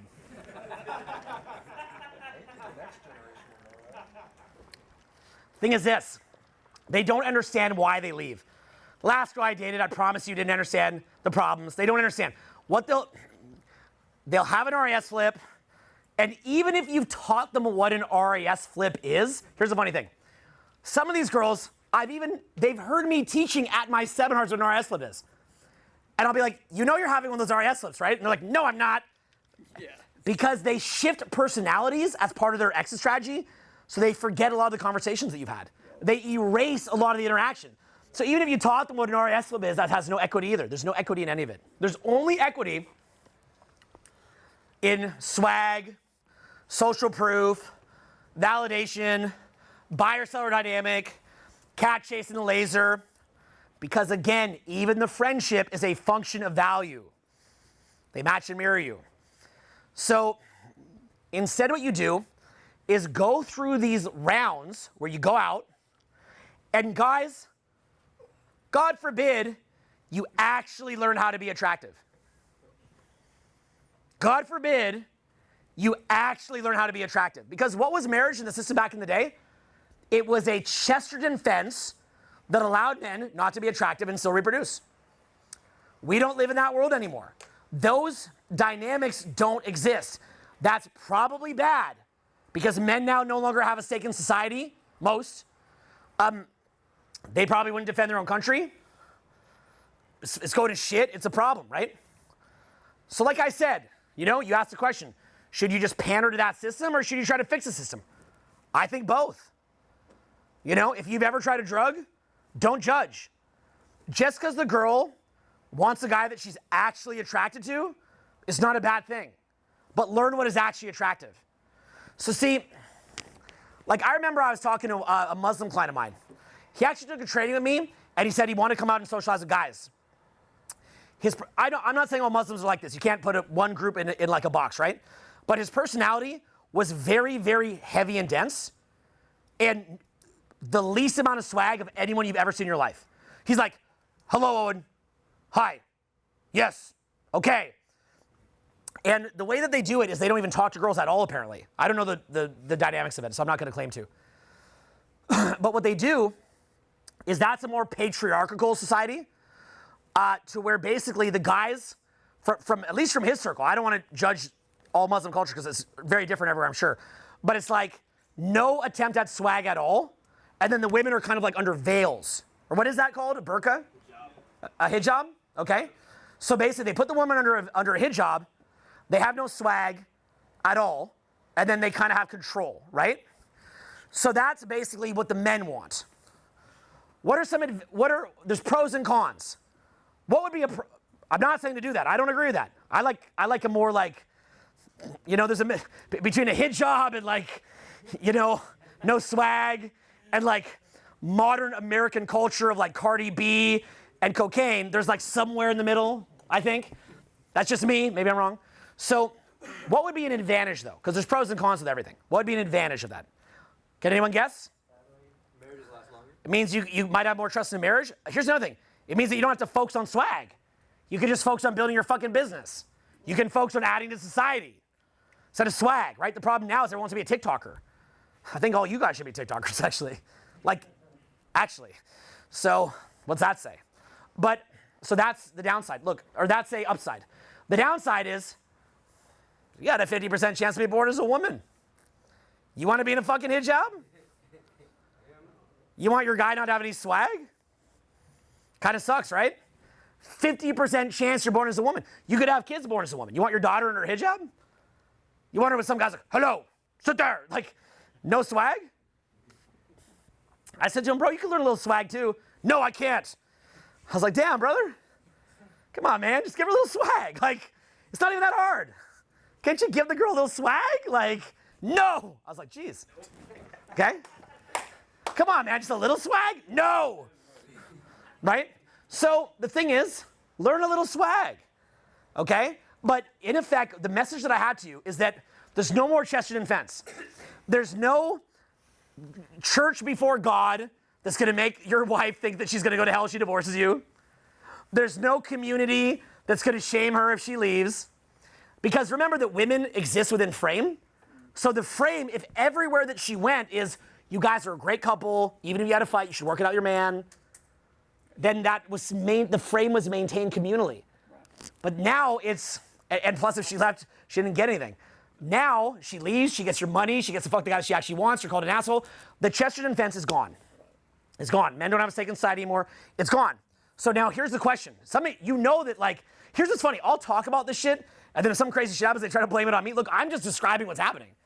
But what I'd say is, it's gonna go one of two ways. I think there's a compromise here, but that's just me. You can disagree. I think what's gonna happen is eventually, if you keep pushing and pushing and pushing and pushing, I don't think it's gonna end well, okay? I don't think it's gonna end well. And we might wind up regressing back to a kind of society that I personally wouldn't be a fan of. Like, I don't wanna go like the hijab thing, okay? That's just not me. So, if they keep pressing like this, I think that's gonna happen. But I think a better solution is this. Now, I've given the solution, and I'll tell you the counterpoint on it, but I'll address that too. In my view, a step forward would be to mainstream a lot of the stuff that I taught over the years, but I don't want the credit. I don't care or want the credit. I just want this shit to stop. So I'm so good at fucking internet marketing, I can make money doing it, much more money doing other shit. So I don't want the credit. I just want the carnage to stop. Okay, I want people like your brother to have a shot. You know what I'm saying? That's what I care about. So you could teach, you know that clap thing that I badgered you guys about last 4 hours? You can teach that. You can teach swagger. You can teach guys to be attractive. It takes a couple days. Like all this carnage to not give like 3 days of training. Come on.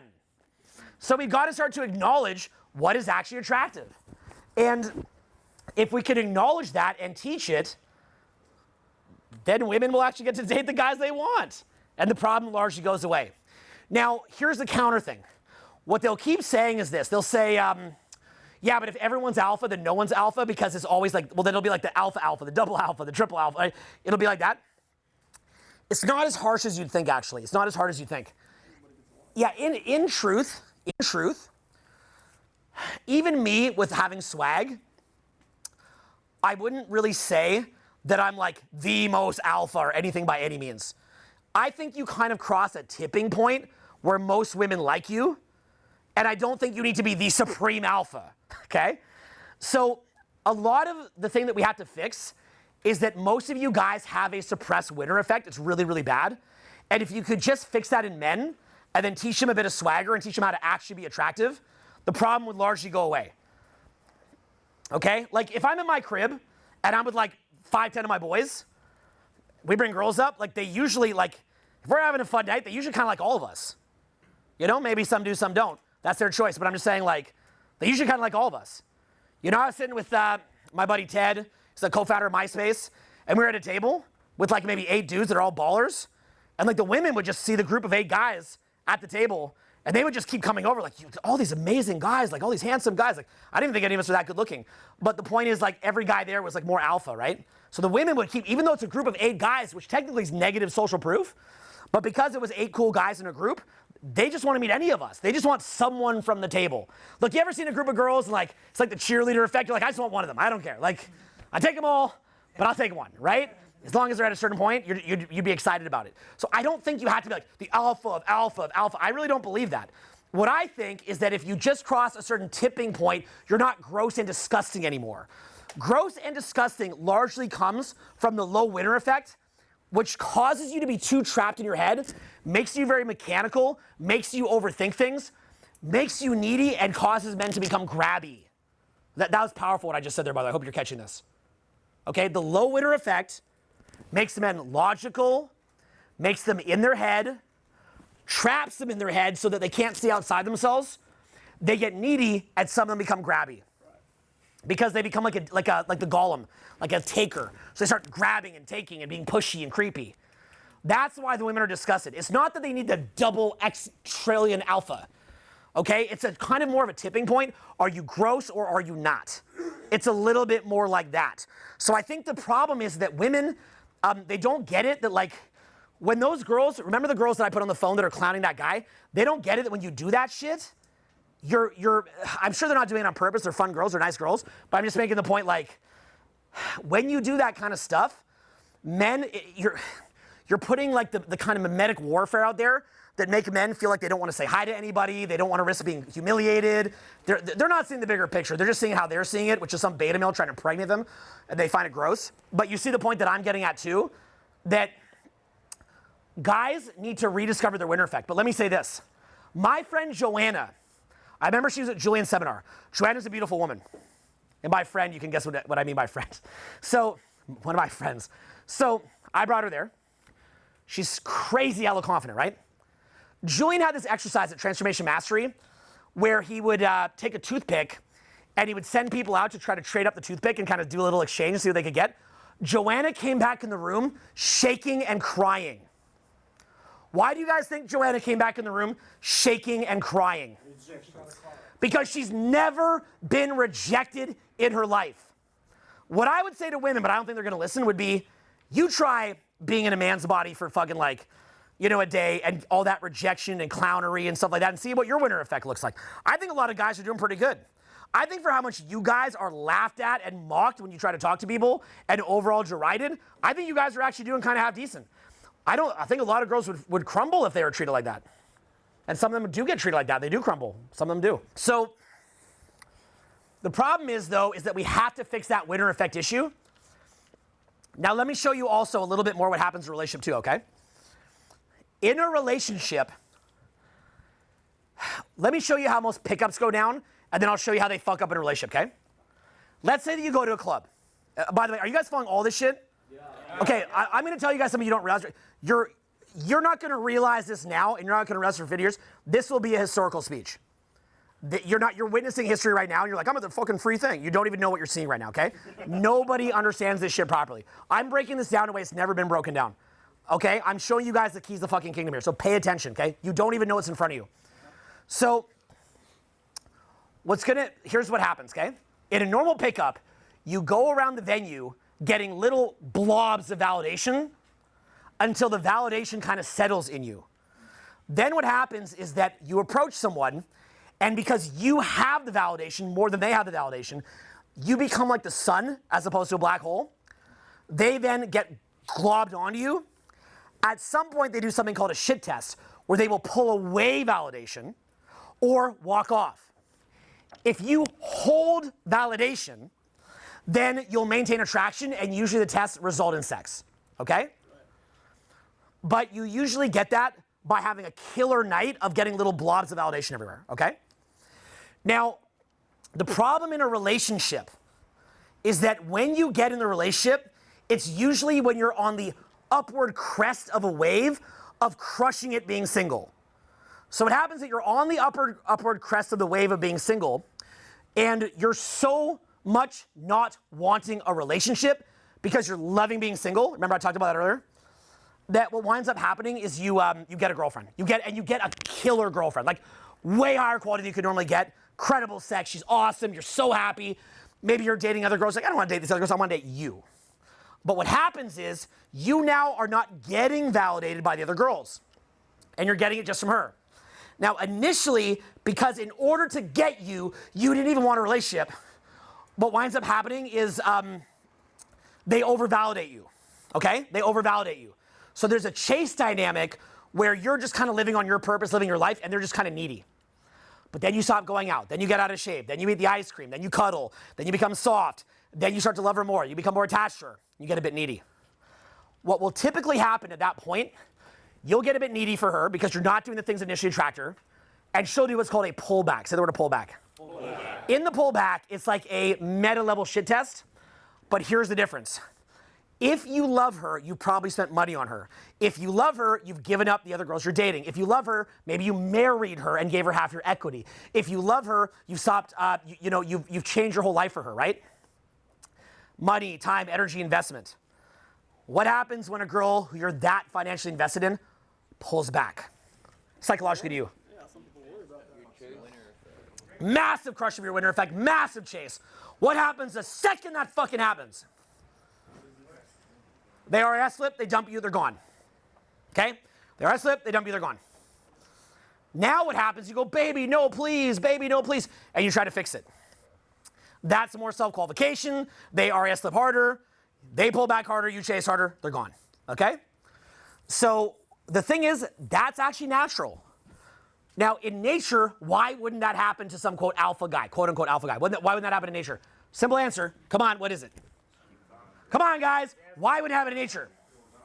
Because he wouldn't be fucking monogamous in nature. He'd have 7 girls. So it couldn't physically happen.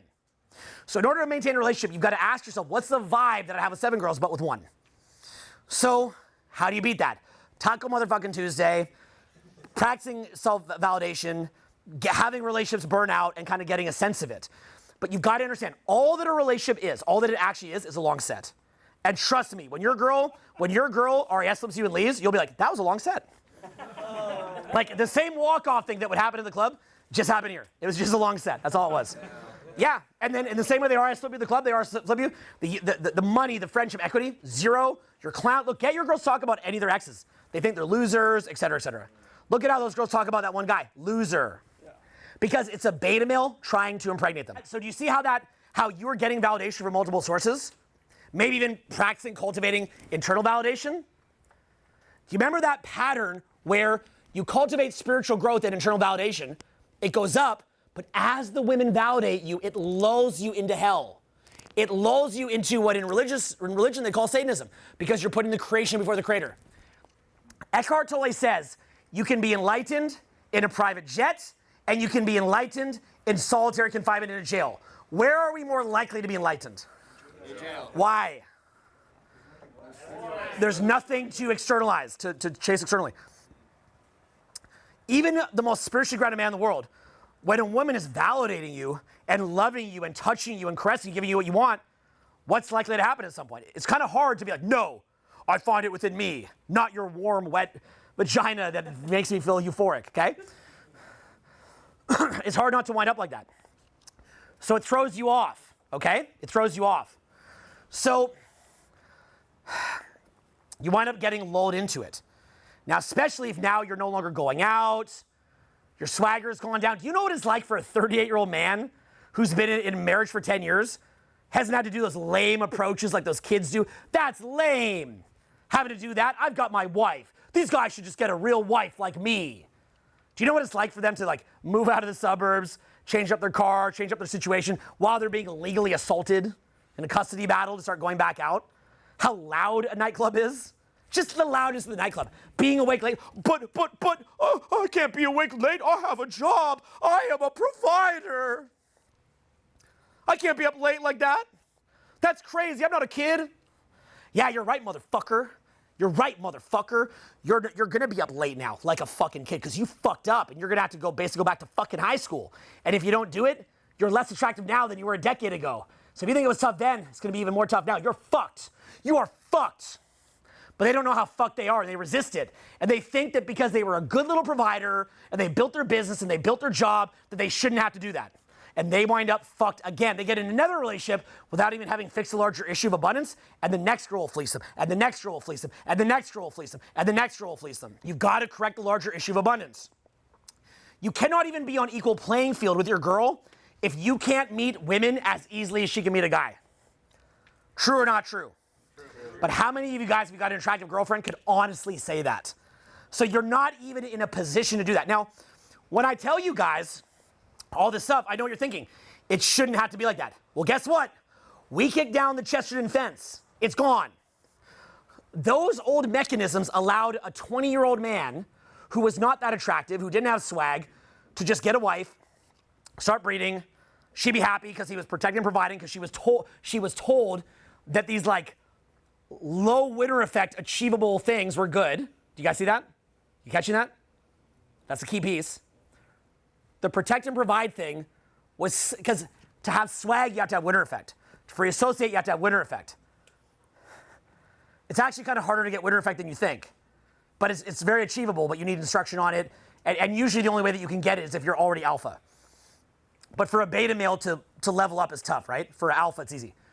Again, by the way, I hate these terms alpha, beta as much as the next guy. I hate them as much as the next guy. I just don't want to be like a actualized, centered man. Okay, it's alpha, beta, okay? I hate it too, but I don't want it to be like LGBTQP++, okay, right? So I'm just, a centered, value-giving, nurturing, okay, like just go alpha, beta. Look, I hate it too. Look, anyone who has to use the word alpha is probably not alpha, I know, okay? I'm just trying to keep this it's already long enough speech. You want to make it 5 times longer? So, I'm gonna need a lot of lemonade. So what happens is the old systems, they would condition the girls that if you found a gentleman, that was a good guy. They believe that, so then if a 6 came up and was a gentleman, they go, oh, he's a gentleman, I have a good guy. They no longer need it they don't need it for protection. They have more jobs and more college degrees than the average guy. Yes, there's more billionaire men, but the average guy's not a billionaire. So then they don't need it. So this is my lesson to you. All that matters now is being attractive. That's it. There's nothing else. That's it. As far as your life and your career, money, yes. As far as your physical fitness and longevity, yes. But as far as what is going to hold together your children, it's stuff I'm telling you. And the average guy now, under the current social structure, until we bring marriage back and find some new version of it, where right now, did you guys know that we're basically in a third world war right now? And I'm not just talking Ukraine. What's the third world war that we're in? There's a name of it. It scares me that you guys don't know the war that we're in right now. You guys really don't know the war that we've been in? No. Repeat this after me. Say the word culture war. Culture war. Okay, social media has created the third world war. It's called a culture war. They destroy people. I mean, Trump being almost put in prison is an example, okay? They destroy people. Different leftist culture, communist culture, right-wing culture, all sorts of cultures in between can change rapidly. Look, back in the day, you had different ecosystems, right? You didn't have boats. You didn't have all the shipping containers. You ever see how, there's this thing called zebra mussels in Europe, and then they glob onto a boat in Europe, and then they bring them over to America, but America doesn't have the infrastructure to handle the zebra mussels. You ever hear about that? It's an invasive species, okay? You can look it up. Basically, it's like these things that glob in the pipes. So in Europe, they have 2 sets of pipes. And when the zebra mussels get too much in one pipes, they have an alternate set of pipes. They move to the alternate set, they clean out that pipe, and then they go back and forth. But America doesn't have that, so zebra mussels start to fuck shit up. It's an invasive species. We're not adapted for it, right? We're not supposed to have these radical, dramatic shifts in culture all the time. But with the internet, culture can change rapidly and dramatically. We're not built for that. So what's happening is culture's going boom, boom, boom, boom, boom, boom, boom. It's changing crazy fast. So that's why we're like, I want to get married. And da-da. Look, I'm pro-marriage. But I'm telling you, under the current situation, marriage can still work. You could find a highly traditional woman, but you know the problem is? You find a girl who proclaims to be highly traditional, she might not be. She might just be matching and mirroring you. Okay? I was at Hyde, which recently closed. It was a great club for many years in LA. And Hyde has a dinner area and a club area, right? And you can do a little pre-party and like kind of, it's called a comp dinner, where if you're, look, you should actually do this. It's called a comp dinner. Basically what you do is you get a free dinner for like you and 20 girls. Isn't that cool? You ever heard of a comp dinner? No. Just look this shit up. Just figure out how to do it, okay? You get a free dinner for like you and like 20 girls. Okay, basically if you bring like 20 girls to the club, they'll give you a fucking dinner. Okay, it's dope. So I'll do a comp dinner, right? So I was at a comp dinner.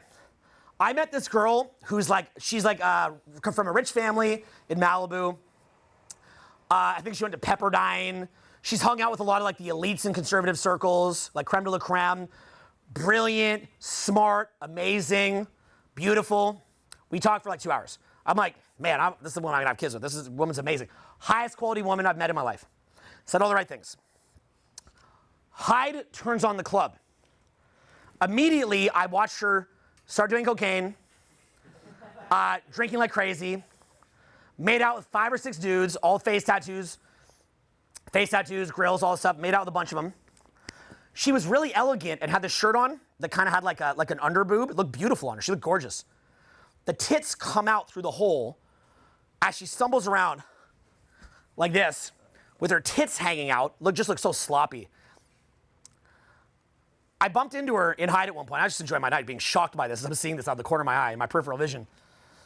And she goes, she literally said this. She goes, hey, and this like Asian dude walked by, and she's like, hey, where are you going? He's like, I'm good. And her friend, she goes to her friend, I'm gonna fuck that guy tonight. He's gonna blow my back out. And her friend goes, I thought you don't do Asian, girl. And she goes, I let him fuck the shit out of me. Okay, this was all what I was watching. So what I'm saying is, they're lying. Yep. Often a conservative girl who you meet is just a liberal girl with a false sheen that you have to see through the mist.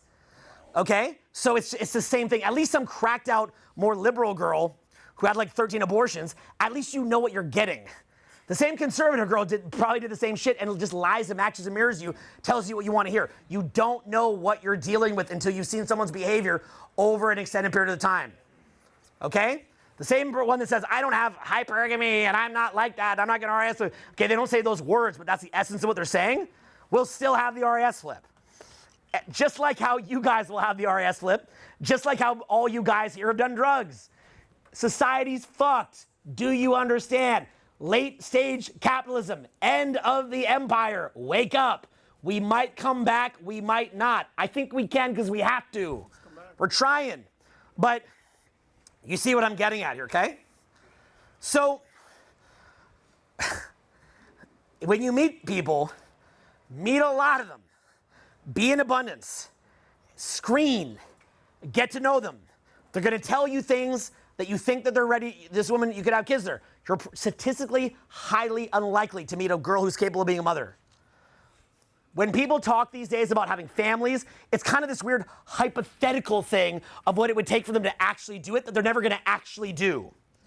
Okay? Even a woman like Sadia Khan, who's so beautiful and gorgeous and incredible and brilliant, who's always talking about families, I don't know if she has kids or not. I don't want to judge, because this is a little bit maybe me being bad, talking a little bit of shit. I doubt you'll ever see her with kids. You want to know why I say that? Because the only dude that girl's having kids with is Mike Thurston. You ever see Mike Thurston? It's like a guy she interviewed, like some Herculean millionaire, okay? And Mike ain't gonna wife it. So even when she's saying things like, you know, I think family should be like this or be like that, the common trend these days is to talk hypothetically about what a marriage should look like or family look like, but no one's actually doing it. They're not doing it. So it's just become this weird thing where the population is going to crash. Like I said, having children is beautiful. I'm trying to show you how to meet a partner. I know that what I'm saying is scaring you. But the path is this. Take a decade or, look, if you're natural, you don't need to do this, okay? If you've got this, you're good. But for most of us, statistically, like 98% of us, or whatever it is, learn how to meet people, learn a bit of swag, learn abundance, maintain abundance, and you'll go through different relationships, try your best in them, and repeat this after me, say make mistakes. Make mistakes. Say it louder. Make mistakes. Say it louder. Make mistakes. And then say the word fail forward. Fail forward. You got to fail forward. Go out, go on a big run. Look, you don't even have to have sex with anybody. Just get good at being attractive. But go on a big run, become more attractive, get in a relationship, try your best in it. If it works, it works. But don't get into a legal entanglement. Then proceed, see where it falls off, and then just keep learning. And look, trust me on this, the heartbreak that you feel, it's gonna hurt. It's gonna hurt real bad. It's gonna fuck your head up, okay? But here's the cool thing, it's very cleansing. It's very, very, very cleansing, heartbreak for men, okay? Because it gives us almost an unlimited source of energy. A lot of your best self-development happens during heartbreak. And it also shows you what not to do. Now, is it your fault every time? No, it's not your fault every time. But while it's not your fault every time, and you might have been dating someone with BPD, like borderline personality disorder, or you might have been dating a narcissist, you might have been dating an avoidant. I'd recommend you look all those up, by the way. Avoidance, all that. Nonetheless, you know how when you're in the club and you just got little blobs of validation from everyone, the validation kind of settled in your system, and then because it settled in your system, you met the right person for that night, and you held tension easily.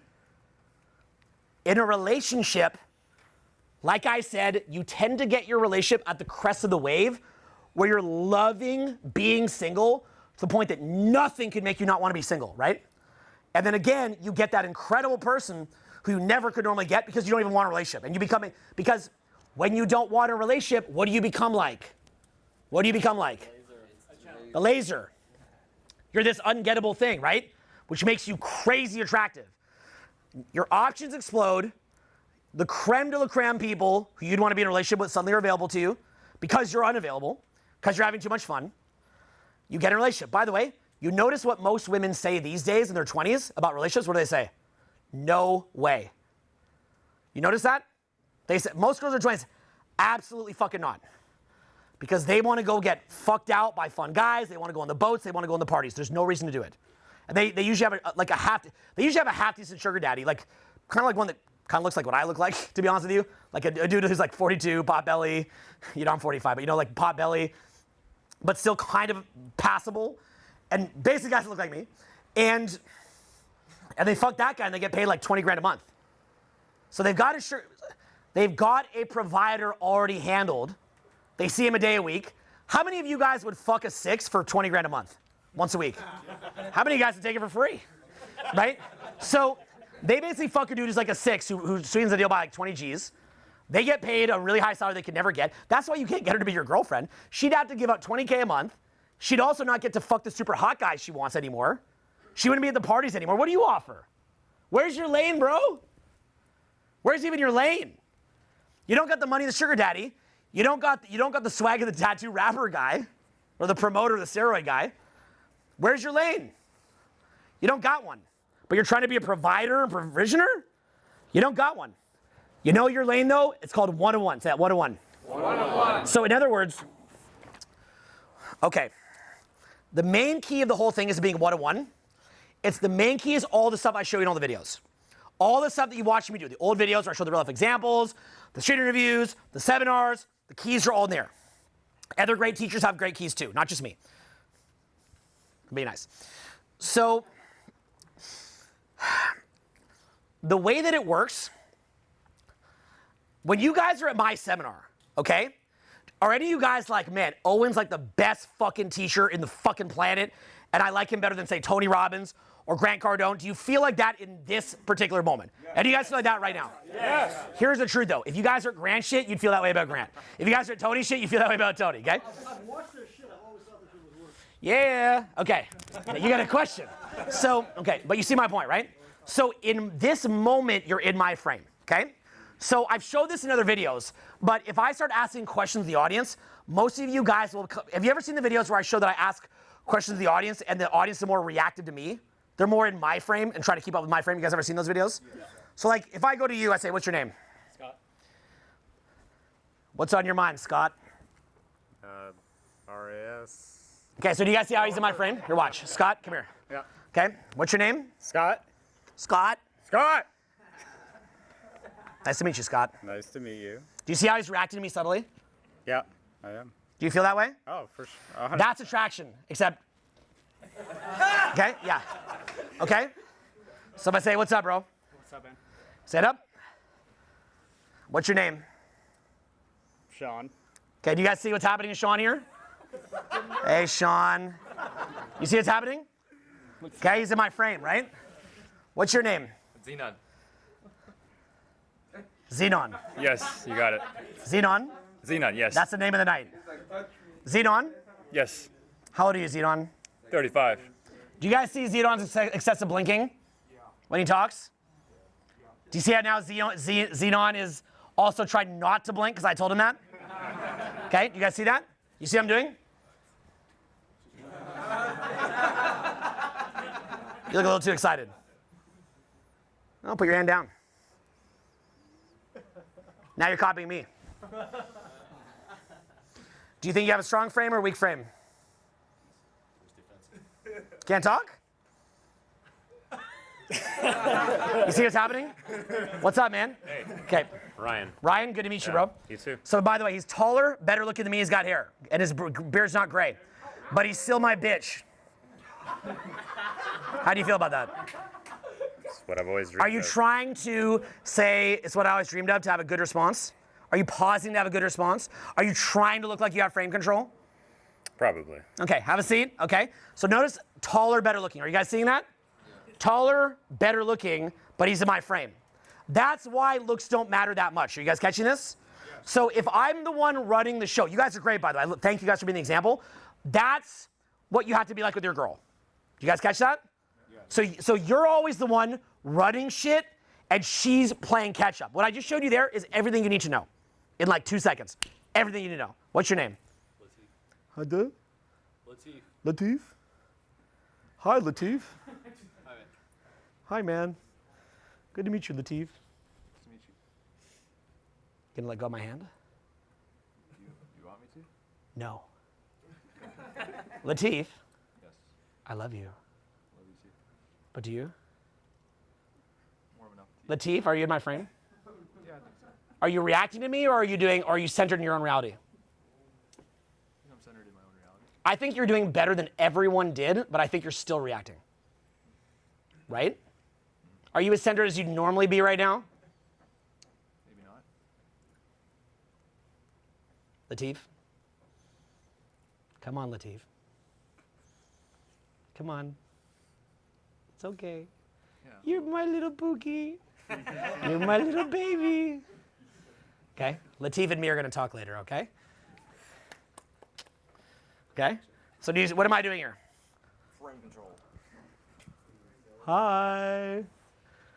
Got a nice technical jacket on for the rain. Thanks. Thank you. What's your name? Hee. Okay, do you guys see what I'm doing here? That's all it really is. Like, you know what's funny? Yeah, I'm uninhibited, but I'm also in my frame.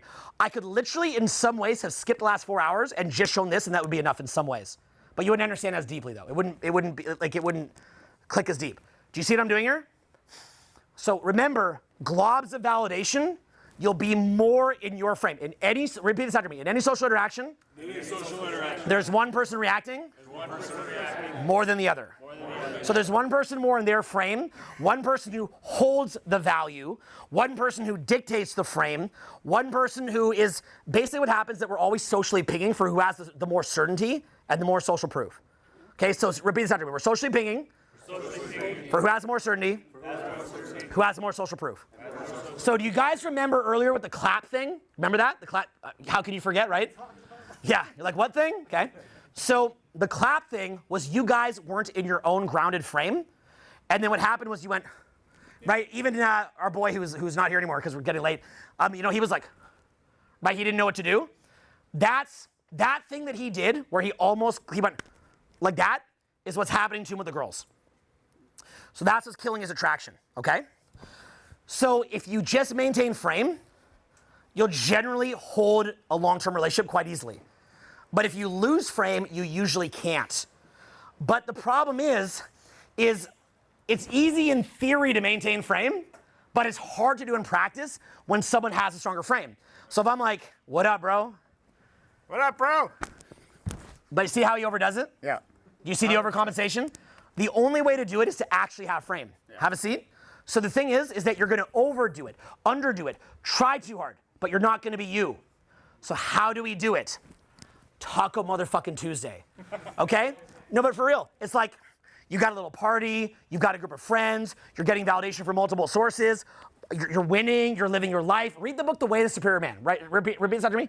Read the way of the superior man. So, okay, he talks about being on your purpose. So also, you get it from spiritual growth. Meditation, say meditation. Spiritual growth. Studying spirituality. Self-esteem. So it's a lot, studying inner game. Studying inner beliefs. You also get it from accomplishments. Say it. Okay, like say, keeping promises to yourself. Internal alignment. Coming from a win-win place. So I mean, if you're coming from a win-win place, you're internally aligned, and the entire foundation of where you're coming from is very healthy, that also helps a lot. So these are things that help a lot. Integrity. Okay, integrity. But let me tell you something. The most high integrity guy in the world, I hate to say it, and I hate that I've seen this, is usually gonna be less strong frame than a dude with 15 girls worshiping him. Yeah. Bro, I know you think otherwise. No, I agree. I'm just saying. One sec. I'm retracting the question. Okay, yes, both. Yeah. Both, you got it, okay? Yeah, because here's what I found. Look, I've done years of meditation, but when I go out to a nightclub and it's fucking on, it's a high that gives you such a strong frame that all the meditation in the world, if anything, what that does is it creates more of a floor, right? It means that you're not gonna go boom like that. It means that you're only gonna go like there, you know? But when you've got like that much validation, look, I have spent my life learning how to not depend on external validation. I've made videos that get me mocked. I've been attacked in the media. I've had crazy hater videos, competitors that hate me. A lot of people talk shit. I go out and get rejected. I do exercise where people yell at me and clown me. So I do exercise where I get people to yell at you and clown you. So I believe in not being addicted on external validation. I've studied it for years. Meditation, Bible, all that. But after years of studying that, I hit a certain point, I'm like, you know, it's at least somewhat a bit of both, okay? Like the need for approval and validation isn't just this evil thing. Part of it is to motivate you to actually go win, okay? So just denying that, be like, no, I don't need to win ever and at all, and I'm just gonna meditate. Like that's not the healthiest place to be, if we're being honest. But it's also not healthy to do kind of like what Mystery did, where you're like, it's not confidence, it's pure competence, it's results, and then trying to always line up your ducks in a row, and if you don't get it, you freak out and have to go to the hospital. And you know I love Mystery, he's my idol. Okay, he's a legend to me, but I'm just making the point. Okay, it's a issue that is public that he has. So you want to have a bit of both, but as long as you set it up to where you have social proof, you have frame, usually you can actually hold on to your relationship pretty easily.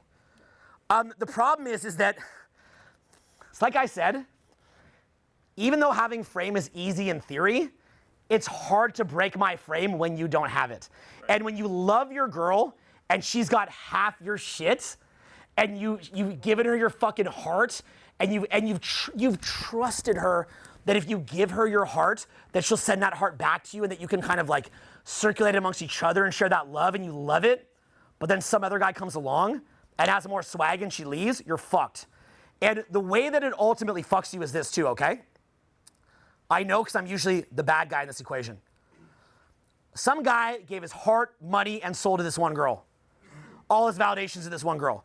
You are getting validation from many sources. You're working on swagger, which is what they actually like, not provision providing. And what happens is, all that opportunity cost and time and energy he's put into providing for that one girl, you put that into having swag and abundance. She goes out, you're dancing with her, you're having fun, she rationalizes, and she wonders why her husband can't just be cool like you. Why is he so jealous? You'd never be jealous. But of course, if I had all my money, time, energy in this girl, I might feel jealous too. I'm only not jealous because I don't give a shit. That's not a fair comparison. I have an advantage that I'm not invested. So what I'd say to you is, so that's how you lose them, by the way. What's funny is, the girl also, as you get more beta-sized, has been poison dripping you, right? She's been taking out the trash, she's been a bit of a bitch to you. So your internal state has been going down and down and down progressively. The guy who jacks you for your girl, like that the guy that your girl leaves you for, you could be 100 times the man that he is. But because you're a good guy and you gave your soul to the girl, you invest in the girl, and then she's been mad at you a lot, and the dynamic's been slipping to where you're now self-qualifying, and you're kind of out of frame how you might have felt with me, and it's been dripping down. So you're at like 10% of your total power because you believed in her and trusted her, and then she was turned off by that trust because you're in scarcity and you lost frame. And then how do women act when you lose frame? What do they do? I usually get disgusted by it, or they resent it. Argumentative, petulant, nitpicking, RS flipping, make you feel dumb, okay? So what happens is, and then you try to address it at the surface, but you haven't addressed the actual value. Like, you haven't addressed the value proposition, what they actually want. It's like, no, I'll take out the trash. No, I won't say that thing that annoys you. You know, you try to address it at the surface.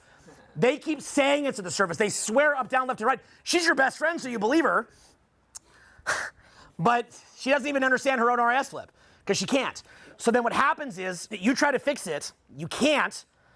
You were at 100, you get lowered down to 10. This other guy, at his full power, is maybe a 12 compared to your 100. She leaves you for him, poison drips him down to a 2. You bounce back up to 100 within about a year. She sees you and goes, what the fuck did I choose? What'd I do? And then they cry. You do that all the time. They cry. They sit there crying going, oh, well, how come you couldn't just like do this? And like, I wanted to be with you and you made me break up with you because you didn't like shake out the trash and I had to leave you. You know, all shit. Because you come back to full power. But all they see is the comparison that moment. That guy's a 15, you're a 10. But he's only a 15 because he wasn't dealing with her. So, but that's the dynamic slip. So as soon as you start losing frame, and then because they do the pullback, you have your money, time, energy, emotions invested in her. She does a small pullback. You loved her, you trusted her, so you get a bit needy. Attraction killed. She becomes petulant. She starts blaming other things that if she liked you, she'd tolerate. But she magically won't tolerate those things anymore. You're probably a better boyfriend now than you were at the start. None of those things bothered her at the start. You're probably better now because you put in the effort. But attraction loss, petulant, nitpicking, complaining, shit testing, pulling back, less aroused, less sex, less validation. So then you lose your girl. So what dynamic do we shift there? Focus on swagger, yes. Focus on social proof, yes. But here's the other key piece, probably the last piece I'll leave you with. Focus on getting them to invest. Get it where they have loss aversion. Look, I've been with a girl where I've blown. I remember one girl, I love her to death. I probably spent 6 figures over a couple months because I really thought I was gonna have kids with that girl and I wanted her to feel special. She slept with me without ever any money involved, nothing like that. I never spent a penny on her. But I really trusted her. I got the money, I didn't care. I make a lot of money, I didn't care. I just wanted her to feel good. Man, she was out of there. I said one little thing to her, she was gone. You know why that happened? Because she had no financial investment in it. She could just take it as a funny, look, I looked a bit beta for a second. She did a little pullback, I got a bit beta, left, and then what happened was she can leave. Again, when she met me, I was the cool guy with access to the parties, dating different girls. She saw other girls that were attracted to me sitting on the same bed as her when she first met me. When we first hooked up, there was another girl on the bed that had come there to see me who's prettier if not prettier than her. As pretty if not prettier than her. When we hooked up, there's no money involved. Initially, it was just sex. It was just having fun with each other because we liked each other. But I loved her so much, I want her to have the best. So I would just do this without even her asking. She never asked for it. She wasn't bad. I just did it because we're having fun. I didn't care. But you know what happened? There's no financial investment. So what happens is, later I was over invested. She pulled back a bit. It kind of bothered me. I looked a bit needy. Bounce, RS slip. Now you ask her, would she say, I had an RAS flip? No, she'll blame it on something at the surface. But the point that and stuff that but maybe it's a little fair, but the point is this, if you have frame, that wouldn't be happening. So I was over leveraged. What I learned from that? Don't do that. Get them doing favors for you. Get them helping you. Get them building for you. So then they have, the word is called loss aversion. Say loss aversion. Loss aversion. Make sure that you don't give away, just like how a girl doesn't give up sex right away, as a man, it's now a reverse dynamic. Because women are not slut shamed anymore. So it's a reverse dynamic. Make it where they're the ones who are trying to hook up with you and then later pushing for monogamy and don't initially give it. So there's investment there. Get them helping you with your projects. Get them investing in you. The more that you're over invested, the more likely that you are to fail a pullback. So don't get in that kind of dynamic. You're going to fail when they're going to pull back at some point, and you're going to fail because you're like, I give her my heart, my soul, my money, everything. Fuck! And you're going to go beta a little bit. Remember that. Your only job is to hold frame. Your only job is to keep self-validated, both internally via spiritual pursuits, meditation, hobbies, passions, but also Taco Motherfucking Tuesday. In other words, still engaging socially. As long as you have, look, watch this, okay? So say I talk to him for like the 6th time. Can I, and come up and talk? Hey, what's up? I'm good. How are you? Good. As soon as that happens, she's gone. You see what I'm saying? Like, even if the first 6 times, I'm like, what's up? I'm good. Why are you making these faces? Are you trying to run the frame on me? Maybe. You can't run the frame on me. Do you understand? Okay. You will never run the frame on me. Do you understand? Okay. Okay. All right. Now you're just imitating. You're trying to run the frame. As much as you try to run the frame, you're still trying, which means you don't run the frame. Okay. It's either being, but you can't try. You guys see what I'm doing here? Am I trying or am I being? Being. Is he trying or being? Trying. Yep. Okay? But if for 1 minute she's being and I'm trying, I think it's about being relaxed, right? what's that? It's about being relaxed in your frame. Yes, but let's put it this way, okay? When you're out at the club, you can hold frame all night. You lose frame, what do they do? What do they do? They run away. How many times have you guys been in a 2-hour conversation, went well, and then because you were in a 2-hour conversation, you want it to work? Yeah, you felt invested. You want it to work. They pull back a bit. What do? Oh, fuck my 2 hours. By the way, part of being great at meeting people is just getting this is another gem for you, getting very, very internally aligned to where you're really just happy in your own skin. You don't have lust addiction. You don't need sex. You don't need anything. So you really just were there self-amusing yourself. You were getting more entertainment than she was from the interaction. So powerful. So key. If you're in there like just trying to get something and you don't get it and she pulls back, you're going to lose the shit test. So getting very, very, very aligned internally to where you just love being out, or likewise getting very, very aligned internally to where you're enjoying your relationship, but let's be honest, a big part of you kind of wouldn't mind being single again. That's when you hold your relationship amazing. You ever been in a relationship where you like, man, like, I would love to be single for like a day. I got all these options. I'd love to be able to run with the wolves for just a day. You ever feel that way? You never get broken up like that, right? Have you ever been dumped when you're like that? Never. Not a guy in here's been dumped like that. But how about when you're like, she's my special one. If I lost her, I would die. How many times have you been dumped then? Okay? But again, the dynamic is always, say the word, in flux. Okay? So the advantage of being a man is you can go from a 0 to a 10 in a snap. You can literally become, as a man, a perfect 10 in a snap, and you can become a negative 1,000,000 in a snap. Okay? It's just in your behavior. Why do these behaviors exist? It's via what's called subcommunication, which is the communication beneath the surface.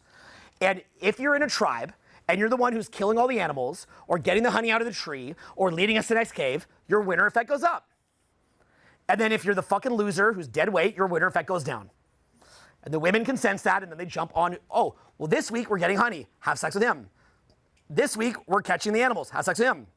This week we're moving to the cave. Have sex with him. They see the shifting dynamic. When we try to add a legal container on that dynamic, but divorce is completely legal and all that kind of stuff, again, I'm not trying to say we shouldn't be able to divorce. I'm just making the point, like, that's what the system is. We have to acknowledge it. then what I'm saying is you're trying to legally rein in these natural instincts using laws, but then the laws don't actually support you. I remember my last girlfriend, she's like, we should get married. I said, why? She's like, so it'd be hard for both of us to leave each other. But it's just hard for me to leave. Okay? So it's not a correct dynamic. Marriage is good. We got to bring marriage back, I think. I really do, so that men have a stake in society. But the current version doesn't work because we don't even collectively understand what attraction is. And by the way, how fucked up is it that I have to be the top expert in it? Harvard should be studying this. Yale should be studying this. Stanford should be studying this. I don't even want to teach this. Part of why I look mad is that I'm having to teach this shit. I have other stuff I want to fucking teach. I get blowback from teaching this shit. Everybody criticizes me. Everybody talks shit. Everybody says I'm a fucking asshole for teaching this stuff. I don't even want to fucking teach it. Harvard, where are you? Stop being eggheads taking notes from a bar and go out. Okay? Yale, where are you? Stanford, where are you? Oxford, where are you? We watch fucking, thank you.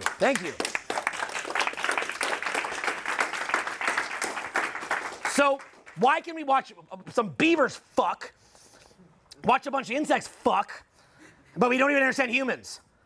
Because there's political agendas at play, narratives at play, societal structures at play, and they can't touch it. And we think that back in the day, Salem witch trials, things like that, all these like heretical beliefs, you went and burned people at the stake. While it's maybe not as bad as that, obviously, at all, still certain ideas you're not allowed to have. So, look, I got a lot of love for women. I got a lot of love for men. I hope to have some daughters someday. Look, if we ever get reincarnated, we could all be reincarnated as girls, okay? So I'm not trying to be a motherfucking hijab. To be honest, if I'm a girl, I don't even want to fuck one of those schmucks from the fucking 50s that I don't want to fuck. So I understand, okay? I'm not trying to take it back there or be regressive. But what I'm saying is collectively, guys have got to learn a little swag. That's all that I'm saying, okay? Guys have got to learn what frame is, what attraction is, how frame is maintained. We got to learn it. Collectively, we've got to learn it. This has got to be taught in schools because we go teach someone, trinomial factoring, which unless you become an engineer or something, is probably not going to be useful to you. But we don't show someone how not to lose half their money and get pushed to the point of suicide. We don't show them that. So I hope that after I'm dead, somehow, some way, and I don't know what's going to happen with AI and society, but I hope, because I don't think it's going to happen in my lifetime, it might, I fucking hope this shit gets taught. And I'll do everything I can to teach it. But you want to know the truth? The average internet marketer is mostly just kind of making sales ads all day and doing little sort of virtual sales that are VSLs all day, stuff like that. They're not actually in the field mastering their craft. They're just not passionate like that. I was pissed off. I almost wound up like your brother, bro, if I'm being honest with you. I was that depressed about it. So I take it fucking personal. And I just think, can someone just do something? Is honestly how I feel. Can you please just someone do something? So I got sick of waiting. And I thought, I'll do something, okay? So I've done the best I can with it. I've had positive intention towards it. I've given the best I can. So all I'm telling you guys here, you don't gotta be afraid of a little 120-pound girl, okay? She's probably not gonna take out your shit. You're probably gonna be fine. But just optimize for what's actually attractive and realize the social structures, the Charleston, Chesteron fence, whatever it is, they're not there anymore. So you've got to actually be attractive. God forbid, men would have to learn how to actually be attractive. How do we learn it? Like I said, we go out, we practice being attractive, have failed relationships, learn and evolve and pinpoint where it happened, allow the alchemy process to occur by going through these different things where we get taught, don't find your spirituality and your emotional home in the creation, find it in your creator. Women in many ways, by being a little harsh, teach us about spirituality. They teach us about our soul. And there's a great movie, if you want to really understand women, it's called The Fountain. Have you ever seen that? The Fountain with Hugh Jackman. And the whole idea of it is that Hugh Jackman, what women bring into our lives is flow. They bring a beautiful, beautiful flow into our lives. And they teach us to make love to the present moment. They teach us the power of flow. And so women's role in our lives is not just as mothers or partners, but also women's role is to get us a little bit more out of our head and into the flow, okay? And they're there to do that for us. So when I talk about having swagger, a lot of what that means is just connect to the flow. Like women want you to flow. They want you to dance. They want you to laugh. They want you to play around. They want you to have a little bit of swag. Like they're just saying, take our gifts. So it's not even that hard to learn this stuff. They're just saying, take our gifts, okay? And when you do that, and you don't just try to be a provider man, okay?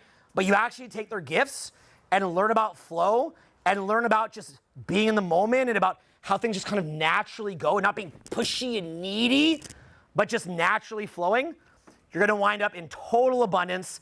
And if you can just learn to kind of bottle that and sustain it, you're gonna have a great relationship, okay? So I'm gonna do an exercise with you guys today, but that's what I had to say on this. That was the transmission.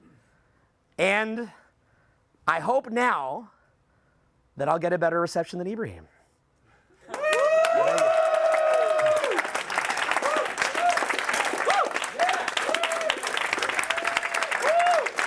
Thank you guys, thank you. Thank you so much.